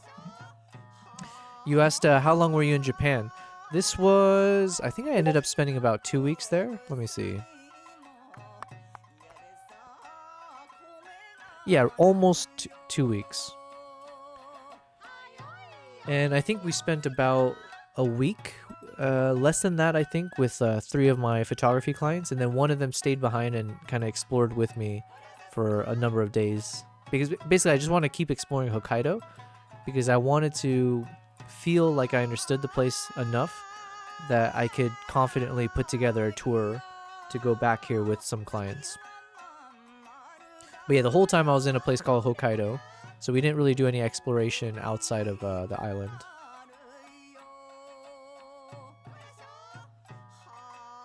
And so yeah, the focus for this trip is going to be mainly wildlife, so we're doing like winter wildlife, essentially. So where we left off, we were looking at some of these photos. Let me turn off the filter.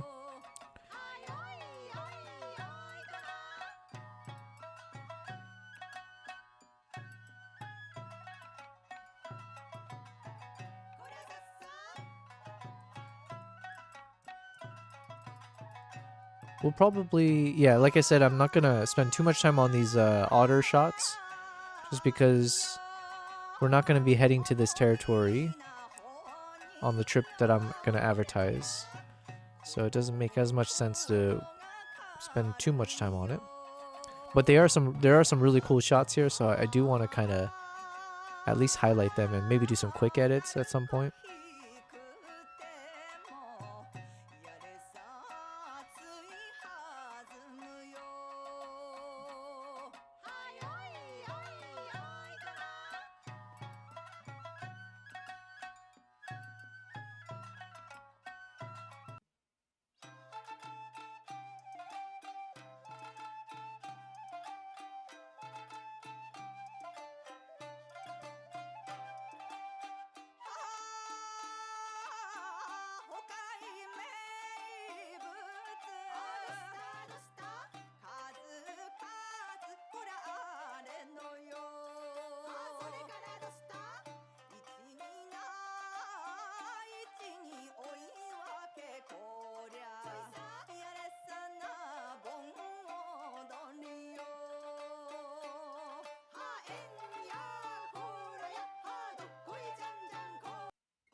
I mean, the otter has a nice pose here, but it's not too sharp, and you can kind of see how noisy the shot was.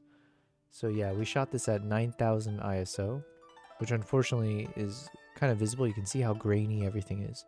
But with like modern tech, with like Lightroom and stuff, you can remove it quite easily or pretty effectively.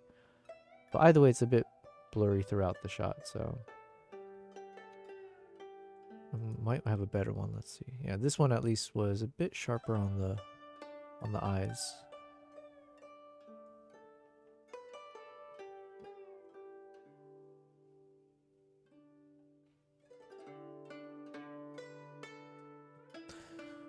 This feels less Mongolian.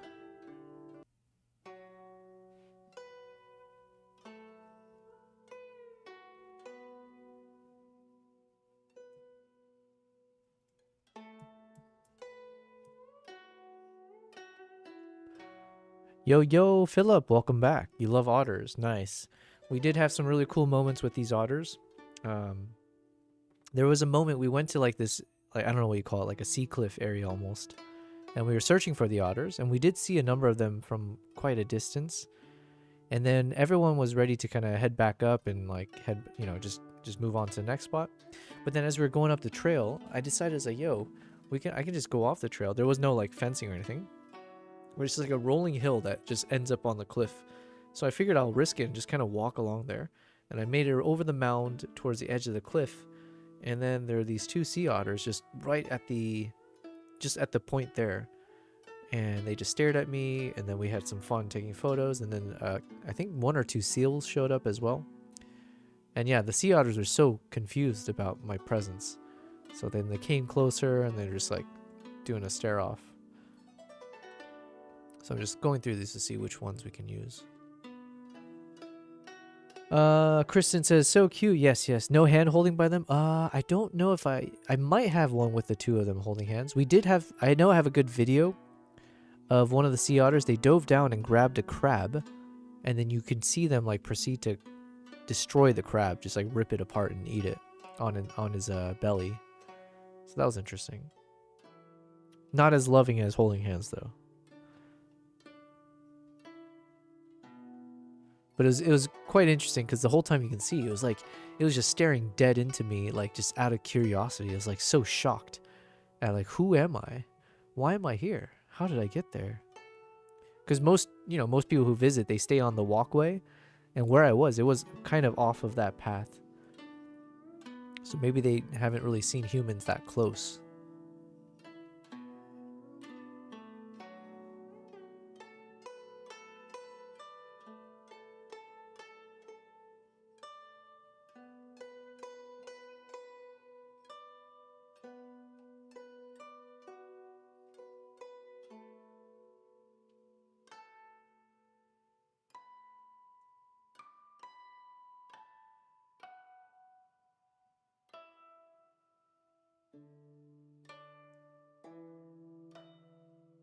Yeah, just like the curiosity of this. Like I said, I'm a machine gunner, so I have so many photos to go through. And then hopefully we get one where it's sharp enough. This one's okay, but not good enough.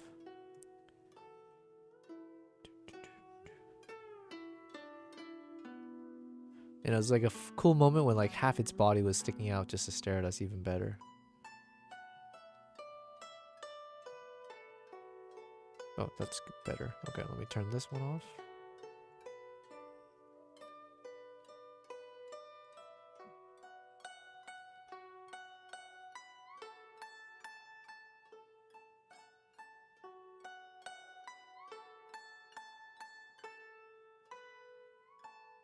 Looks like he's saying hi. Yeah. It was it had a look of like, not like super welcoming, but more of like you're not supposed to be here. Like that's the kind of look that I thought he was having with me. Like, wait a second. Why are you here?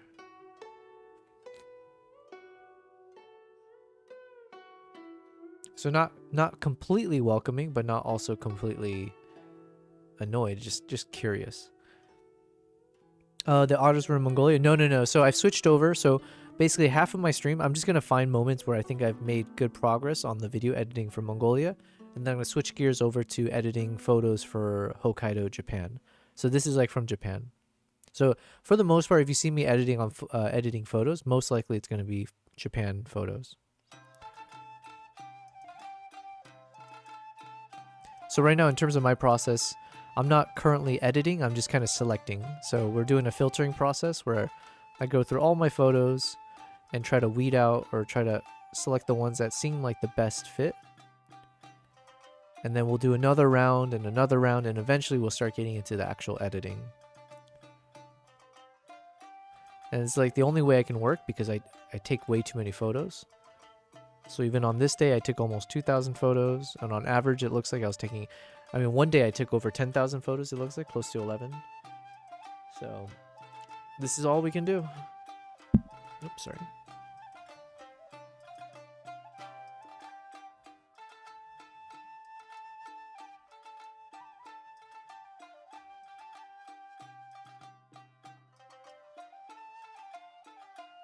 It's funny, I said I need to get through the otter shots really quickly, and here I am, taking my time. Alright, I'll try to go faster. Like I said, otters were cool, but they're not part of the agenda for next year's trip. So I need to make sure I don't spend too much time editing them.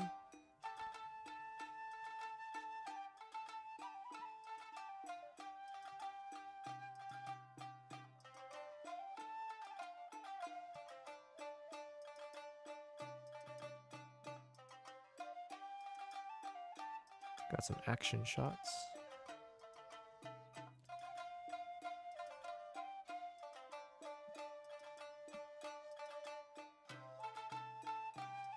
Oh, these are always nice when it looks like it's got a little belly fold.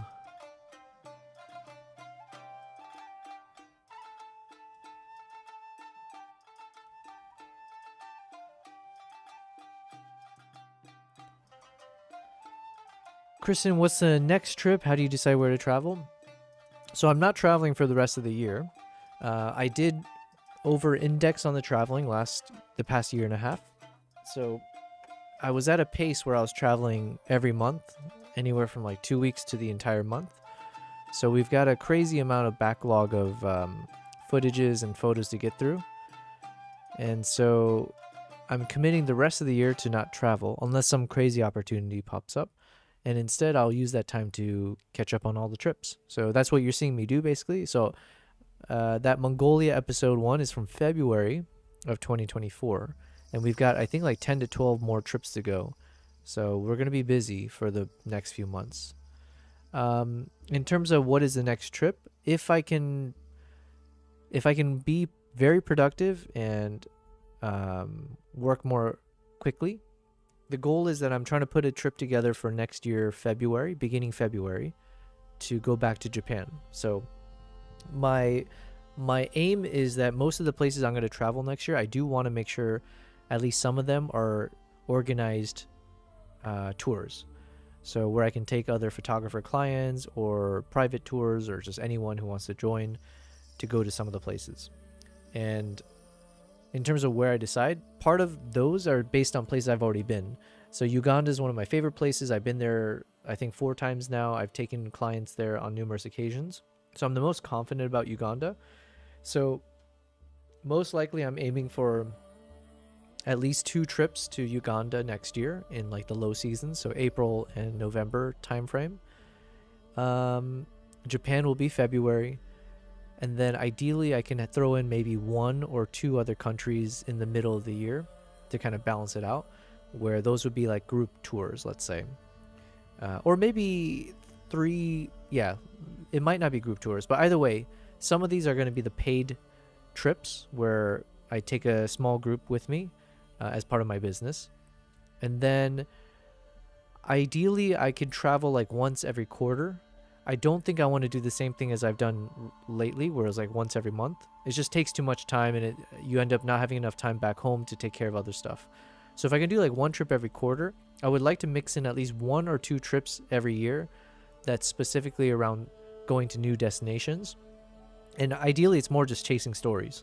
So one of the ones that I have high up on the list for me is actually going to Mongolia again, but I really want to spend time with the reindeer tribe.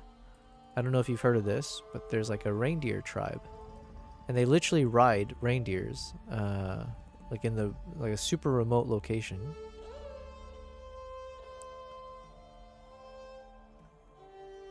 And to me, there's nothing crazier than seeing these shots where it's like, wow, can you imagine just like being able to get nice footage and seeing the locals be out with like some magical looking animal.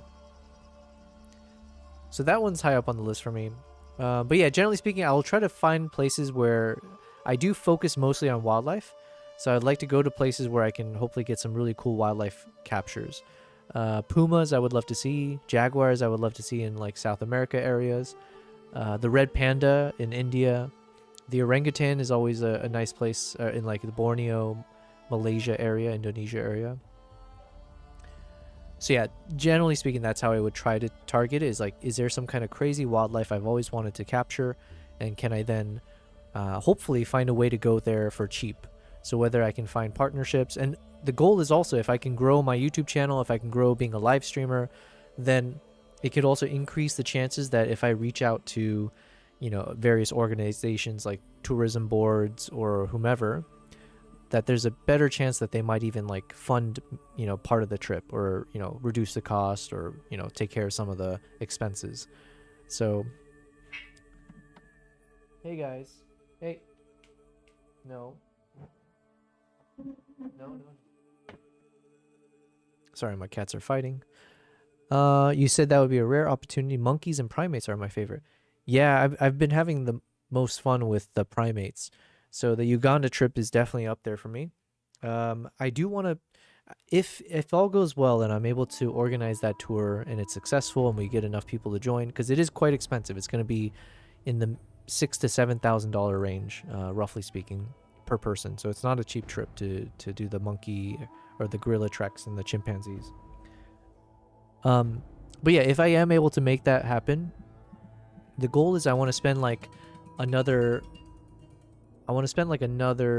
week or so. There's a chimpanzee rescue island, like a sanctuary, where you can actually spend like several days on the island with them, where you can feed the chimps, you learn about them, and then like literally get to hold them or like get close up with them.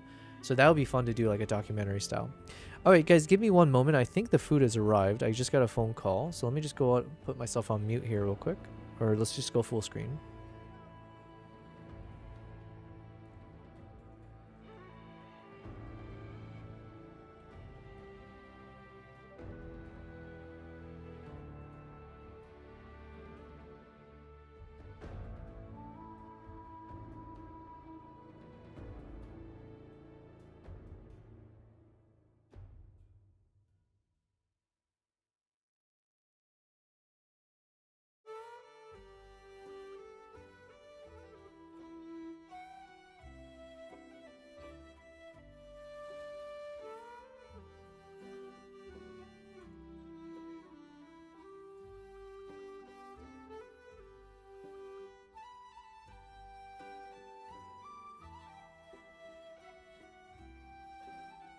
Okay, we are back. My food has arrived at 11:30 p.m. basically. This is the schedule I signed up for. But yeah, so there's like an island there where I would love to spend like a week just documenting it, trying to do some interviews, and yeah, try to be more like a proper, like a proper documentary style maybe. That'd be fun to try to do that. But yeah, I really haven't thought that far ahead, Kristen, in terms of like very specific trips I want to do. Every day I wake up and I feel the pressure of like being 10 steps behind, and we are making progress, but there's a lot of things that are falling behind. So that is one thing that's also keeping me, it's a nice like fire under your ass type thing, and that is necessary, especially since I'm not in the corporate world anymore. You do kind of need to feel constantly under the gun, and I mean always is not a good thing, but I do feel that I have a certain personality type where I'm able to handle it fairly well. I don't necessarily burn out from it. So I think if you guys have been following my stream this long, you should be able to get that sense. Like, we've been streaming every day 8 to 10 hours. I've literally sacrificed seeing my friends. I'm gonna hopefully try to see them in the mornings as I try to fix my sleep schedule and stuff. But yeah, we just go all in on this. So it doesn't look like you're behind. Trust me, there's a lot of steps that I need to catch up on. The main thing is I need to put some web pages together for my upcoming trips, including, like I said, this Japan trip. So it's kind of nice that I'm able to be productive on these live streams where we can work on the photos that will go into that web page. So in some ways it's killing two birds, let's say. And the live stream itself definitely it's a new journey for me. And it is one that I'm committing to, where we are going to be streaming every day unless there's some event or something I have to deal with. And the hope is, just like I'm doing with my YouTube channel, we're going to slowly and steadily grow all of that. And the main thing is everything has to feed into each other. So if I work on live streams, if I spend time building a live stream channel, does that feed into and support the growth of my YouTube channel? And if I'm doing YouTube, does that feed and support the entertainment factor and the growth of the live streams? And then any like the photo tours I do. So everything I'm trying to focus on has to be like a compounding effect, let's say, with each other. So yeah, don't kill the birds. Yeah, fair enough. As a wildlife photographer, I probably shouldn't. You know, there's a very sad story that came out recently in a place that I actually went to a couple times in Zimbabwe. So there's a national park called Hwange National Park. And there's this, like, apparently one of the more iconic lions there. I'd heard of it. I don't think I ended up seeing Blondie. But Blondie was like a fairly young, but like a very imposing looking male lion. And he had fathered a lot of like cubs and such. But apparently there was a trophy hunter that, you know, paid good money. Apparently it's like $50,000 or more. But yeah, like, unfortunately, yeah, they successfully killed him. They lured him out of the park using bait is the suspicion. Like, they would continue to slowly get him to get out of the park where they're able to legally shoot and kill him, apparently. And so once they lured him far enough away, they killed him and then, yeah, took off with him. But yeah, it's kind of sad because apparently Blondie was, he had recently been collared because there's this yeah, like because he's supposed to be protected, so they put like a GPS tracker on him, and someone like some famous wildlife photographer I think was able to fund the collar, like the collar was associated with him. And then not even was it like a month later or something, now he got trophy hunted. Very sad. But yeah, that was in Huengi National Park, which is a place I went to twice last year. Once as a scouting trip, and then once with a honeymoon couple.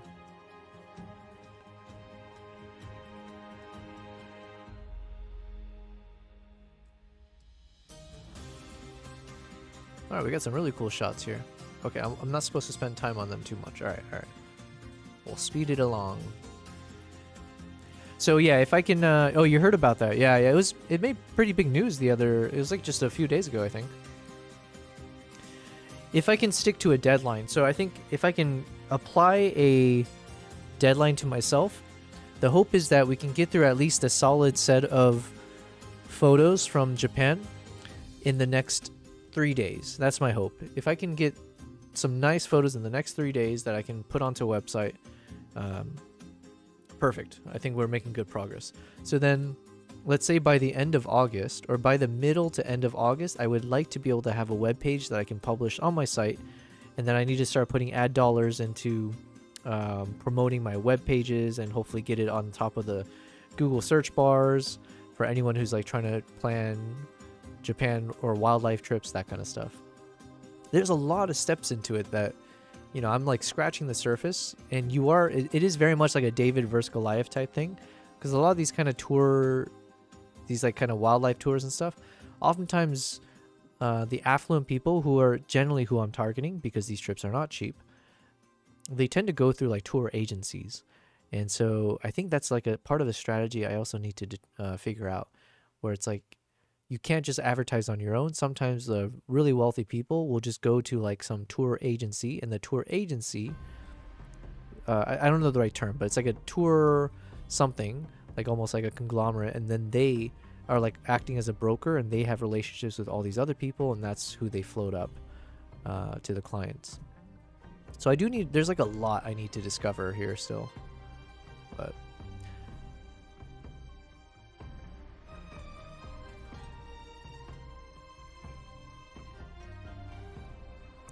But it's one of those things where, like, I do feel that, at least for Uganda, for Japan, we have all of the content, we have all the assets necessary to make a successful trip. It's really just about brand recognition. It's about, like, somehow convincing people to trust you. But, like, as far as, like, knowing that I have one of the better itineraries, knowing that the experience will be great, that's all there. And so I did spend a lot of time on my website. So actually, you know, we're going to take a quick detour. Let me show you my website, because we did spend about a month this year just building out this new website. So the structure's all there. Kristen, you said travel agency. Yeah, I forget. There's like different terms for them, like some acronyms, but there are these kind of like middlemen, essentially, who are the ones that actually connect the travel clients with the lodges, with the guides and all that. So I think that's technically the better way to work, is like you have to strike a relationship with those guys, because then they will just basically put your name in front of the travel clients. So on my website, basically there's a nice little intro video that loops, kind of hopefully introducing who I am. And then I've got my presets, so anyone who's looking into you know, photo editing, you can actually purchase my presets here. That's another way to support me, but then hopefully you also find value in the presets.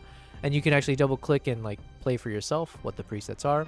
So I took one of my photos, and you should be able to see a number of my presets kind of on loop, switching around with the same photo. So you get the sense of like, oh, okay. So like it's like a one-click type thing, where literally all of these were one clicks that change the image, but hopefully turns it into a creative style that actually works. And then you can actually see the whole presets. You can play around with the before and afters and see more examples if you'd like. So we had this whole thing built out as a site. And then we have a link to my YouTube channel. I didn't have live streaming at the time, so it was really just YouTube. And then for my tours, right now this is still a work in progress, because, you know, so here you can see some of my former clients that have traveled with me, and I do a lot of like behind the scenes shots for them. So whether they're like photography clients or Like again, like the honeymoon client was another example. We'll capture those moments. So hopefully it'll look compelling enough that if someone hops onto my website, they'll feel like, oh, this is not just some amateur. It's like, it's got a nice, real professional feel to it. And I have to like make sure it's primo professional looking, because nobody knows my name compared to like established tour companies. So this is why I've been trying to prioritize my time to make this look as good as possible to compete against like the established ones. So this is like with real shots, so everyone can understand this is like an actual, it's not a fake company. I'm not trying to scam you. So right now it's a wait listing here. So I just have a quick place where you can put your name and email to join the wait list. And then you can reach out to me if you want like a private tour. And then I have a nice little like why you should join. So I give a little bit of a detail around it, as well as some actual shots from the field. So again, seeing some of the clients who have traveled with me. So, you know, in many ways, I am very proud of what we've been able to accomplish. It's only been a year and a half that I've been doing this. And so it is good to know that, like, you know, we've had about 7 different trips with clients. So the track record is there. I do need to collect a few more testimonials, and I need to fix this actually. Something broke here. But yeah, we do have some testimonials now. So all the pieces are in place except for the actual trips. So that's the thing I mentioned. So I need like, I want at least 2 of these trips ready here so people can see like almost like a calendar, even if it's just 2, right? But then that way, hopefully people can click on it and then they'll sign up if they like to. Thank you very much, Kristen. Yeah, it's been it's been fun. It's been a fun journey. So yeah, hopefully in about 1 to 2 weeks time, you'll see next time you open this up, instead of saying a wait list, you'll see like trip number 1 here for Japan, and then maybe trip number 2 for April to Uganda, trip number 3 for November in Uganda, and then in a few more weeks time, hopefully I can add a few more into the mix as well as for next year. So then not next year, 2027. Yeah. That is the game plan. Thank you for listening as I'm breaking down my business strategy here. But there's a lot of moving parts, and all of this is not something you can take care of quickly, at least not with the pace that I work. I'm a very slow and methodical working style. I just realized I haven't been paying attention to the music.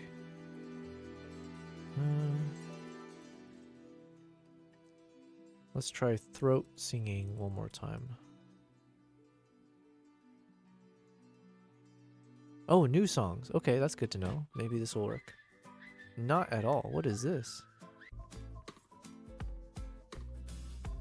Not at all.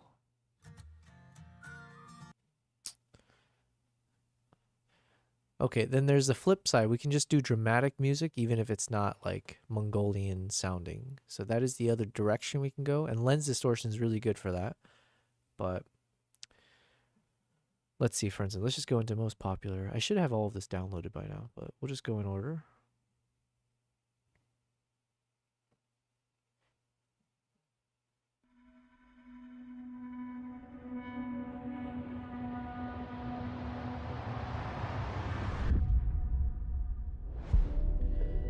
Kristen, you said I probably need a few years to save up for a tour. Yeah, I mean, the tours that I'm working on, they're definitely not cheap. I'm trying to mix in a few other tours as well, but most likely the cheapest of the tours would be something like low 2000s per person. It's just not feasible for the type of trips that we like for wildlife to do like super cheap ones without either increasing the size of your groups. So if you're very confident that you're able to get enough people to join, then you can try to price the per person ticket pretty low. But that's a big risk as well, because if you don't get enough people, then you don't make money. So, oh, this was when the otter was eating the crab.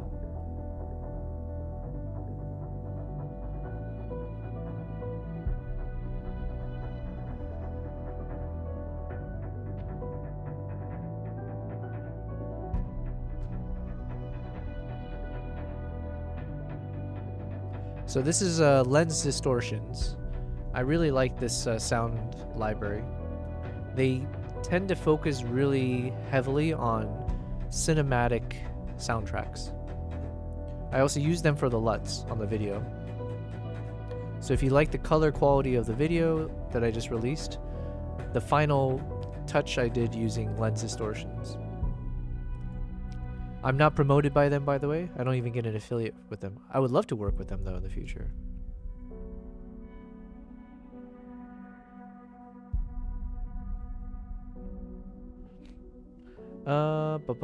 Kristen says that's whistling, not throat singing. The program did you dirty. Yeah. Yeah, that was way off. My goodness.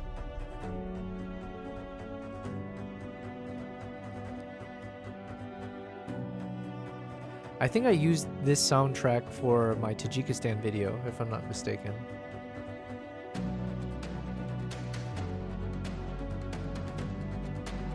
Yeah, actually, just as an example. So let's take this soundtrack here.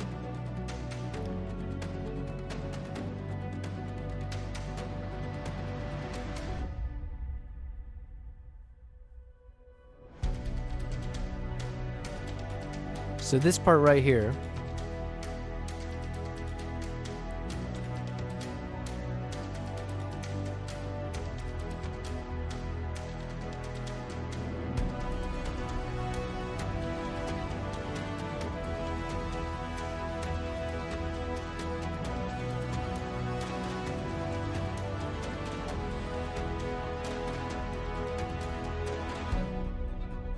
So when so breaking down a little bit of like my workflow process when it came to this. So when I heard this soundtrack, and especially when I got to that point there where like it kind of started a little bit medium, soft, and then there's a pause, and then it had this like that moment there. And it gets loud and like more energetic, and then it pauses towards the end. When I first heard that, I was like, okay, that definitely can feel like a trailer, like an opening trailer soundtrack. So that's basically, eventually, as we were kind of shortening the list, that one made the cut for my Tajikistan video. So this one here. You know that super relatable feeling when you're staring up strapped to your entree you barely knew existed. So then the whole soft beginning, and then I added some like heartbeat sound effect and stuff. But then that softer sound worked well for when I had the voiceover, and then just kind of keep things a bit more calm. And then, yeah, and then we do the switch. Or from the shame of taking a selfie in your final moments of life. In case you haven't, let me share my adventure in Tajikistan. And then here, a story about plans going spectacularly wrong, facing my fragile mortality out in the wild, and discovering the incredible beauty of Tajikistan and its people along the way. I hope you enjoy. And then here tapers down again, so that was a nice way to like kind of, it felt like a nice finale, do the little title intro. So yeah, that's like an example, just because we were on that music. So then that's what we're hoping for when we're like doing the whole research portion of like, you know, sourcing soundtracks. We're hoping to listen for those kind of moments where it's like, oh, that was a cool epic thing. And I can almost imagine the scene that can be utilized, or the one that we can imagine with that music that will make it sound really cool, or have like a really cool cinematic moment. So I'm trying to do that right now with the Mongolian soundtracks, but I think we've run out of like the epic ones, like the ones we used in episode 1. So we're either going to have to keep searching for soundtracks outside of the sound platforms I use, or we're going to have to switch gears a little bit and just use more like instrumental soundtracks. So that's what we're doing now. I'm switching gears. Lens Distortion definitely doesn't have like Mongolian soundtracks, but it does have these more like dramatic stringed instruments, or just kind of like, yeah. So I think we'll have to try both and see if we can find good ones.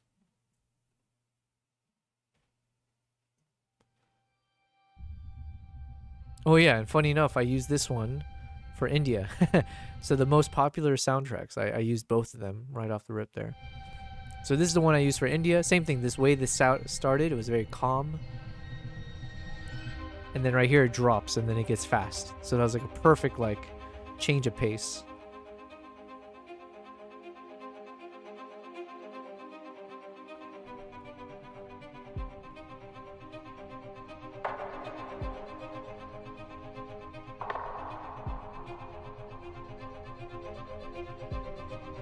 Kristen, that was perfect. Yeah, the song is like so good. This one too.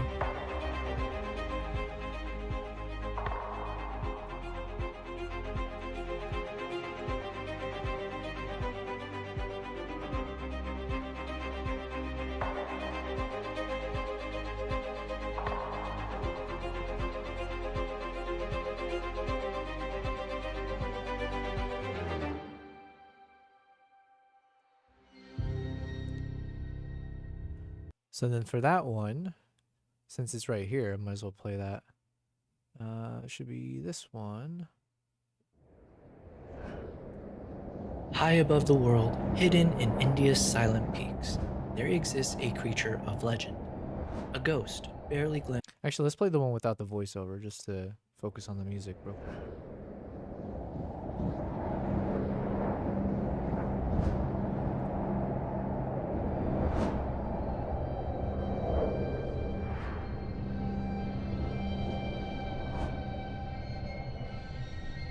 So soft beginning, and then the change of pace here.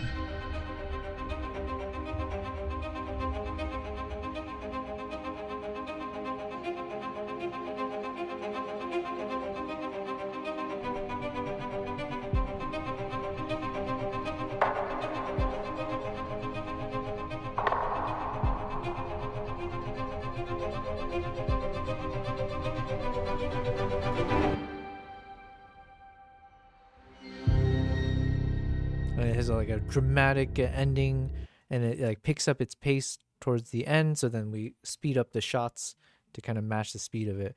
So yeah, the soundtrack for me so far in my short career, my short tenure as like a, you know, YouTuber and like doing these kind of filmmaking process, in my short tenure, I have noticed oftentimes the soundtrack is more important for me in terms of the workflow. Like to find a soundtrack will then dictate for me how I can make the video. So if I can listen to a soundtrack where I'm like, oh my God, that has a really cool moment, then it just helps me even more to shape a story out of it. So far. Yeah, so like even for our Mongolia one, right? Once we had that, the one that starts off the trailer, when you had that soundtrack, you're like, you know, that one hits so hard. So then it's a matter of how do we shape the visuals to match the most climactic part of the audio. So yeah, anyways, that's a little bit of the behind the scenes. You got that music perfectly timed. Yeah, it was I do spend way too much time trying to synchronize everything as accurately as possible, because then I get bothered if I miss the beat by a little bit. Like, oh, that would kill me. So for selfish reasons, I do want it to be in sync.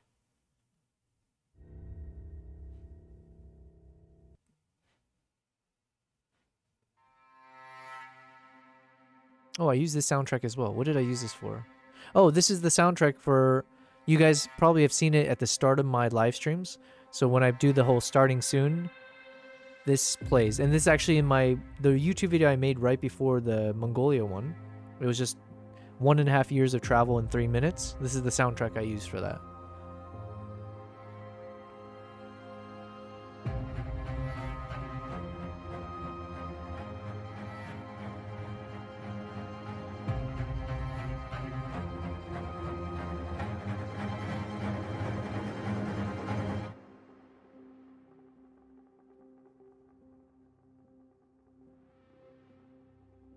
It's kind of nice to listen to the full song because I only took a clip and I clipped some parts out.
So then that soundtrack I used for the other video. Where was it? My montage, yeah. So again, if you've been watching, if you ever tune into the beginning of my live stream, I usually turn on the stream and then I spend a few minutes just getting ready. I'll make my coffee or just get, just prepare myself. But as part of that, yeah, you'll hear that music. So this is also a YouTube video that I made. I would love if you check it out because it is basically, I created it as like kind of like an introduction to who I am. I'm not gonna play the whole thing, but just to show you, it's kind of fun. This I didn't mean for the first 3 songs we're listening to are the ones that I used in my recent trailers.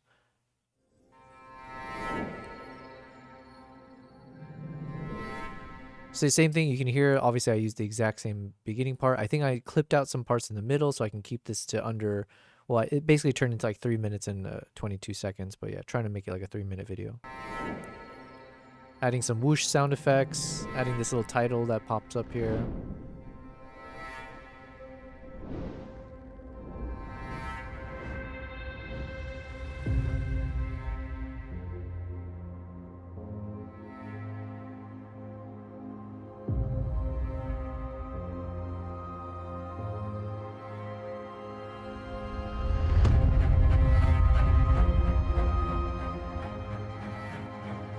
And then sometimes I'll try, like, I do spend time trying to figure out like sequence of shots. So I figured here I'll start with a lot of shots of me, so it kind of sets the tone a bit of like, okay, he is the character of this this YouTube channel, blah blah blah. But then trying to show a little bit of like, what do I do? So then while still showing me, but the focus being on the wildlife in the background, I figured that'd be a cool way to, yeah. So starting with me, and then as the camera's moving from left to right, then continuing that same motion and then showing the elephant in the background there. And then we still have shots of me. So then I was like, okay, let's still kind of focus more shots of me while the music is still very soft. So it's kind of the build up, right? So we're just kind of laying down the context groundwork, seeing me either go on hikes with the camera gear, shooting for something, but not seeing what it is. And then showing again that I'm out somewhere in nature. And then eventually showing shots where it's a mix of me with some kind of crazy wildlife. And then trying to transition between them, and then showing some jungle. So all of the beginning here was mostly just focused more on me as opposed to the subjects, but having glimpses of them at times to hopefully keep the interest going. And then when the music, and then there's a nice transition point. So then when that like whatever tone hit in that music, then I switched over to fully wildlife mode. So then the rest is all wildlife, and then I was trying to keep it cohesive story-wise. So here we started with some of the primates, the monkeys, and then, yeah, especially with the yawning. So how can I transition from one yawn to the next? Yeah, lions, and then we jumped to like. So I was trying to keep it to consistent like wildlife at times. So sticking with some of the lions first, and then moving, and then here I was trying to time it with like we had these two cubs. And then try to transition with like these 2 elephants, kind of in the same contour, like, the way they're both like close together like that. And obviously one is in bonding, like in a positive way, and one is like more in a combative way. So those things I do think about it. It's not to say that actually does it hit? Maybe not. Does it really matter? Probably not. But in my mind, I will spend time when I'm working on these to try to see if I can make those moments make sense. But yeah, anyways, a little bit of a inside scoop behind the scenes. Oh, by the way, and these fox shots are from Japan. So these are the ones we're going to get to. So yeah, I got very close to this one fox here. It was just kind of taking a look at the sunset, and I was in the same little there's like a little mound that I climbed up to, and we just kind of chilled for a bit there, which is kind of unexpected. This is the Izomomonga, which is that flying dwarf squirrel that I'm hoping to spend more time with in Japan. And we see some of the Mongolia shots. And then here's some of the cranes in Japan as well. So we're probably not going to focus on the videos just yet. I do need them as well, but the photos from Japan are more crucial in terms of getting it done first. But yeah, I do also need to get the video shots as well. All right. Well, anyways, a full 1.5 years of traveling. And you guys have gotten a peek at it now. So now we finished the episode 1 of Mongolia, including some of those moments there. And then there's so much more we're going to have to get through. So, yeah. Anyways. Okay. I'm so hungry. I'm gonna try to finish out these seals now. And then I need to eat my food at midnight. Let's keep listening to some epic music, though. So we have switched from the sea otters to the seals. And the seals look so much crazier and, like, more ominous. Like, these things look like they eat otters for breakfast.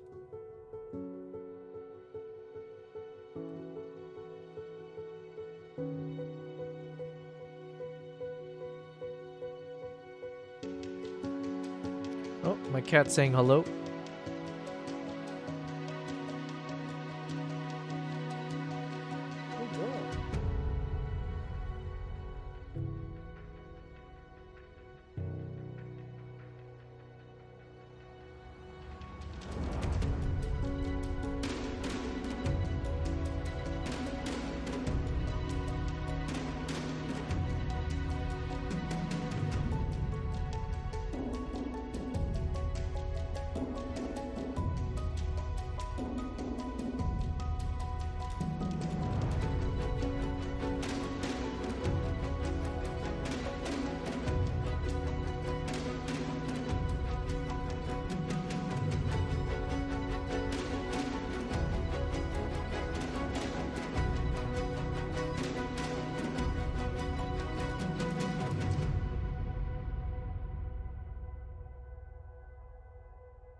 I think I used that soundtrack already.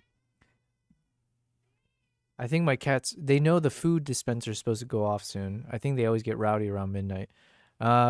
Kristen, you're saying kitty cam? Yeah, it's the best part. That's why people tune in, right? It's for the camera, for the cats. You said you do a fantastic job. 1 second, let me just turn this down, but I want to...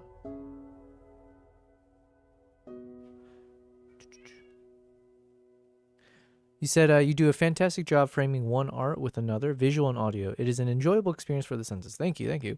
Yeah, it's a medium I never thought I would get into, and I'm very happy that people enjoy it. Yeah, it'd be fun at some point. I would love to actually meet people who do this for a living. At some point, it would be nice to actually get to pick their brains and understand, like, yeah, just the whole process of it. There probably is a good process. I'm just kind of plowing my way through it, you know, without some guidance, but it'd be nice. The kitty cam, yes, and you can eat your food and just let us watch the kitty cam. That is true, but simultaneously, I also need to try to go to sleep closer to midnight so that I can be more productive in the early morning hours for me. But yeah, I can also just not eat for a bit. I want to finish these. I want to finish these seals.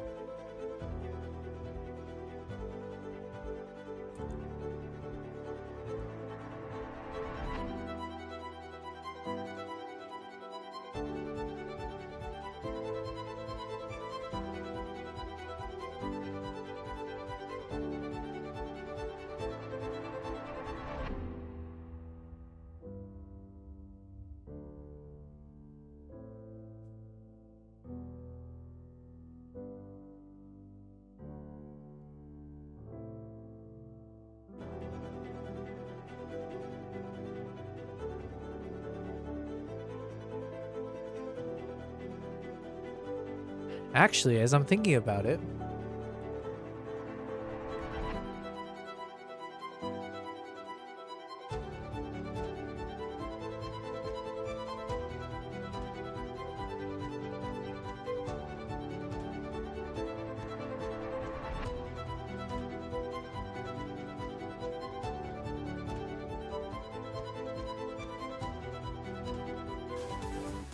Sorry, I was thinking about it a little bit longer there. I'm just thinking about what we're going to focus on in the coming days and weeks.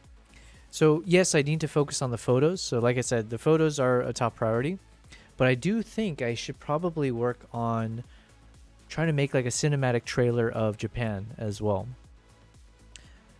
because that will be a really good way to promote my trips there. Because that's part of the reason I ended up going with this one individual who has a company, and he kind of does this on the side. But I was doing research about, like, I wanted to go to Japan, what companies are out there that does like wildlife trips and etc. And then I stumbled upon this guy's, and in particular, what sold it for me is that he had like a YouTube video on his website where you could see all the shots of the different wildlife as part of his tours. And then I was like, oh, it felt more real. And yeah, his name's Chad. I'm spacing on the name of his company for some reason. It'll come to me. But anyways, he's the one I went with for this first trip. And now the hope is that I can do this on my own. But yeah, the video actually does make a big difference. And I already have a video for Uganda, so that's going to help hopefully selling for that trip. And then if I have a nice, like a 30-second to 1 minute long video trailer that encompasses all of Hokkaido, and then that's part of my website, I think that should help as well. Okay, so while photos are prioritized, videos are literally just like 1.5 on the priority list. So I think in the coming days and weeks, as we work on Mongolia episode 2, I will try to also split it into 3 now. So we'll do Mongolia episode 2. We'll jump over to Hokkaido Japan photo editing, as well as kind of doing some Hokkaido Japan video. And that could be fun, because then we can work on another cinematic trailer concept, similar to how we did episode 1's trailer, which is the coolest part of the trip anyways, right? So yeah, and you guys can help me figure out the right music to use. Now it is Japan, so I'm thinking we would want something that's more Asian sounding, but we don't have to, right? Like, so we're listening to all these lens distortion songs, and they're like super cinematic and epic for trailers. So yeah. Okay, sorry guys, I'm kind of giving a little bit of more thought than you guys asked for, but I'm just brainstorming here in terms of what will be the game plan. I'm getting excited. I think we're in a good spot. So let me keep working on these seals and listen to more of these music.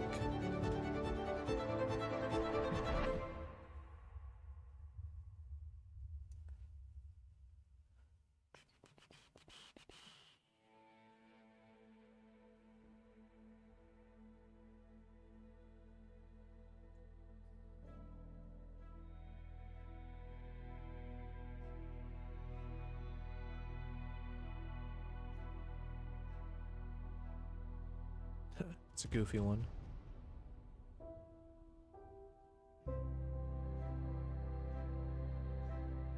Oh, actually, we did work on a trailer earlier. Ooh, maybe we can use it for this one. Let's see.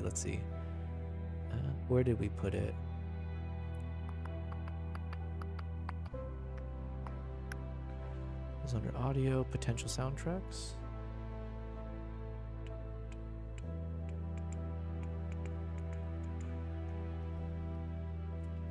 Where did we save it?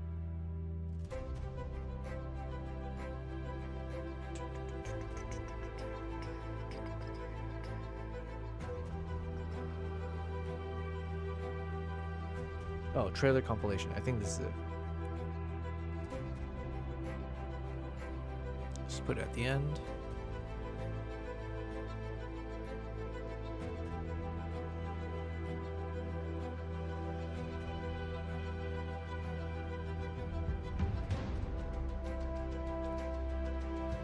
Okay, so I think this was one of the soundtracks we worked on initially when we were trying to figure out the Mongolia trailer. But then we said that while it was good, it didn't have as much of a Mongolian vibe to it. So we said it would be something we can use for a future video. I wonder if it could work for this one.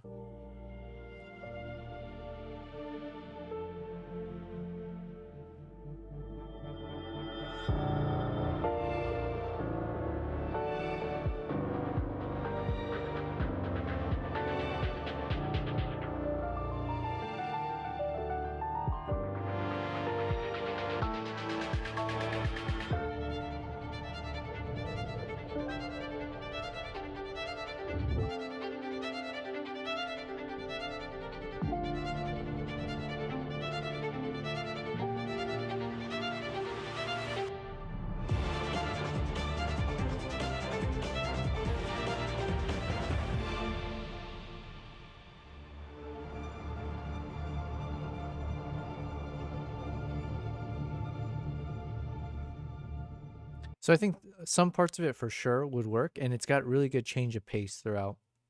Some parts are like super high octane, and I'm trying to think, is that the right tone for the Japan trip? Because when people think of Japan, or at least the way I would portray it in like the snowy landscape and stuff, it's probably less of a high octane feel and more of like a ethereal, like fantasy land type style of music maybe is probably what I need to land on. So less actiony and more soft. So, okay. Speaking to myself here, but I think this trailer music probably works for something that's a bit more actiony. So that could be like one of my other future shots, but not for Japan, I don't think, as of now. It was worth testing out, though, seeing if it'll be the one. Where were we?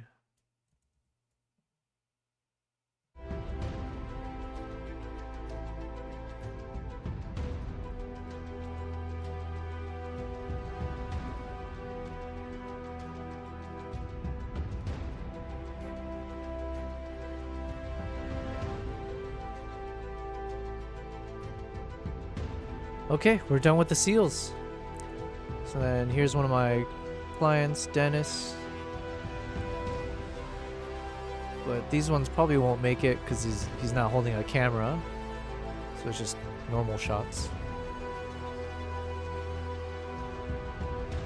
Okay, so then basically for tomorrow,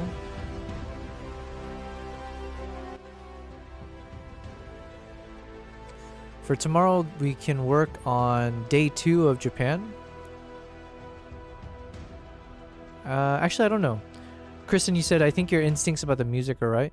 Yeah, I mean, maybe. I don't know. I'm honestly, half the things I say, I just think of it on the fly and there's no real reason for it. But I think it sounded right, what I was saying. That was like, probably need something softer in tone, maybe. Just because, like, when I think about the kind of shots we're going to be going through for Japan, it's like wintry, so it's a very cool tone, so less fiery, let's say, and it's more like a cool, frigid, but then with some snow shots and slow motion, and like the animals themselves are, some of them, like the fox, is less of an aggressive kind of feel to it, and more of like a, more of a, I don't know what the right word would be, but it just feels more like a fairyland style kind of feel. Yeah. Okay, so then tomorrow we're either going to hopefully get through all of the ones that we filtered here and maybe start editing them, or we're going to move to day 2. So just as a quick little speed run of the kind of shots we'll be having to shortlist, it'll be some of the eagles, it'll be some of these foxes that we saw on the second day. And we do have some super close-up shots of the fox. So just to speed run it here maybe. So we're going to have a lot of these kind of fox photos to go through. This might be a little too disorienting.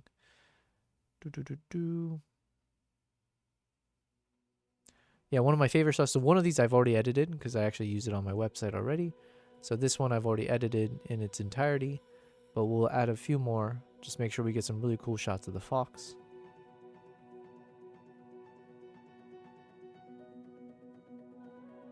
Some of the Shika deer is what they're called. Some of the clients.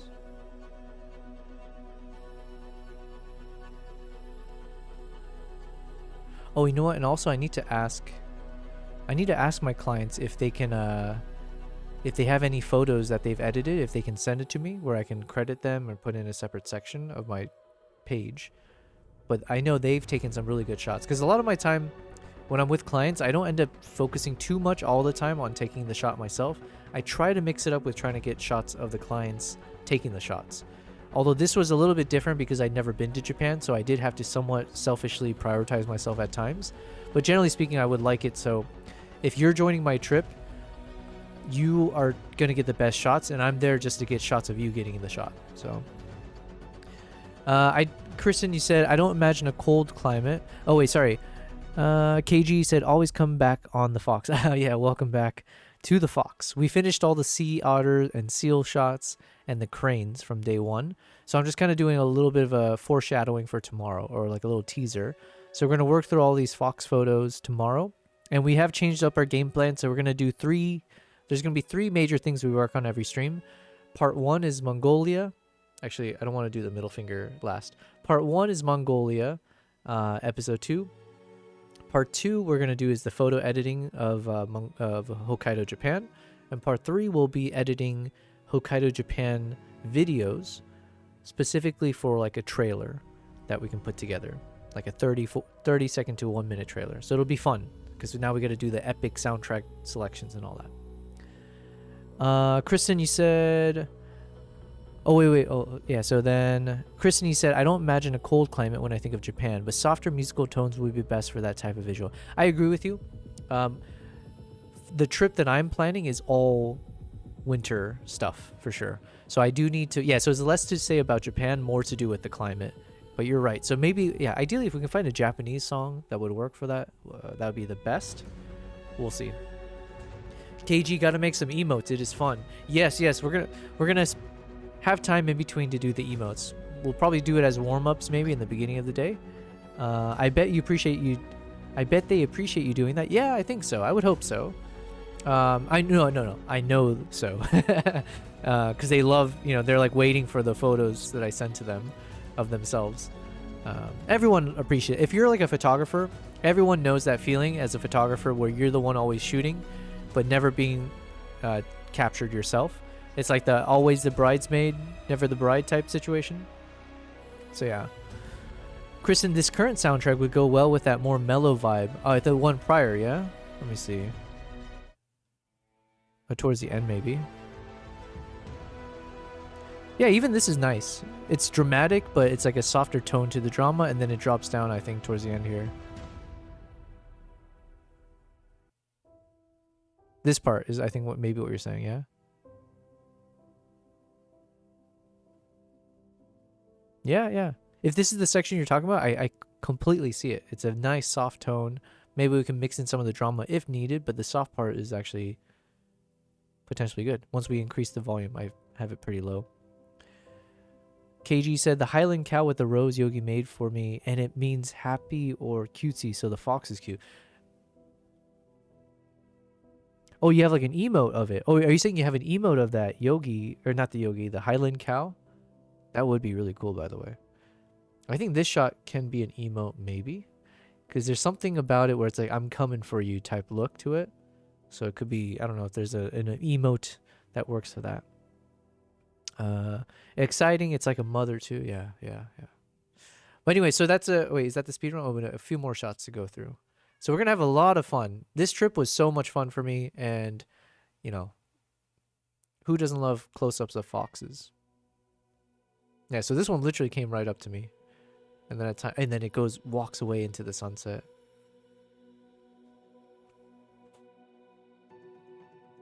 So yeah, this is what we'll go through between day 1 and day 2 of the trip.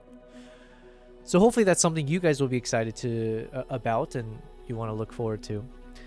Guys, my cats are going so crazy right now. I can hear them. I don't know if you guys can pick it up, but I do need to quickly take care of something because it's both of them making noise. So if you don't mind, I'm going to call it quits here. I want to say thank you. Yeah, and we have a lot to... Oh, actually, one of them made it over here. Yeah, what's up? I think they are hungry though. Good boy. All right, don't moon the audience. Come on. You said this one freezed with added warmth would be beautiful. Yeah. Now, one thing here it was annoying is the stupid little wheat plants, but we can remove that. Obviously, it'll be easy enough, I hope. But yeah, that would have been really cool. Okay, guys. Kristen, I almost called the police the first time I heard a red fox in my suburban neighborhood. Man, you should have called me instead, because I think if I can just photograph foxes for the rest of my life, if that's what I was known for, I'd be completely down for it. These things are super photogenic. Like, look at the fur. Nice coloring, the red and the white. Yeah.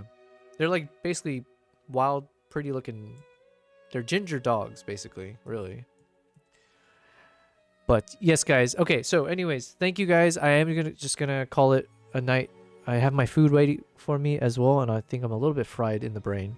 So we're gonna start early tomorrow. we're going to try to go for 4 p.m. I think I've been a little bit late, like 30 minutes late in the past, but if I can eat my food quickly and pass out, then problem solved. Thank you, Kristen, for joining back in, and thank you for watching the video. I'm going to check the video in a second. I think you might have left a comment. I'm not sure. I saw some notification about it. And then KG, as always, thank you for being a constant throughout all this. Hopefully you will enjoy all your channel points. And then I'm going to double check a few things with the whole TTS and stuff, but thanks Edora as well for being the one who really tested out all the bits and the TTS, as well as Conan. I think he's already left by now, but yeah, today's been a good day. We had a lot of fun. They're so cute, but they scream like a woman being stabbed. Yeah, I've heard that's where that What Does the Fox Say song was quite funny and poignant. Okay, guys, thank you very much, and I will see you all tomorrow at 4 p.m. for another 8 to 10 hours-ish stream.